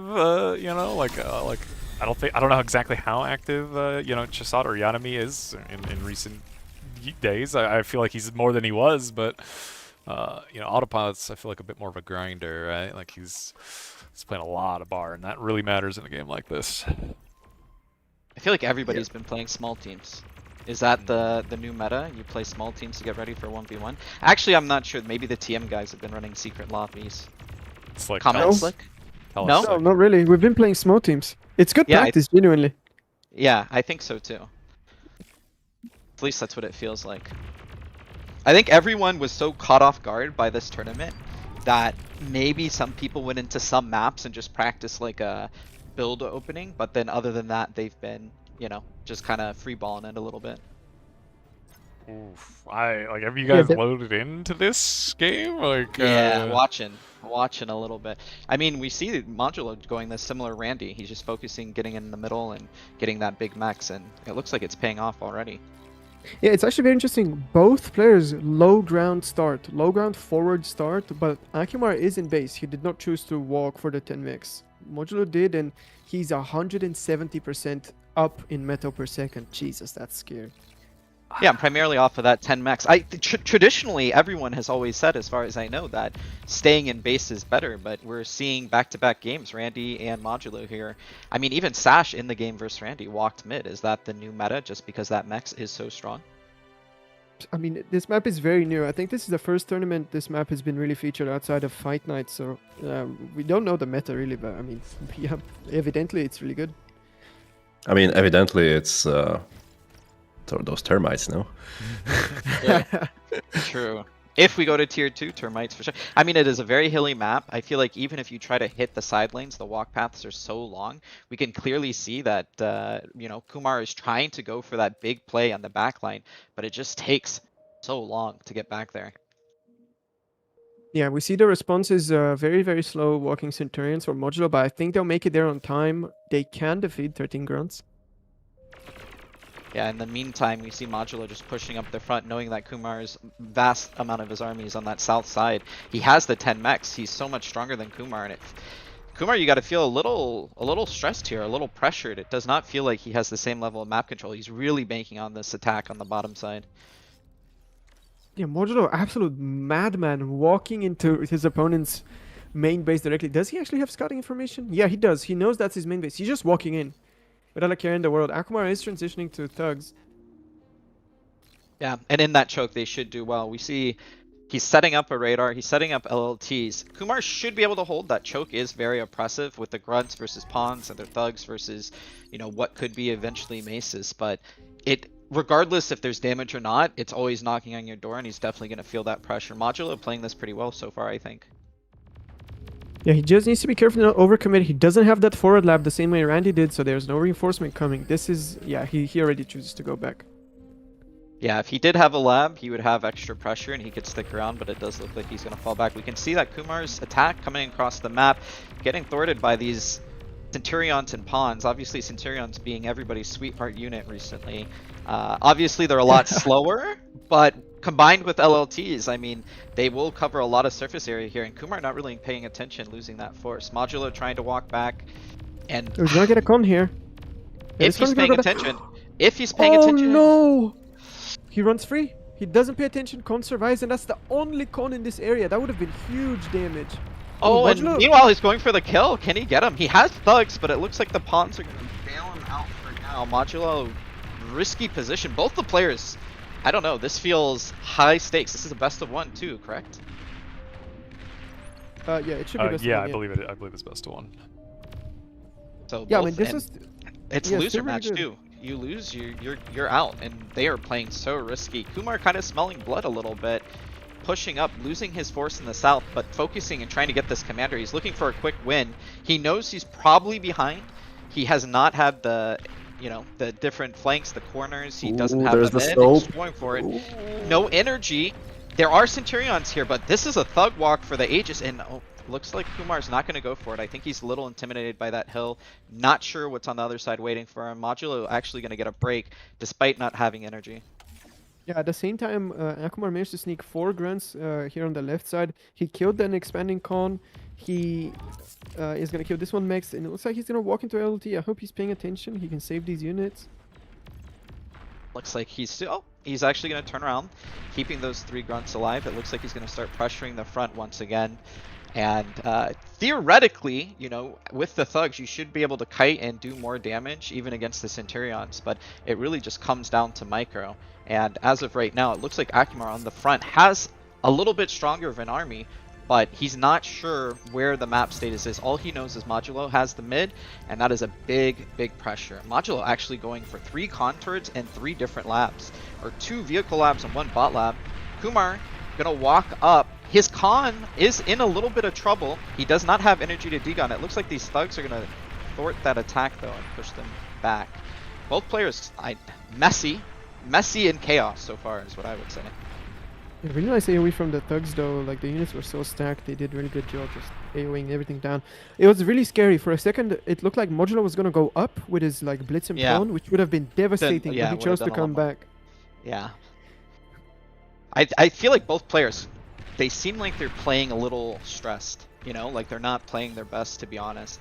Both probably feeling the burn of, you know, losers match, you lose here, you're out. You can clearly see that Modulo probably has more map control, but at the same time, Kumar's eco's actually been doing pretty well despite that 10 mechs in the middle.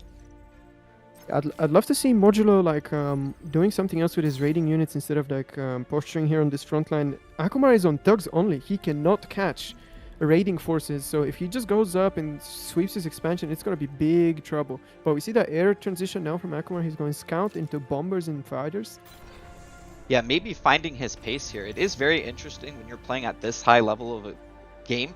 You know, sometimes you're nervous at the beginning and then you kind of, you know, fall into a certain pattern and you kind of regulate yourself back to normal play. And it does look like Kumar is kind of getting comfortable in this game. It feels like he's playing with a little bit more control.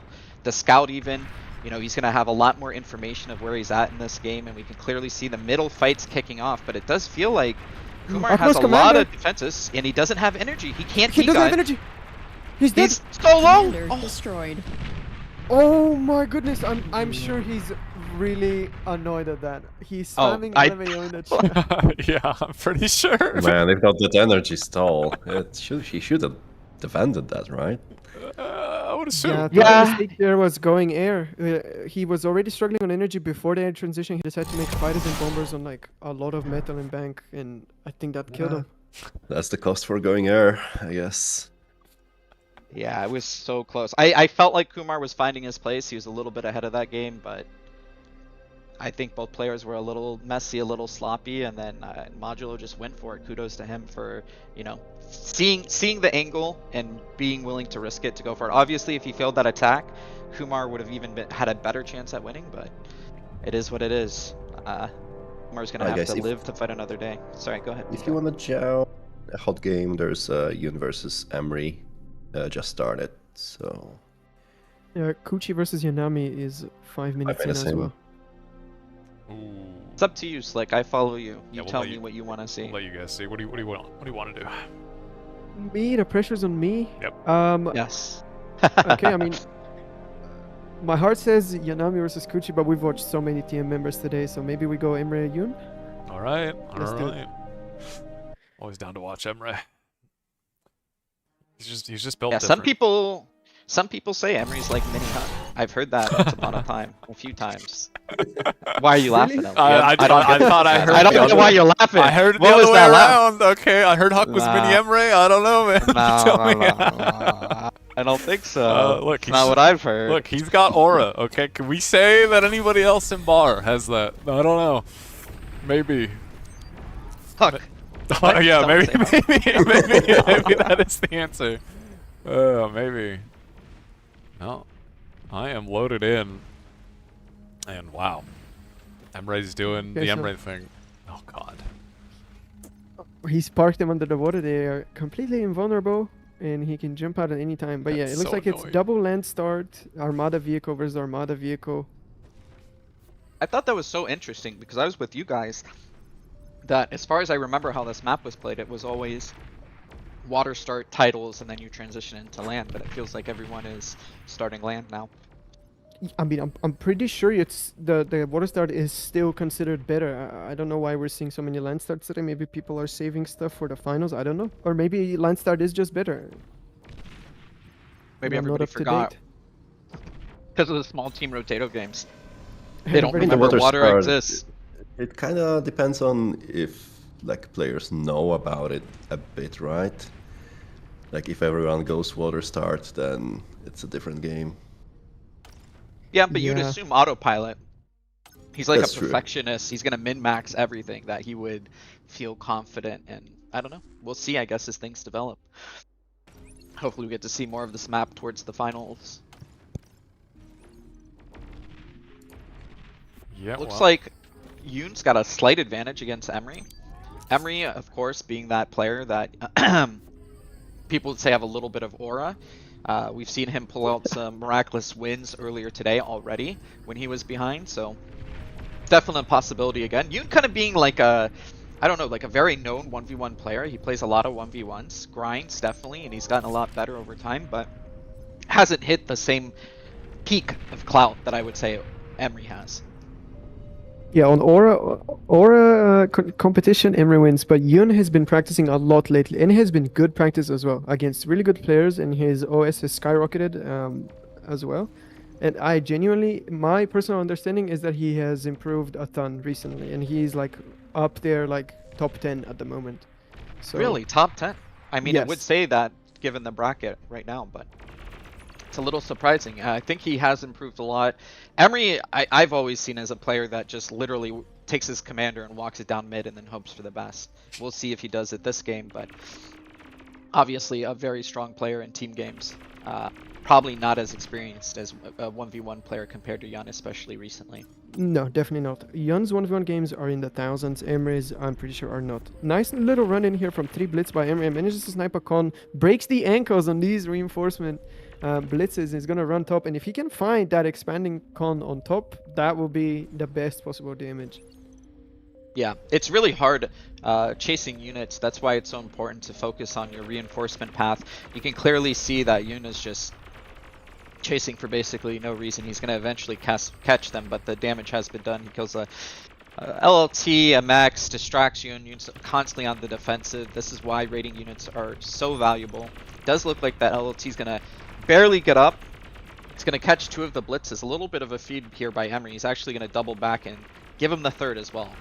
Just for the heck of it. That is what we call aura, ladies and gentlemen. He does not care. Yeah, I mean, it seems like overall stats-wise, Yoon is ahead. Maybe he had a little bit cleaner expansion throughout the game. Like a comfortable 15% lead across the board. Yeah. I feel like Emery's kind of like Huck, like a mini version where he just wants to like all-out aggression all the time and hope for the best. Sometimes he gets punished for it, sometimes he doesn't, but you can clearly see Emery does not know what it means to be defensive. Even though he just donated 3 blitzes, he's going to go for a double round here. He's running in 4 blitzes. He's going to actually snipe the LLT, get another mech. He's looking for that expanding comm, and you can see Yoon just, you know, has an advantage, but has not had the ability to counter himself because he's permanently trying to defend, chasing these units across the map. And he's actually going to APM stall here, and it is a bad situation for Yoon if he does lose this extending con. It's so far out.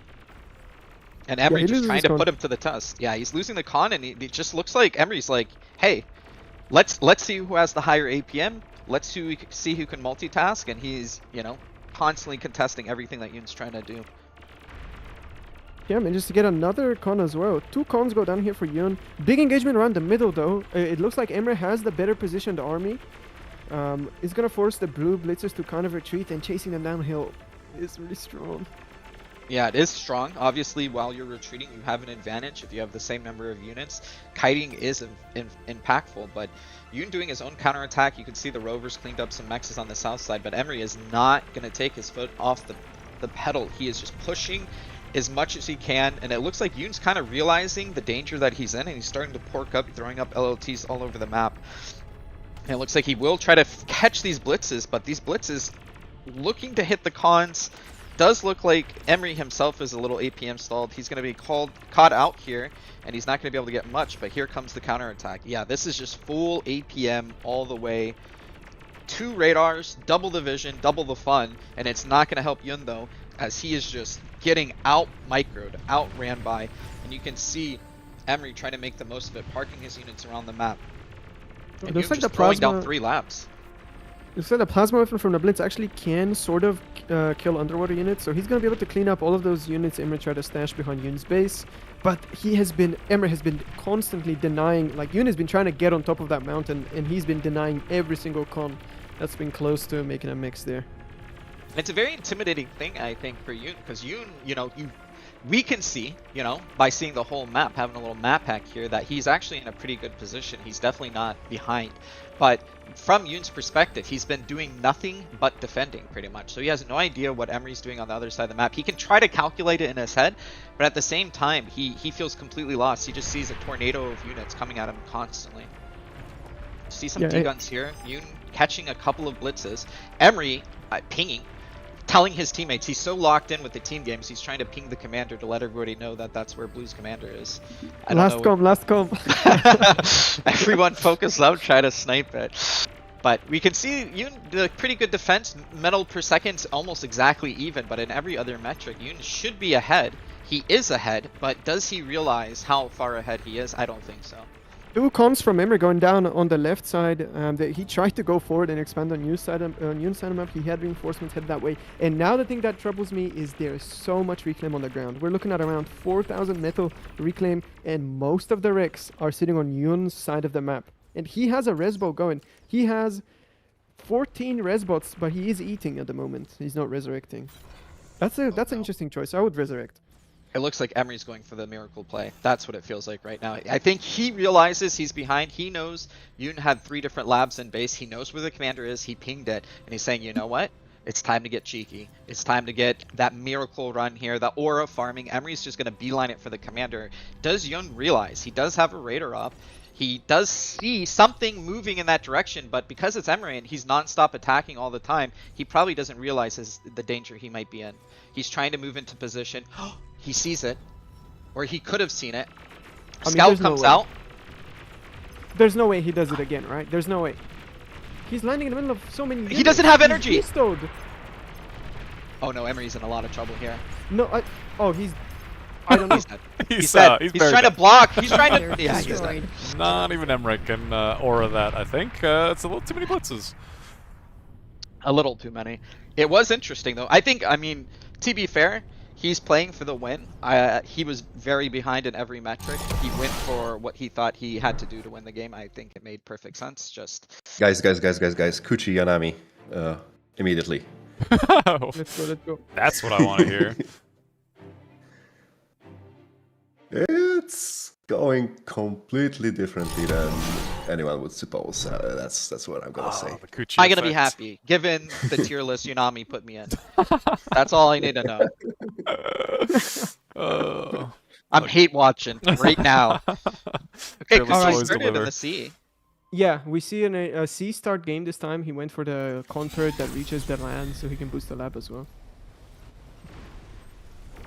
Slight Yanami advantage at about 10 Yep. minutes. You gotta like speed cast this. You gotta go as fast as the game is, catching up.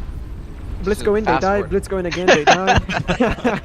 It's a lot of reclaim on the ground. Looks kind of even, so maybe red many favor. banshees. What the? Look at this. What is the kind of like lings like muta shit is this? There's just banshees everywhere. That is the Kuchi special recently. Going air, making the most use of it. Maybe he's trying to apply the same kind of logics to 1v1. It is a very different game mode, but there is just... All I'm seeing right now as the game catches up is chaos. Yeah. Just Yeah, full units, chaos. reclaim, death, destruction. The whole map is on fire right now. Just Yeah, it Kuchi looks like- things. Right? Just Kuchi Yeah, things. just Kuchi things. Yeah, it looks Looks like like- Yanami went in, cleaned up all of the land mixes from Kuchi, but dropped a lot of wrecks. Kuchi rezzed them, sent them back in, cleaned up all of the land mixes for Yanami, and now it's going again in a cycle. Now Yanami's resurrecting. Yeah, the one positive that we have here for Kuchi is he does kind of have that middle high ground, which is a very stubborn position to get someone off of, and he does have a good amount of torque as well. So he might be slightly behind in some metrics, but the potential here with 9k reclaim just in that middle part is, unlimited. And it just really depends who can claim that middle ground and continue to, free farm all that metal. I think actually rezzing here might be a mistake if you could just eat and throw down solars, but we'll have to see what happens. Kuchi obviously trying to defend that high ground. Yanami kind of feeding as well. He's running up, getting caught, and it is just more Ooh, carnage. that's At a 8k. really nice catch. Yeah, 8k to 10k. You can see Yanami has a little bit more of a res bot ball on the backside rezzing, but now it's a question of can he actually defend those res bots? It looks like Kuchi's gonna actually come back. Yanami running into the pork, getting shot down by God only knows how many LLTs. Looks like about 12, a dozen, a baker's dozen even. And it looks like Yanami's res ball gonna have to run away as Kuchi runs in. Like this game, it's like a boxing match, and no one has any good defense. They're just throwing punches non-stop. Yeah, and now 12,000 metal of blitz and some pawn on the ground. And that's the win condition. It's who gets the res, Yes, and it looks yes. like Kuchi is in control of it at the moment. Yeah, and he's in control of it as well as attacking, so he feels even more comfortable on the backside doing what he wants with the res bots. And he's just getting a perfect surround. At this point, it just feels like Inami has to like purely defend. And it's such a tough thing because even if he defends, he's going to lose to the zombie army. And Inami actually typing, Isu I lost? I think he meant insane I lost. Yeah, But yeah. We'll I have mean, to the see. army value difference is 150% in favor of Kuchi, and he's just pressing on the gas. All of this land base from Yanami is gonna go down. He's gonna get on top of the BP. GG is called. Wow, man. Well, this was a very interesting game. Like I was watching this from the start, and as you would suppose, Yanami was always on top of the macro, but Kuchi was basically leading the dance. Even though Yanami had always more units, more expansion, more everything, but yeah, the Banshee, that's the a graph. other transitions, yes, Through aggression, I on the assume. game. Yeah, that's a crazy graph. Like Yanami just totally ahead, basically the entire game, and somehow Kuchi is just different. You know, he's literally just built different. And Some say Kuchi is the mini of Emery, who is the mini of Huck. I've heard that too. many That times. is definitely not something I've heard. okay, I promise you. so far from true. Oh man. Oh, okay. Let's see. What Something, are we? something. Something. Yeah, exactly. Yeah. Let's see what else we got. Yeah, Modulo versus Sash. It looks like. Yeah. Sure, that sounds like a good one. It is very interesting though to see Kuchi pumping out so many Banshees. Obviously, he's been fond of them for a while, but especially recently in the OP small team Rotado games, he's been kind of the pioneer to pump them out and create that new meta, as well as the most recent small teams tournament. So he's bringing it to 1v1, and it seems effective. I mean, we have seen Autopilot do it as well. So maybe this is a developing meta. Yeah, it's kind of, you know, like Banshees, they got like a buff, and they definitely, like, well, they're already kind of good situationally, 1v1.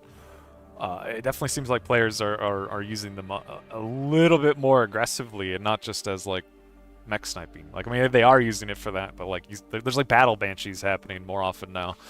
And it's definitely interesting they're just... to see. They're so mobile, and then even if you know, you defend them, it's such a pain in the butt to have to chase them around the map. You're constantly APM stalling, trying to catch them. They can always find vulnerabilities on like empty mexes. If you put up an AA turret at every like 3 cluster mechs, you're still probably trading down compared to the value they're gonna get. It's just it's a difficult situation. I think the clearest best answer is to go Figs, but you're always on the back foot. You know, if they get Banshees out and you're totally unprepared. Yeah, figs are like, that's the strongest part of Banshee. I think they force your opponent to make figs because you can't catch them with any other form of AA. And figs are way worse on metal to energy efficiency than Banshee. Banshee is kind of like a whistler, in terms of the resource ratios. So you're definitely hurting your opponent, forcing him to defend it. Yeah, you force AA turrets, you force AA bots, then they eventually get the figs, but then they're also trading down there. It's just a very tough tempo play. And speaking of tempo, it looks like we're going to be watching Tempo Coordinator, aka Sash, versus Modulo. Modulo, of course, just beating Akumar. This is a loser brackets match. I think still best of 1, and we're going to see 2 land starts once again. Yeah, 2 land starts, Jesus. Nobody really wants to dip their toes in the water except for Kuchi. Yeah, and it worked for him too against a very strong player in Yanami. So we'll have to see. I think we're kind of nearing the end of the day too. So what's going to be cool and interesting is going to see, like, is anybody going to adapt going into tomorrow, especially seeing that Kuchi Yanami game, or are people going to be caught off? Maybe, you know, seeing different playstyles, different maps. Yeah, what's even more interesting about tomorrow is we get new maps tomorrow. This time there are special maps that are locked only to specific parts of the tournament. So yeah. Every game tomorrow. I didn't know that. Yeah, every series tomorrow, I believe, is gonna begin with a map we have not seen so far in the tournament. At Like the all? first map is locked. Yeah, at all this tournament. That's cool. That's very interesting.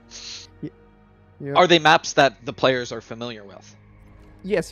They're not brand new. Never I seen mean, that would be before. cool and interesting in its own way, you know? Yes. You just Yeah, I drop agree. the map and figure it out, guys. That would be a pretty cool, interesting aspect. Yeah. But already we see Modulo going for an arm bot opening, starting off with 2 fast ticks and then heavy into the res bot and cons. We haven't seen bot and- on this map yet, have we? No, I don't think so. No. Yeah, obviously there's a good amount of reclaim on this map, but the Tick versus Rover matchup is just such a difficult one. And there are a lot of mechs sprinkled around the map, so obviously the vehicle cons are going to have a little easier way just getting across the map. But we'll have to see how this turns out. The Tick versus Rover micro is very difficult. It looks like he's going to spot the Tick, and he's going to immediately cancel his con and start pumping out Rovers. I don't think it's going to be in time to save this mechs, but he should be able to trade up against this Tick. Ticks can actually, I mean, obviously it's a very bad matchup, but they can kill Rovers one-on-one, as we see Just there. as we if see. you just, Yep. yeah, if you keep spinning around it, the Tick has way faster turret rotation. So if you kind of get the Mario jump, versus Bowser in 64. You grab his tail and you swing him. Hope for the best. yeah, Does look like pawns are going to come out. Pawns do give pretty good tempo. The problem is it's going to be hard to defend unless he has pawns in position. Of course, if he can get in before blitzes come out on Tempo's side, they can do a lot of damage if it is a surprise, but they're so vulnerable to mass rovers and or a counterattack. All right, there we see the kind of the last tick that was on Sash's base go down. The pawns are now coming in though. The pawns are coming And- in, but I think Tempo saw it, and he's going to actually have his blitz in place. This one tick's going to be a little bit of a nuisance, but it's going to get cleaned up. We can see a counterattack on the other side of the map. These rovers are actually going to do a good amount of damage. A pawn can defend if they are in position, and now it's going to be an 8 PM task. They're both fights going on either side of blue space as well as on the other side of the map. We can see the rovers making use of their agility, getting on the back side of the map, and at the same time across the map, the pawns doing what they can. A lot of mexes go down here for Sash. At the same time, Sash has some rovers at the back of Modulo's base, but I'm not sure if he was able to get much damage. Oh no, actually, he looks like he managed to kill a con and a resbot. I'm just looking at the wrecks on the ground. So yeah. Detective Slick on the case, discovering Unraveling. what had. Yeah, very good. So I would say overall, I feel more comfortable with Sash's trade. I feel like he got a little bit more value. I think on the opposite side of the map, he only lost 2 mexes, so it does feel like he got a better trade. These 2-3 rovers trying to run for their lives, just trying to be annoying more than anything else, trying to task your opponent. He has a lot more of movement speed. Does look like it's going to get cleaned up though. Yeah, now is the really hard part. Like now the rovers are in big numbers. If you keep making ticks to defend them, you are putting yourself at a great disadvantage. If you make pawns, you're gonna get ran around. Like you need to make pawns and position them really, really well to survive this part. This is gonna be a big challenge for Modulo. Yeah, doing a good job, getting a little bit lucky even, catching that one blitz. Now the rovers are going to come in. It's more about can he pump out units in time. This one con going to be surrounded, a lot of flanking damage there. The rovers actually do catch it, and they're just going to try to get out, try to cause a little bit more chaos, and they're going to park themselves on the back side of the map. And that's going to give time for Sash at his home base to try to defend this push as well, as we see 5 different pawns running into Red's base. The 4 in the backside probably going to get a little bit more damage. He does have his commander back here, which could help defend. He is doing a little bit of shooting, and the rovers look like it's going to clean up. And this is just the advantage of having mobility. The rovers having so much more speed than the pawns, even escaping certain death at the top left. A little bit of a micro blunder there from Modulo. He was shooting the closed solar instead of shooting at the rovers, so he just no. got flanked and perished. Yeah. 4 pawns were definitely a big threat, even with the commander on the backside, and it looks like he's just being a little sloppy. I feel like this is kind of similar to what we were seeing against Kumar, but I think Sash being a little bit more level-headed is just finding the little small opportunities that pick off on that low pawn.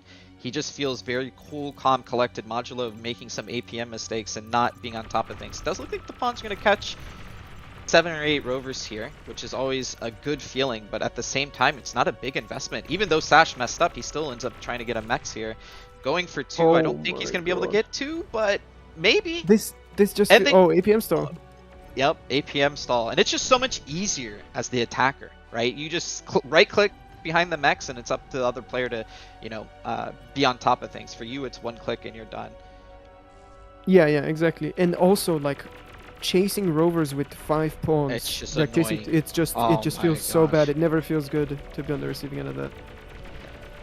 And you can see these like random 1-pawn run-bys. It's just not working. Even if you catch like 6-7 rovers, if Sash is on top of things, he should be able to trade efficiently. And it looks like Modulo's enough is enough. He's swapping to vehicles himself. He's tired of this pawn versus rover / blitz matchup. And it looks like he's going to get lucky once again. Just paths lining up for him. And he has the slightly bigger army. These blitzes trying to get away. But uphill, they're just so slow. And these pawns are so fast. And he's going to end up catching a couple blitzes, a couple rovers. In the meantime, continuing the 1-pawn tradition. Running it in the back, getting caught. Sash great on the defensive side. Just being very clean cut, very practiced, not letting damage get through, and you can see Sash starting to edge out on this matchup. Yeah, Sash is starting to get more metal per second. The metal produced so far is pretty equal.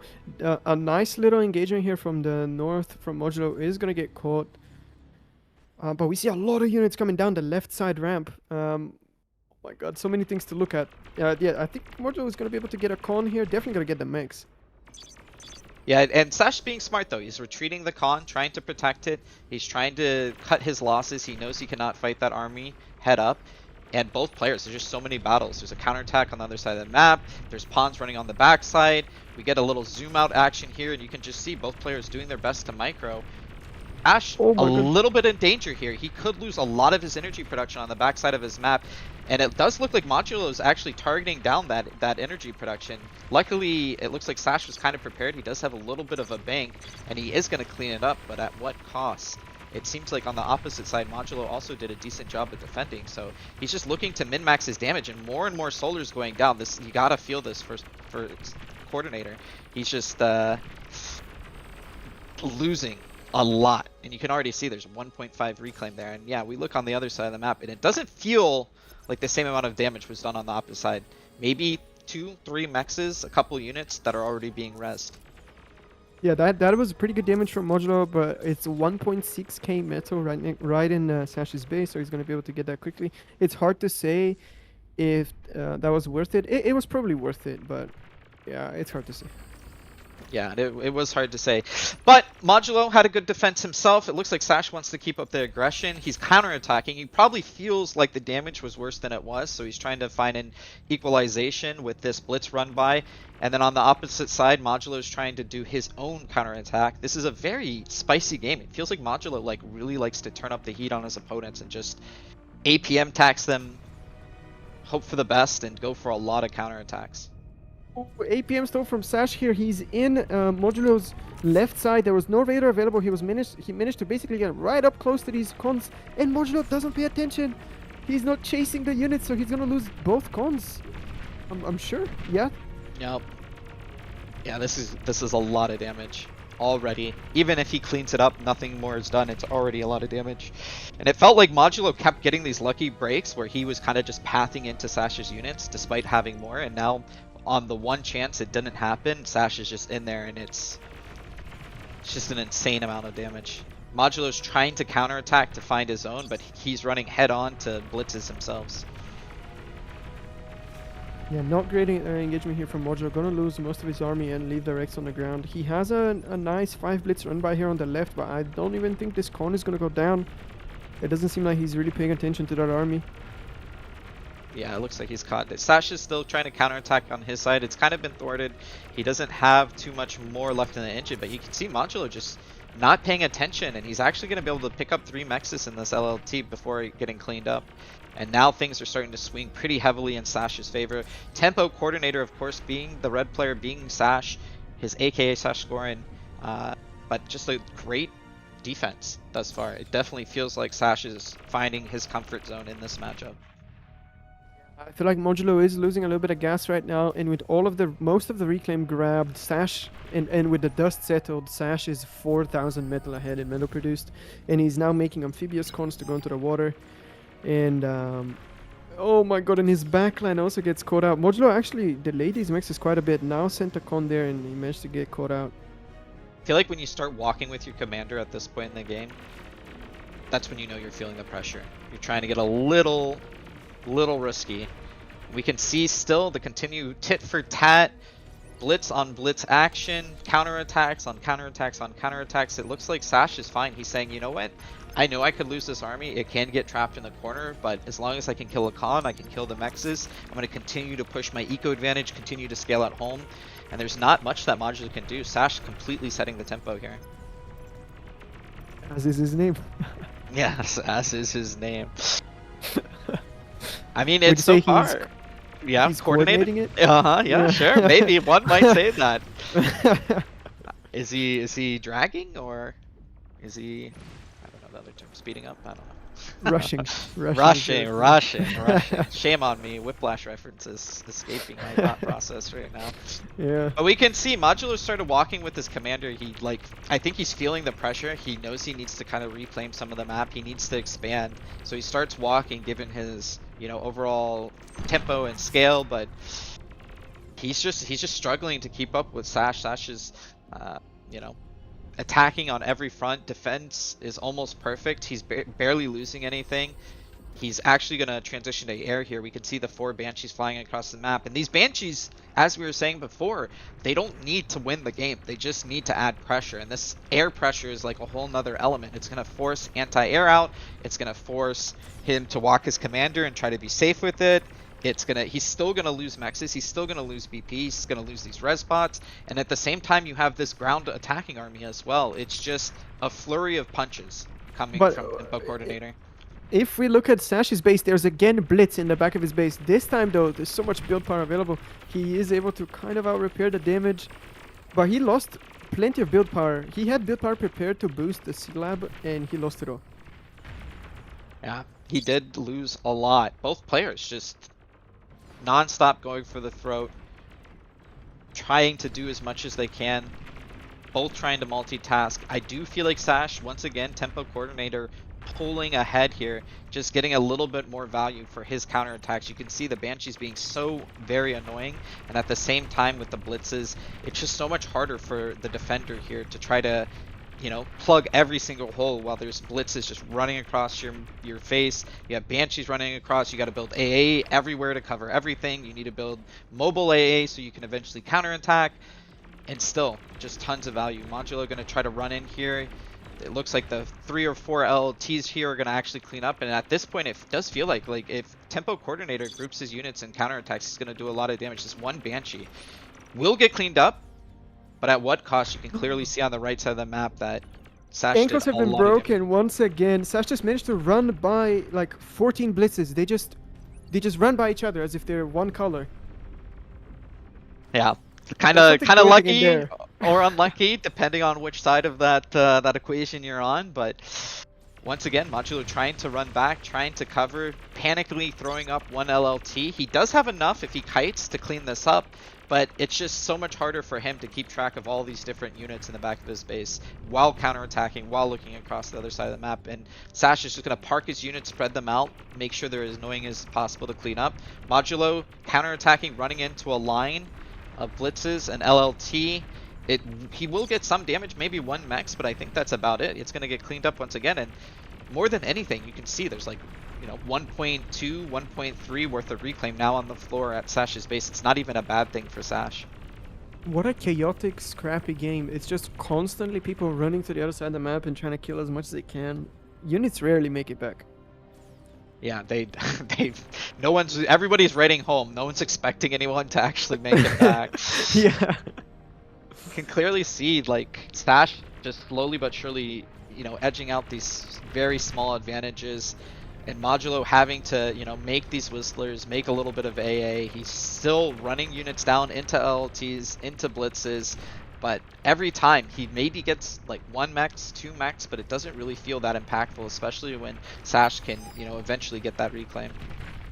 A huge running from Sash now in the north. He's trying to get into Modulo's base. He has to be very careful to navigate the converters, not blow his own army up. It doesn't look like he's getting much damage done apart from a mix here and there. I think a big mistake by Modulo too. He's had his commander cloaked like this whole time, ever since the 4 Banshees came out. So he's been walking cloaked, still cloaked. I don't think he's really in any danger, but just, you know, through a game like this, so taxed, you're gonna make those mistakes, those small mistakes. Yeah, we see Modulo actually struggling for metal now. He's down to 30 metal per second. Sash is on 100. That is probably because of reclaim. But yeah, this is a huge advantage. He's gonna really start struggling to defend the attacks from now on. We should see a big army value. I mean, it's 50% at the moment advantage for red. It should increase, and we see another run in here for the base.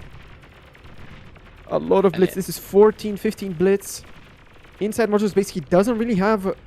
He's stalling on making a radar. He doesn't have the metal to produce any new units to defend. He's completely running on empty. All Sash needs to do is right-click the base right now. Yeah, and Modulo's trying. I mean, he's trying to think about how he can bring this game back. He started an army in the south. He has this counterattack on the top side. It can do a little bit of damage, but, you know, at the same time, you know, he has to do more than what is possible with these handful of units as his own base blows up. As these blitzes run amok, you can see that he just doesn't have the energy, doesn't have the metal.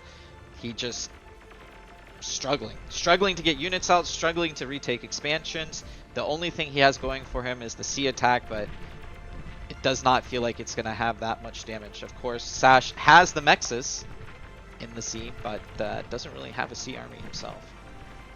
Yeah, I'm Module not really desperately eating. He's just eating. This is his comeback condition right now. He eats these blitzes, reclaims his whole base. He's back in it.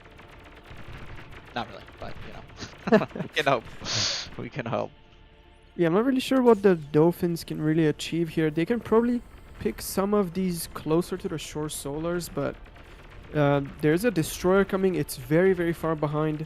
The destroyer Yeah. can do some good damage. I think it was there just you a go. panic. You know, let's Commander try self-destructed. something, right? Yeah. Yeah, Modular Coast GG. Wow, what a messy, chaotic game from start to finish.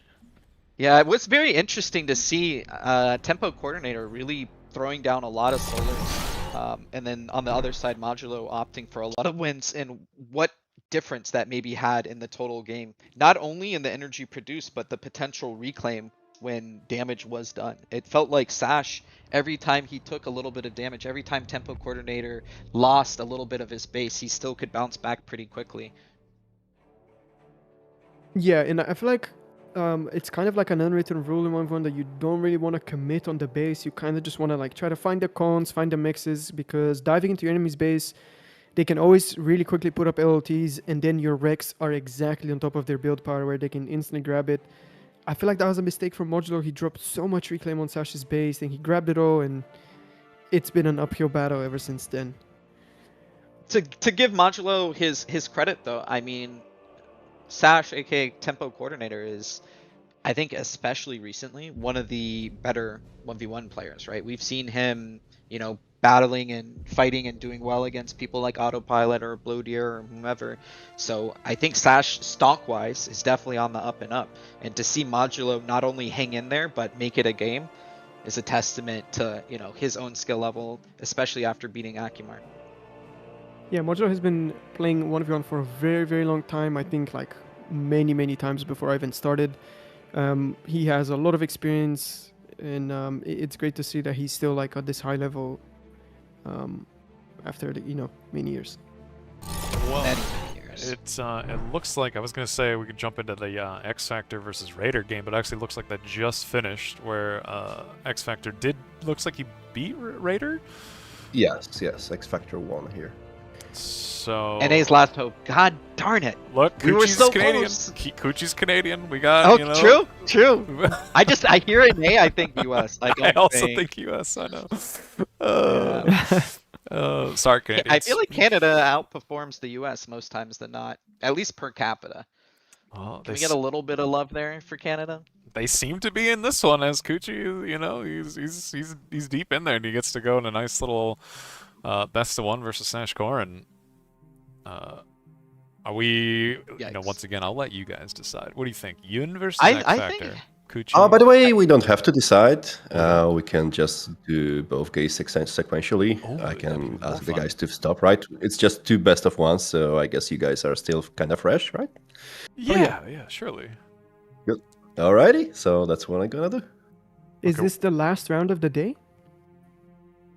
Yes, this is the last round. Mm-hmm. So just two more matchups. So which one do we want to do first then? You know, like what do we think? I feel like it's better to do Sash Coochie maybe, because Sash just unless Sash wants a break. But if they just finished, I think it's always easier to keep going. Oh, if they you're both already going. just finished. So, well, you may say that X Factor finished a little bit later, so we can go with Sash. That makes sense. Sure. All Let's right, let's go for it. just gotta find Sash. He's still in the first lobby. Look, Get him Damn, on the okay. TM phone. Slick, bring him up. On the TM phone, yeah, we all have like a landline. that seems like a, Like a glass oversight. case, you gotta Yeah, like come on. smash the glass to get the phone open and emergency tournament, boys. Let's go. Yeah, like in Among Us, we just have like an emergency button meeting. We just all teleport to the council room. Yeah. Can we talk predictions while we're waiting for them to get in lobby? What maps do we think Coochie would prefer to play, and the same for Sash? I have no idea. Don't ask. I don't even know the Mhm. name of the maps. So Surely. I have no idea. Like the chaos maps, Kuchi just seems like those are like FTL is a. I mean, I feel like that's a iconic Kuchi map. You know, like. Mhm. I don't know. That is kind of hard. I feel like Stash is favored, right? Can we all agree on that? Yeah. I mean, yes, until I just saw Kuchi beat Chisato, and now I'm a little scared. No. I'm getting confused. Nah. I think Stash is favored, so he probably wants to play the easier, simpler standard maps. I would assume, right? And also the more macro favorite maps. I think macro is the key. Yeah, is the keyword. Yeah, I think Sash would prefer like as close to standard gameplay as possible, and I think Kuchi would really like the chaos maps like Dig Site. We see that he likes to like start forward and get the 10 megs really fast. Faster Than Light, classic wildcard map. What else is there? Argent Strata maybe. You know, it's kind of like FTO slow, like small confined choking map. Is Dig Site? I mean, that map's weird for me. Like, it's kind of chaosy, but it's also like so big and so high economy. You know, I don't know. Like, is Dig Site a map that favors either one of the, like Kuchi or Sash? Would you say? I mean, I can't That's hard. say. Yeah, there different parts of the game are different. You know, obviously if it gets to late tier 2 stage, I would say Sash. But if it's like some early chaotic opening that we've never seen before that Kuchi like brings out, then it's different. It's hard to say, but I mean, he just played Mariposa and won. It's not like, you know, he can't play big maps or anything like that. So I feel like, you know, Dig Site is a good answer. Well, all right. Let's see what they're gonna pick. Because correct me if I'm wrong. Is this still best of one? No, Right, this one is set. You don't have to pick. Oh right, yeah. Okay, so which map is this one then? Like that's now I need to go look. I need It's to go look. Faster Than Light, so it's gonna be kind of interesting for Kuchi. I'm so Chef. ready. I'm so ready. Yeah. Yeah, it seems like it's really important to control the little high ground strip with the 4 mixes on it. It just kind of allows you to control then the 2 tunnels next to the 2 paths, and that just opens up a lot more gameplay for you and constrains your opponent in a corner. I'm not familiar with this map besides the games I've watched. I don't think I've ever played this map. It feels so different than every other 1v1 map. Is there another map that's like it? I don't know how small it is, but that feels this small. Very small, yeah. I it's don't very know. small. It's very unique. There's like because it's just a StarCraft map, right? Like they kind of just straight up took it from StarCraft and. Is it? Kinda, yeah. I feel so ashamed that like I'm hearing this and realizing this for the first time. I've never seen this map in StarCraft. Well, okay, or if I have, I don't remember. Maybe StarCraft inspired map. I actually don't even know if it's an actual map. I could be pulling that. I right thought out it of was just based on the Steam game, the little ship game, Faster Than Light. Right? I mean, okay, I don't think. Okay, that one I think I'm confidently gonna say no, but maybe I'm wrong. But no, it is. Doesn't it look? No. Do you zoom out? Doesn't that look like a ship to you? I mean, now Like I one can't of- see it actually, but. It has to be based on the Steam game, Faster Than Light. Am I crazy? There's Am I losing No, my no, mind here? I think you're correct with that. LDM's trying to gaslight me, man. There's making no me seem way. so dumb, and then I reverse I mean, Uno'd look, him, there's and I was it like, "This isn't a literally- StarCraft map. It What are looks you like talking about?" one. It has like the expansions Uh-huh. and everything. Come Uh-huh. on, this is Uh-huh. there's no way. We can put this map in StarCraft, put the crystals on, and Yeah. it Crystals. will work. The crystals, the minerals. Oh my god, did I say Yes! crystals? You said crystals. Oh my goodness. What is That's like this? saying that's like saying touchdown for like basketball. Like I just did a great sin. I'm sorry. I meant No, it's minerals. okay. No, it's fine. No, you should say crystals. No, it's not more, okay. I can actually. hear it in your voice. It's not No, okay. We will not forgive you for this. Okay. Never. Okay. All right. All right. Okay. So we're getting into the game. Focus Yeah. up. Cortex for Sash, Armada for Kuchi. Sash is TM tempo coordinator. I can't, No, it's train okay. myself. We to just say gotta tempo remind. We coordinator. just gotta remind people sometimes. Sash, Yeah. tempo coordinator, all the same. Yeah. Double bot lab. Already though, a difference.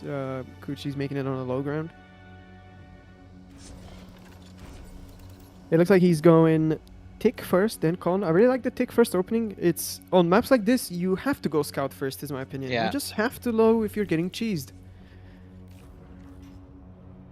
I mean, I think if I'm Kuchi, I'm willing to take some risk. If I'm Sash, I want to play a little bit safer. But I think overall this map, if we were giving like a chaos / cheese factor, Faster Than Light is probably a little bit more of a wild card than some of the other maps, correct? Oh yeah, definitely. It's definitely the most wild card map in this pool. Map pool? Okay. Yeah. It does look like he's going to get the scout off. We're going to have this first interaction, tick first grunt. Kuchi going to be on task here. He's not going to lose his tick. He's going to get a little bit of scouting information. He's trying to get a little bit more. Obviously not much going on. So Sash, aka Tempo Coordinator, is very aware of this. And he's going to pump out at least one more grunt just to try to match this tick and deny some scouting information. And Kuchi, once again, on top of things, going to try not to lose his tick. On the other side of the map, actually, good trade. You really want to... Yeah, you want to be on top. You want to keep every grunt alive possible, because theoretically you can micro it infinitely and constantly kite pawns, and losing that first grunt is actually really bad for Sash. And also, like, this is a very aggressive opening from Kuchi. He's going one pawn on repeat. This is like kind of an homage to the last Alpha Cup in 2025. It was a lot about like really aggressive minimal con, a lot of pawn openings. Right when pawn got buffed, the Lord drop. This is kind of reminding me of that era. Yeah, and I mean he's being pretty impactful here so far. We're gonna get a big engagement. This could actually, potentially decide the game. It looks like actually Sash is gonna have a pretty good defense. Tempo Coordinator doing his best, but at the same time, yeah, this one tick just blocking the expansion path, and you can see already Kuchi is up 62% metal income just from this one tick denial. And it's Tempo Coordinator doing his best to defend against these pawns. Obviously, grunt versus pawn, you want to be able to kite. And on the other side of the map, you see Kuchi just slowly but surely defending. He still has commander at base. He's actually going to decide to pump out one more con, and it looks like he wants to go into a little bit more of a macro game, but a deadly counterattack here from Kuchi. It looks like he's going to have a total of 8 pawns versus 10 grunts, but it's more about where does the micro hit. And you can already see that Kuchi's running in, isolating these 4 grunts. They're stuck between a rock and a hard place, and they're going to be cleaned up. And then he's going to kill the mechs. The Khan's going to actually have to run back as well. And so far, so good from Kuchi. It looks like his game plan is working out. Yeah, denying this expansion definitely hurts Sash a lot. But at the same time, Sash has the 3 mexes, on the low ground in his natural expansion, if you wish. So, it's kind of an even game. It's actually exactly even mex for mex. Yeah, and it might not feel like it, but I think Tempo Coordinator is in a lot better position than what it might feel like.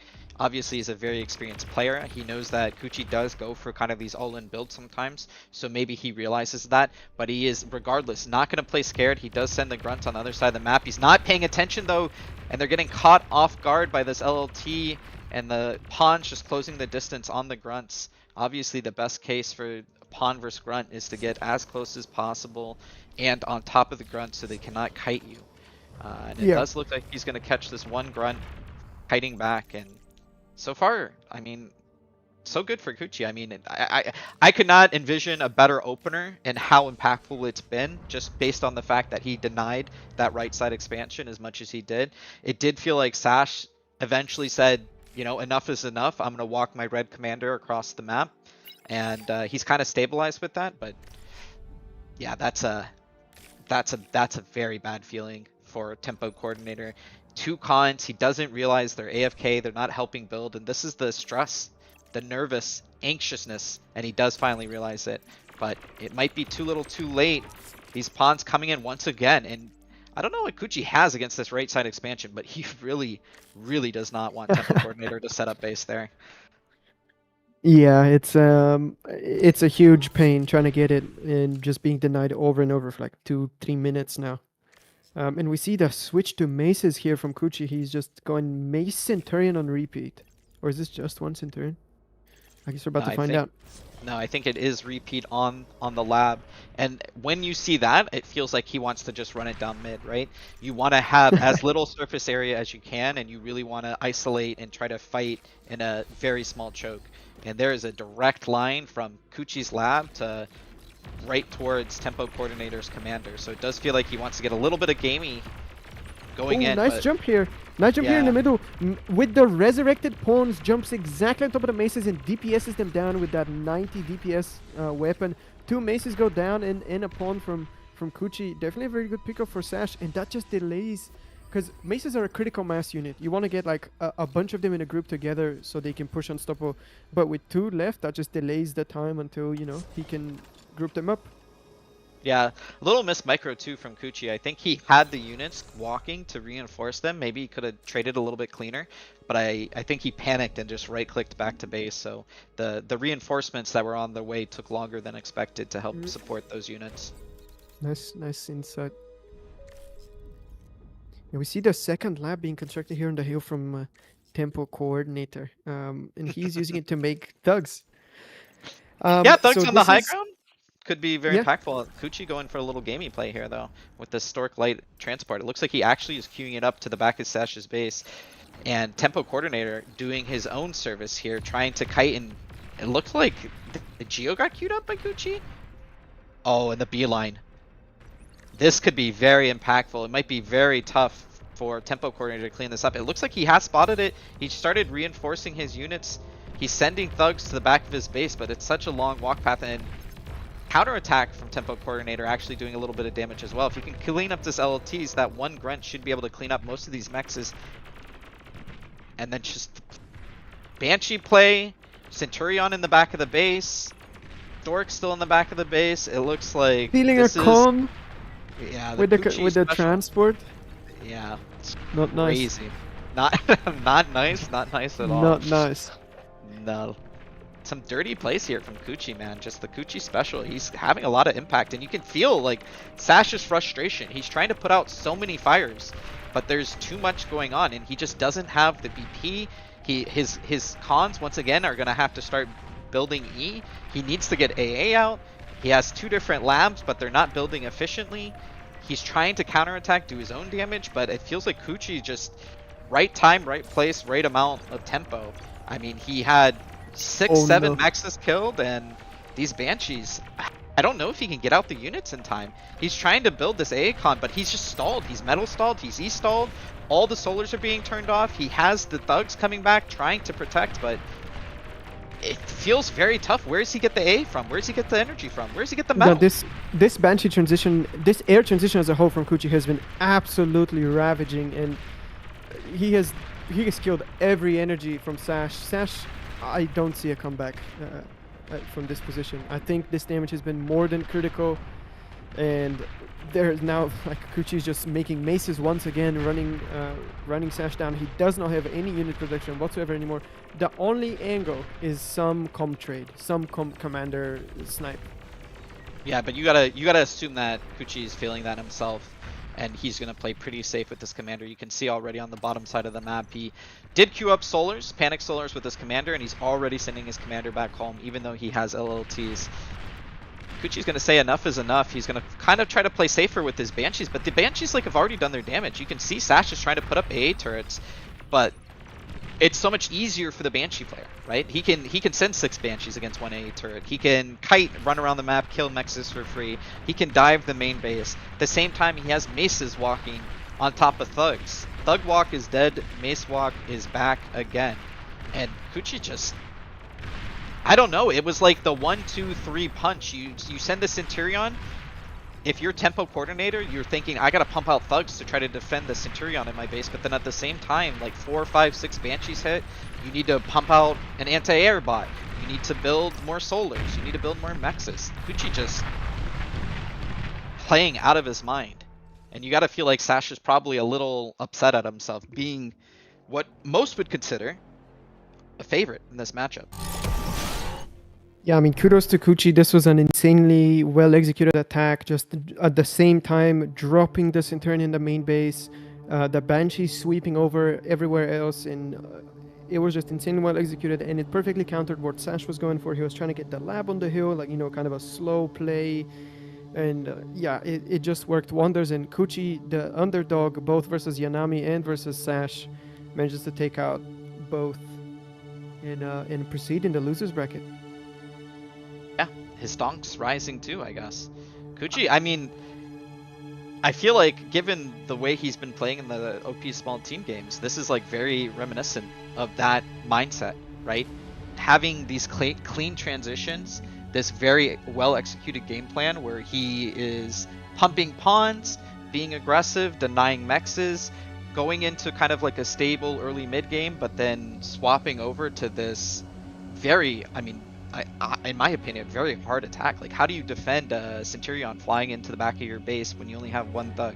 And then on top of that, how are you defending the 4 or 5 Banshee follow-up like 3 seconds later? And then the maces and everything else. It was just a very, very tough attack for Sash to defend.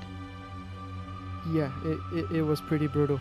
And that's Sash out of the tournament. And now we have Yoon versus Revan. I feel like Yeah, we're starting to... I feel like this Kuchi guy. I feel like he's really understanding, more than anybody, exactly how much better these Banshees are after the buff, and he just seems to be incorporating them into everything he's doing, and they do seem pretty good. I mean, these transitions every time we've seen them have just been kind of dominating. Just like you were saying, they're just hard to deal with. Yeah, it's just the tempo, how cost effective they are, how much you have to commit to defend against them. Like, the answer you want is Figs. Yeah. But then even Figs is not like, it doesn't feel good, you know? Like, what you really want is for them, their mouse and keyboard to disconnect and they just fly them into AA. But at this, this level of play, with $1,500 on the line, it's just not going to happen, right? Everybody's trying to bring their A game, everybody's trying to play their best, and I feel like it's just way easier for the Banshee player than the player trying to defend against the Banshees. I imagine Kuchi is also incredibly happy that best of one was on a map that I think many would agree is one of his stronger maps, right? Like it's a very cookable map, and it's definitely one he's shown that he's strong on.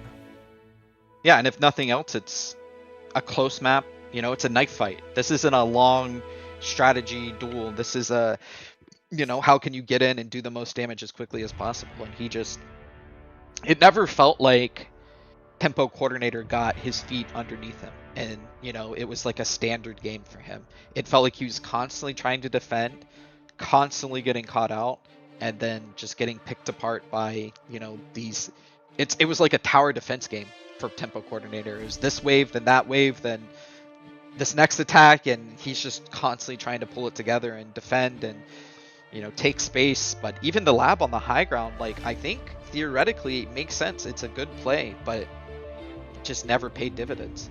It's a slow play. Yeah, it's a very slow play. He's looking to take the mixes, stack some thugs on the top line, defend the ground from above there, but the Banshees completely throw the whole plan away, because now the thugs on the high ground are completely useless. They can't help at all. And you have this lab as well that's very expensive. Like, you want to drop an air lab, but you can't. You already have your 2 labs. So, yeah. And he's E-stalled, metal stalled. He doesn't have the anti-air. He doesn't have the ground defense for the maces. It was just, his con got stolen. Like, that's just, that's just mean. dirty. That was mean, yeah. Someone needed to call the police for that one. It was rough. It looks like X Factor and Yun are actually ready to go. I don't know. If you guys are in here, they are ready. I'm ready. Let's go. Let's get it. I think can we say favorites again? I don't want to, I feel like this is a caster curse at this point. Like, we keep saying, oh, this person should be favored. That, like, we've discounted Kuchi twice now, and he's pulling punches. I think the game against Trisato, Yunami, was a little bit closer to standard, we could say, even though it was a messy game. But the last game, it just felt Kuchi being surgical, with the timings and the attacks. It felt like a very clean play. But here, I think most people would be betting on X Factor, aka Revan, versus Yun. We've hyped Yun a little bit. He has played a lot of 1v1s. Revan's obviously been playing a lot of small teams himself, but never someone to be discounted. And a different start here from Revan. How do you read this, Slicky? So, wow, that's crazy. So I would favor Revan here.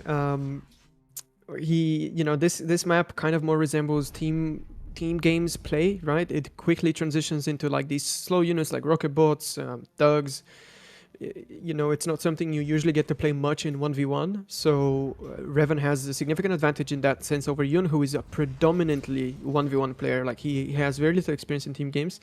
So if the longer this game goes, the tougher and tougher it's going to keep getting for Yun. But still, you know, I think they've already played each other in a long game on this map before. I think it's on YouTube. And you know, Yun managed to take it to the really late game, so I'm definitely not discounting him completely or anything like that. But yeah, if I had to place my chips, I'd definitely vote X Factor here. Yeah, and a more standard start, we'd say, from Yoon with the placement. It's going to be on him to make these plays, but I don't feel like Yoon has the like same level of magic that like Kuchi has, or chaos. I don't know what you want to call it, or the Randy factor. Like there's some players that have that, I don't know, like something magical about them. Yoon, I think, is like a very standard player who's consistently getting better and better, but I feel like he's going to probably play a little bit more standard, and we're not going to see so many antics from him. Yeah, I feel that way as well. We see the Cortex bot lab from both players. We're gonna have like a grunt on grunt matchup here in the middle. I think it's gonna be really interesting to see who decides to go heavier into thugs earlier. It's ultimately gonna go down to that for sure. And yeah. Yeah, and it's going to be down to micro. It looks like Yoon's going to actually catch a grunt here. Even though Revan is kiting, he might be able to trade 1-for-1 best case, but it looks like it's going to be eked out into Red's favor. Yoon getting a slight advantage. Not that big of a deal, but feels good. You know, first blood, as some might say in the MOBA games. Yeah. Oh, really interesting from Yoon. He chooses to use his commander to expand north. If we can look at that, it's he's not going to be able to really, you know, come down from the platform. I'm wondering if he's going to then make an air lab and go to the front that way, or he's just not planning to move to the front at all. Yeah, and on the opposite side, Revan, of course, walking with his commander, not getting the wreck. We did see that Yoon was, you know, very intelligently killing the wreck, just denying a little bit more metal from his opponent. Revan trying to just take some space. I think he's very comfortable making this a standard macro game. He's even okay being a little bit behind. Both players just trying to lick their wounds here, ramp up their eco, and make sure that they get their half of the map at least. And Yoon is just walking, and you are correct. He queues up the air lab. Interesting. Yeah, it's gonna be really early. I'm not sure he's gonna have the metal. He's not gonna have the minerals for that air lab. But yeah, interesting move. Yeah, it Oh, looked we like see- he actually queued up an LLT, but it wasn't in range. It is something he's practiced. He's trying to get a queue it up one more time. No, it looks like he's not. And these three grunts are going to show why he wanted that LLT. They're going to clean up these mexes, deny the LLT even, mayhaps. Nope. Going to move on, kill 3 mexes in total, and he's going to maybe get an extra grunt for his efforts. No, it does not look like he will. So 3 grunts for 3 mexes, a little bit of denied metal income at the cost of his own 3 grunts, and I think that's a pretty good trade for Revan. Oh yeah, definitely. He can be very happy with this, with how this raid went. 3 mixes in this early stages of the game is pretty huge. Yeah, luckily for Yun, he did have his commander in place, so he's already rebuilding those mexes, and it looks like he's going for his own counterattack. It already feels like Revan kind of smells that out. I don't think he necessarily saw the grunts moving, but he probably feels like there needs to be some counterplay coming his way. He does have an LLT on the front, so he's not too worried about a counterattack there. He moves his grunts to his weak side, and it's all going to be down to micro here. Of course, you want to be the kiting player if you can be. Revan trying to match these grunts. You want to be in a perfect line just to get the most surface area, and he's actually going to chase a little bit here and decide better of it to back off and defend. Probably pretty content in his position thus far in the game. Yep, 3 grunt corpses on the ground that can be brought back to life later. Small things like that add up over time, and you know, Revan can use that little advantage to eke out more advantages. But we see the air lab down now from Yoon. He's going for a heavy transport first unit. It is not in range of any base build power, so I'm wondering what's gonna be used for later. And I wonder where he's gonna fly. Yeah. Going on a space mission here soon enough. We can see clearly that it looks like A little self-destruct here from the LLT does not go off in time, of course. If you do self-destruct your LLT, there's quite a bit of an explosion. It's oftentimes a great way to get more value from your LLT than you otherwise would letting it die. That self-destruct being able to kill and do damage to units around it. We can clearly see, actually, Yun, like, talking about not having the balls, the cojones to go for a magical play, but risking it. Putting it on the line, doing something very creative, very cool right now. Just dropping the main base, but that's the thing. He doesn't even know there's no base there. He's gonna drop on the high ground, and it's just 3 mixes, and then reinforcements are gonna arrive. So he really needs to not lose that heavy transport. He does not want to be stranded over there. Yeah, and he is just in Narnia right now, man. He is out in the abyss, hoping for the best. And there's actually an AA turret here that he will fly into. I think he should live, especially if he's paying attention. But even if he lands, he's gonna I don't know why struggle. he's landing so far inwards. Okay, he's paying attention. There we go. He's landing. Now he needs to save the heavy transport, but it looks like he's just sacrificing it. Yeah, maybe a misclick. He's trying to repair it, actually. He's blocking the Netto with his commander. That was very cute. He is E-stalled here, and so it's a very risky situation. I'm not sure if Revan's going to recognize that he's E-stalled, but he's in a lot of trouble. He's trying to repair. It does go down. He's stranded. He's stranded. That's it. He's dead. GG, he calls it. Oh, man. Well, he went GG. for it.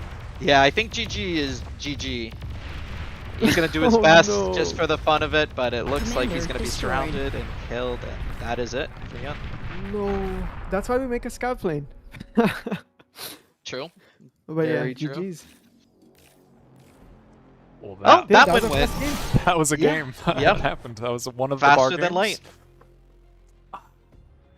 I mean, look. I don't know why Yun felt like he had to do that. I don't think he was in that bad of a position, but or at all really. Yeah, I think it was a practice build given to what Slick was saying, the way he queued his commander, putting himself isolated on top of the high ground without anywhere to support his lab or continue to expand. It was obvious he was going to go for an air lab, but I don't know. Maybe he was cooking up something. Custom games, practice partners, whatever. He had a vision. It didn't work out, but it was cool to see him try. Yeah, definitely. Yeah, it's a kind of little crazy. cheesy. This is the this is the com drop map, and this is the first com drop attempt we see. It's maybe the reputation is fixing. Maybe it's no longer the com drop map. No, it's definitely It's not a termite unit- map. Yeah, the termite map and the unit drop map. Okay, I feel like that's still pretty good. Dropping your commander, that's a little risky. I feel like, especially in a 1v1 situation. Yeah, But to say the least. I believe, Patak, you can confirm, is that the last game for today then? Yes, indeed. This was the last one. All right, so let me swap over for those of you that want to see it. We can show the schedule. That was the qualifiers done today. Tomorrow we're going to have the semifinals, as you can see. A little interview, maybe a little relaxing time for the players, and then we're gonna go on to our grand finals. You might want to show the one when we have tomorrow's brackets. It's gonna be more explanatory. Okay, let's see. Let me see if I can remember which one that is. I can just show the bracket, and oh god, hold on, help me. And we can see, these are our semifinalists for tomorrow. We have Autopilot versus Randy. A classic. Yeah, that's gonna be a fun one. Everybody's excited about that. Flying Duck versus Bloateer. Ducks really surprised me this tournament, man. Yeah, I'm excited. And I believe. I mean, there's the screen with nice Figma brackets for just the finals and called grand finals or whatever. I don't know how you set up in OBS. Look, I don't either. I'm looking for it, and I don't actually. Did we not send this one? Did we not set that one up? Because I have this for the finalists, but. Well, Oh, I mean, either we way, might have forget. it's Randy versus Autopilot. yeah. Yep. That's one matchup. Flying Duck versus Bloateer, the other matchup, and then there's only one more, right? They're just the losers. Yeah, we have to determine the loser bracket, which is okay. Look, we gotta do some Kuchi more versus scrolling. Revan. Yeah, Kuchi versus. Oh man. Well, Oh. they're gonna play the losers They're the from losers, the other exactly. matches. Yes, Oh. correct. So they'll play the losers from the upper bracket. So we have 4 games total starting, and then we'll have loser finals, and then just finals. All right. Oh, interesting. Okay, okay. So there's still Very hope. cool. Should we have some semifinalists lose, there's still hope that they can crawl their way back in and you know, maybe show up at the finals. What are the maps gonna be, out of curiosity? Since there are maps that we have not seen yet in this tournament, do we know? Look, Yeah, Pathon knows. it gets interesting in the final rounds. So you have, for the lower bracket, you have Barry on Tower Lake, which is the set map, and then you go through picks and bans to pick another 2 maps for the best of 3. Then another one for the lower semifinals, you've got High Noon as the picked map, and then, you know, picks and bans. And the losers final has got Pawn Retreat, another round Classic. of picks and bans. Yeah. Yep. And on the upper bracket, though, you have, again, Barry on Tower Lake and Tabula Flooded. It's going to be very interesting with this one. Nobody knows how to play it. So it's a little bit of a curveball there thrown in. Tabula Flooded. And for the final, just grand final, as they say, it's going to be Sound Crowns. A map with a lot of maxes you're going to see. It's going to be just macro all the way. Maybe a little bit too big for a 1v1, but yeah, we wanna do something crazy there, so that's how it's gonna be. And the winner from the winning side of the bracket, they get an advantage against the person coming from the losers finals. Yes, the loser gets 1 game penalty as he climbs up In a best of 5. in a best of 5. Understand. And then a total grand prize pool, 1,500. First place, 750. Second place, 750. I want to 500. say. 500, yeah. 500. And then 125 for third and fourth. Very cool. And this is the, correct me if I'm wrong, the biggest tournament to date as far as signups. Yep, that's true. There was. I think 20 also players. as far as actually players who Prize showed money. up. Oh, players that showed And up. prize money, yep. Yeah, for a 1v1, that's the biggest one. Very cool. Very cool. Well, all right. If that's it for us today, I guess we can call it there. Talk anything else or? I'm good. Alright. Yeah, see you guys tomorrow. I think it's gonna be crazy. And little PSA, like because I talked with Randy, he might be a little bit late for his games. So instead of doing the winners bracket and losers bracket in parallel, we'll just do them in sequence. So basically, we will first go. Well, I think the audience will appreciate it. We will just basically see all of the games within the whole final bracket. So gonna take a bit longer, but it's gonna give Randy a little bit of time to run and catch up and find his opponent. All right. Well, sounds good. Thank you for putting all this in order, Pataka.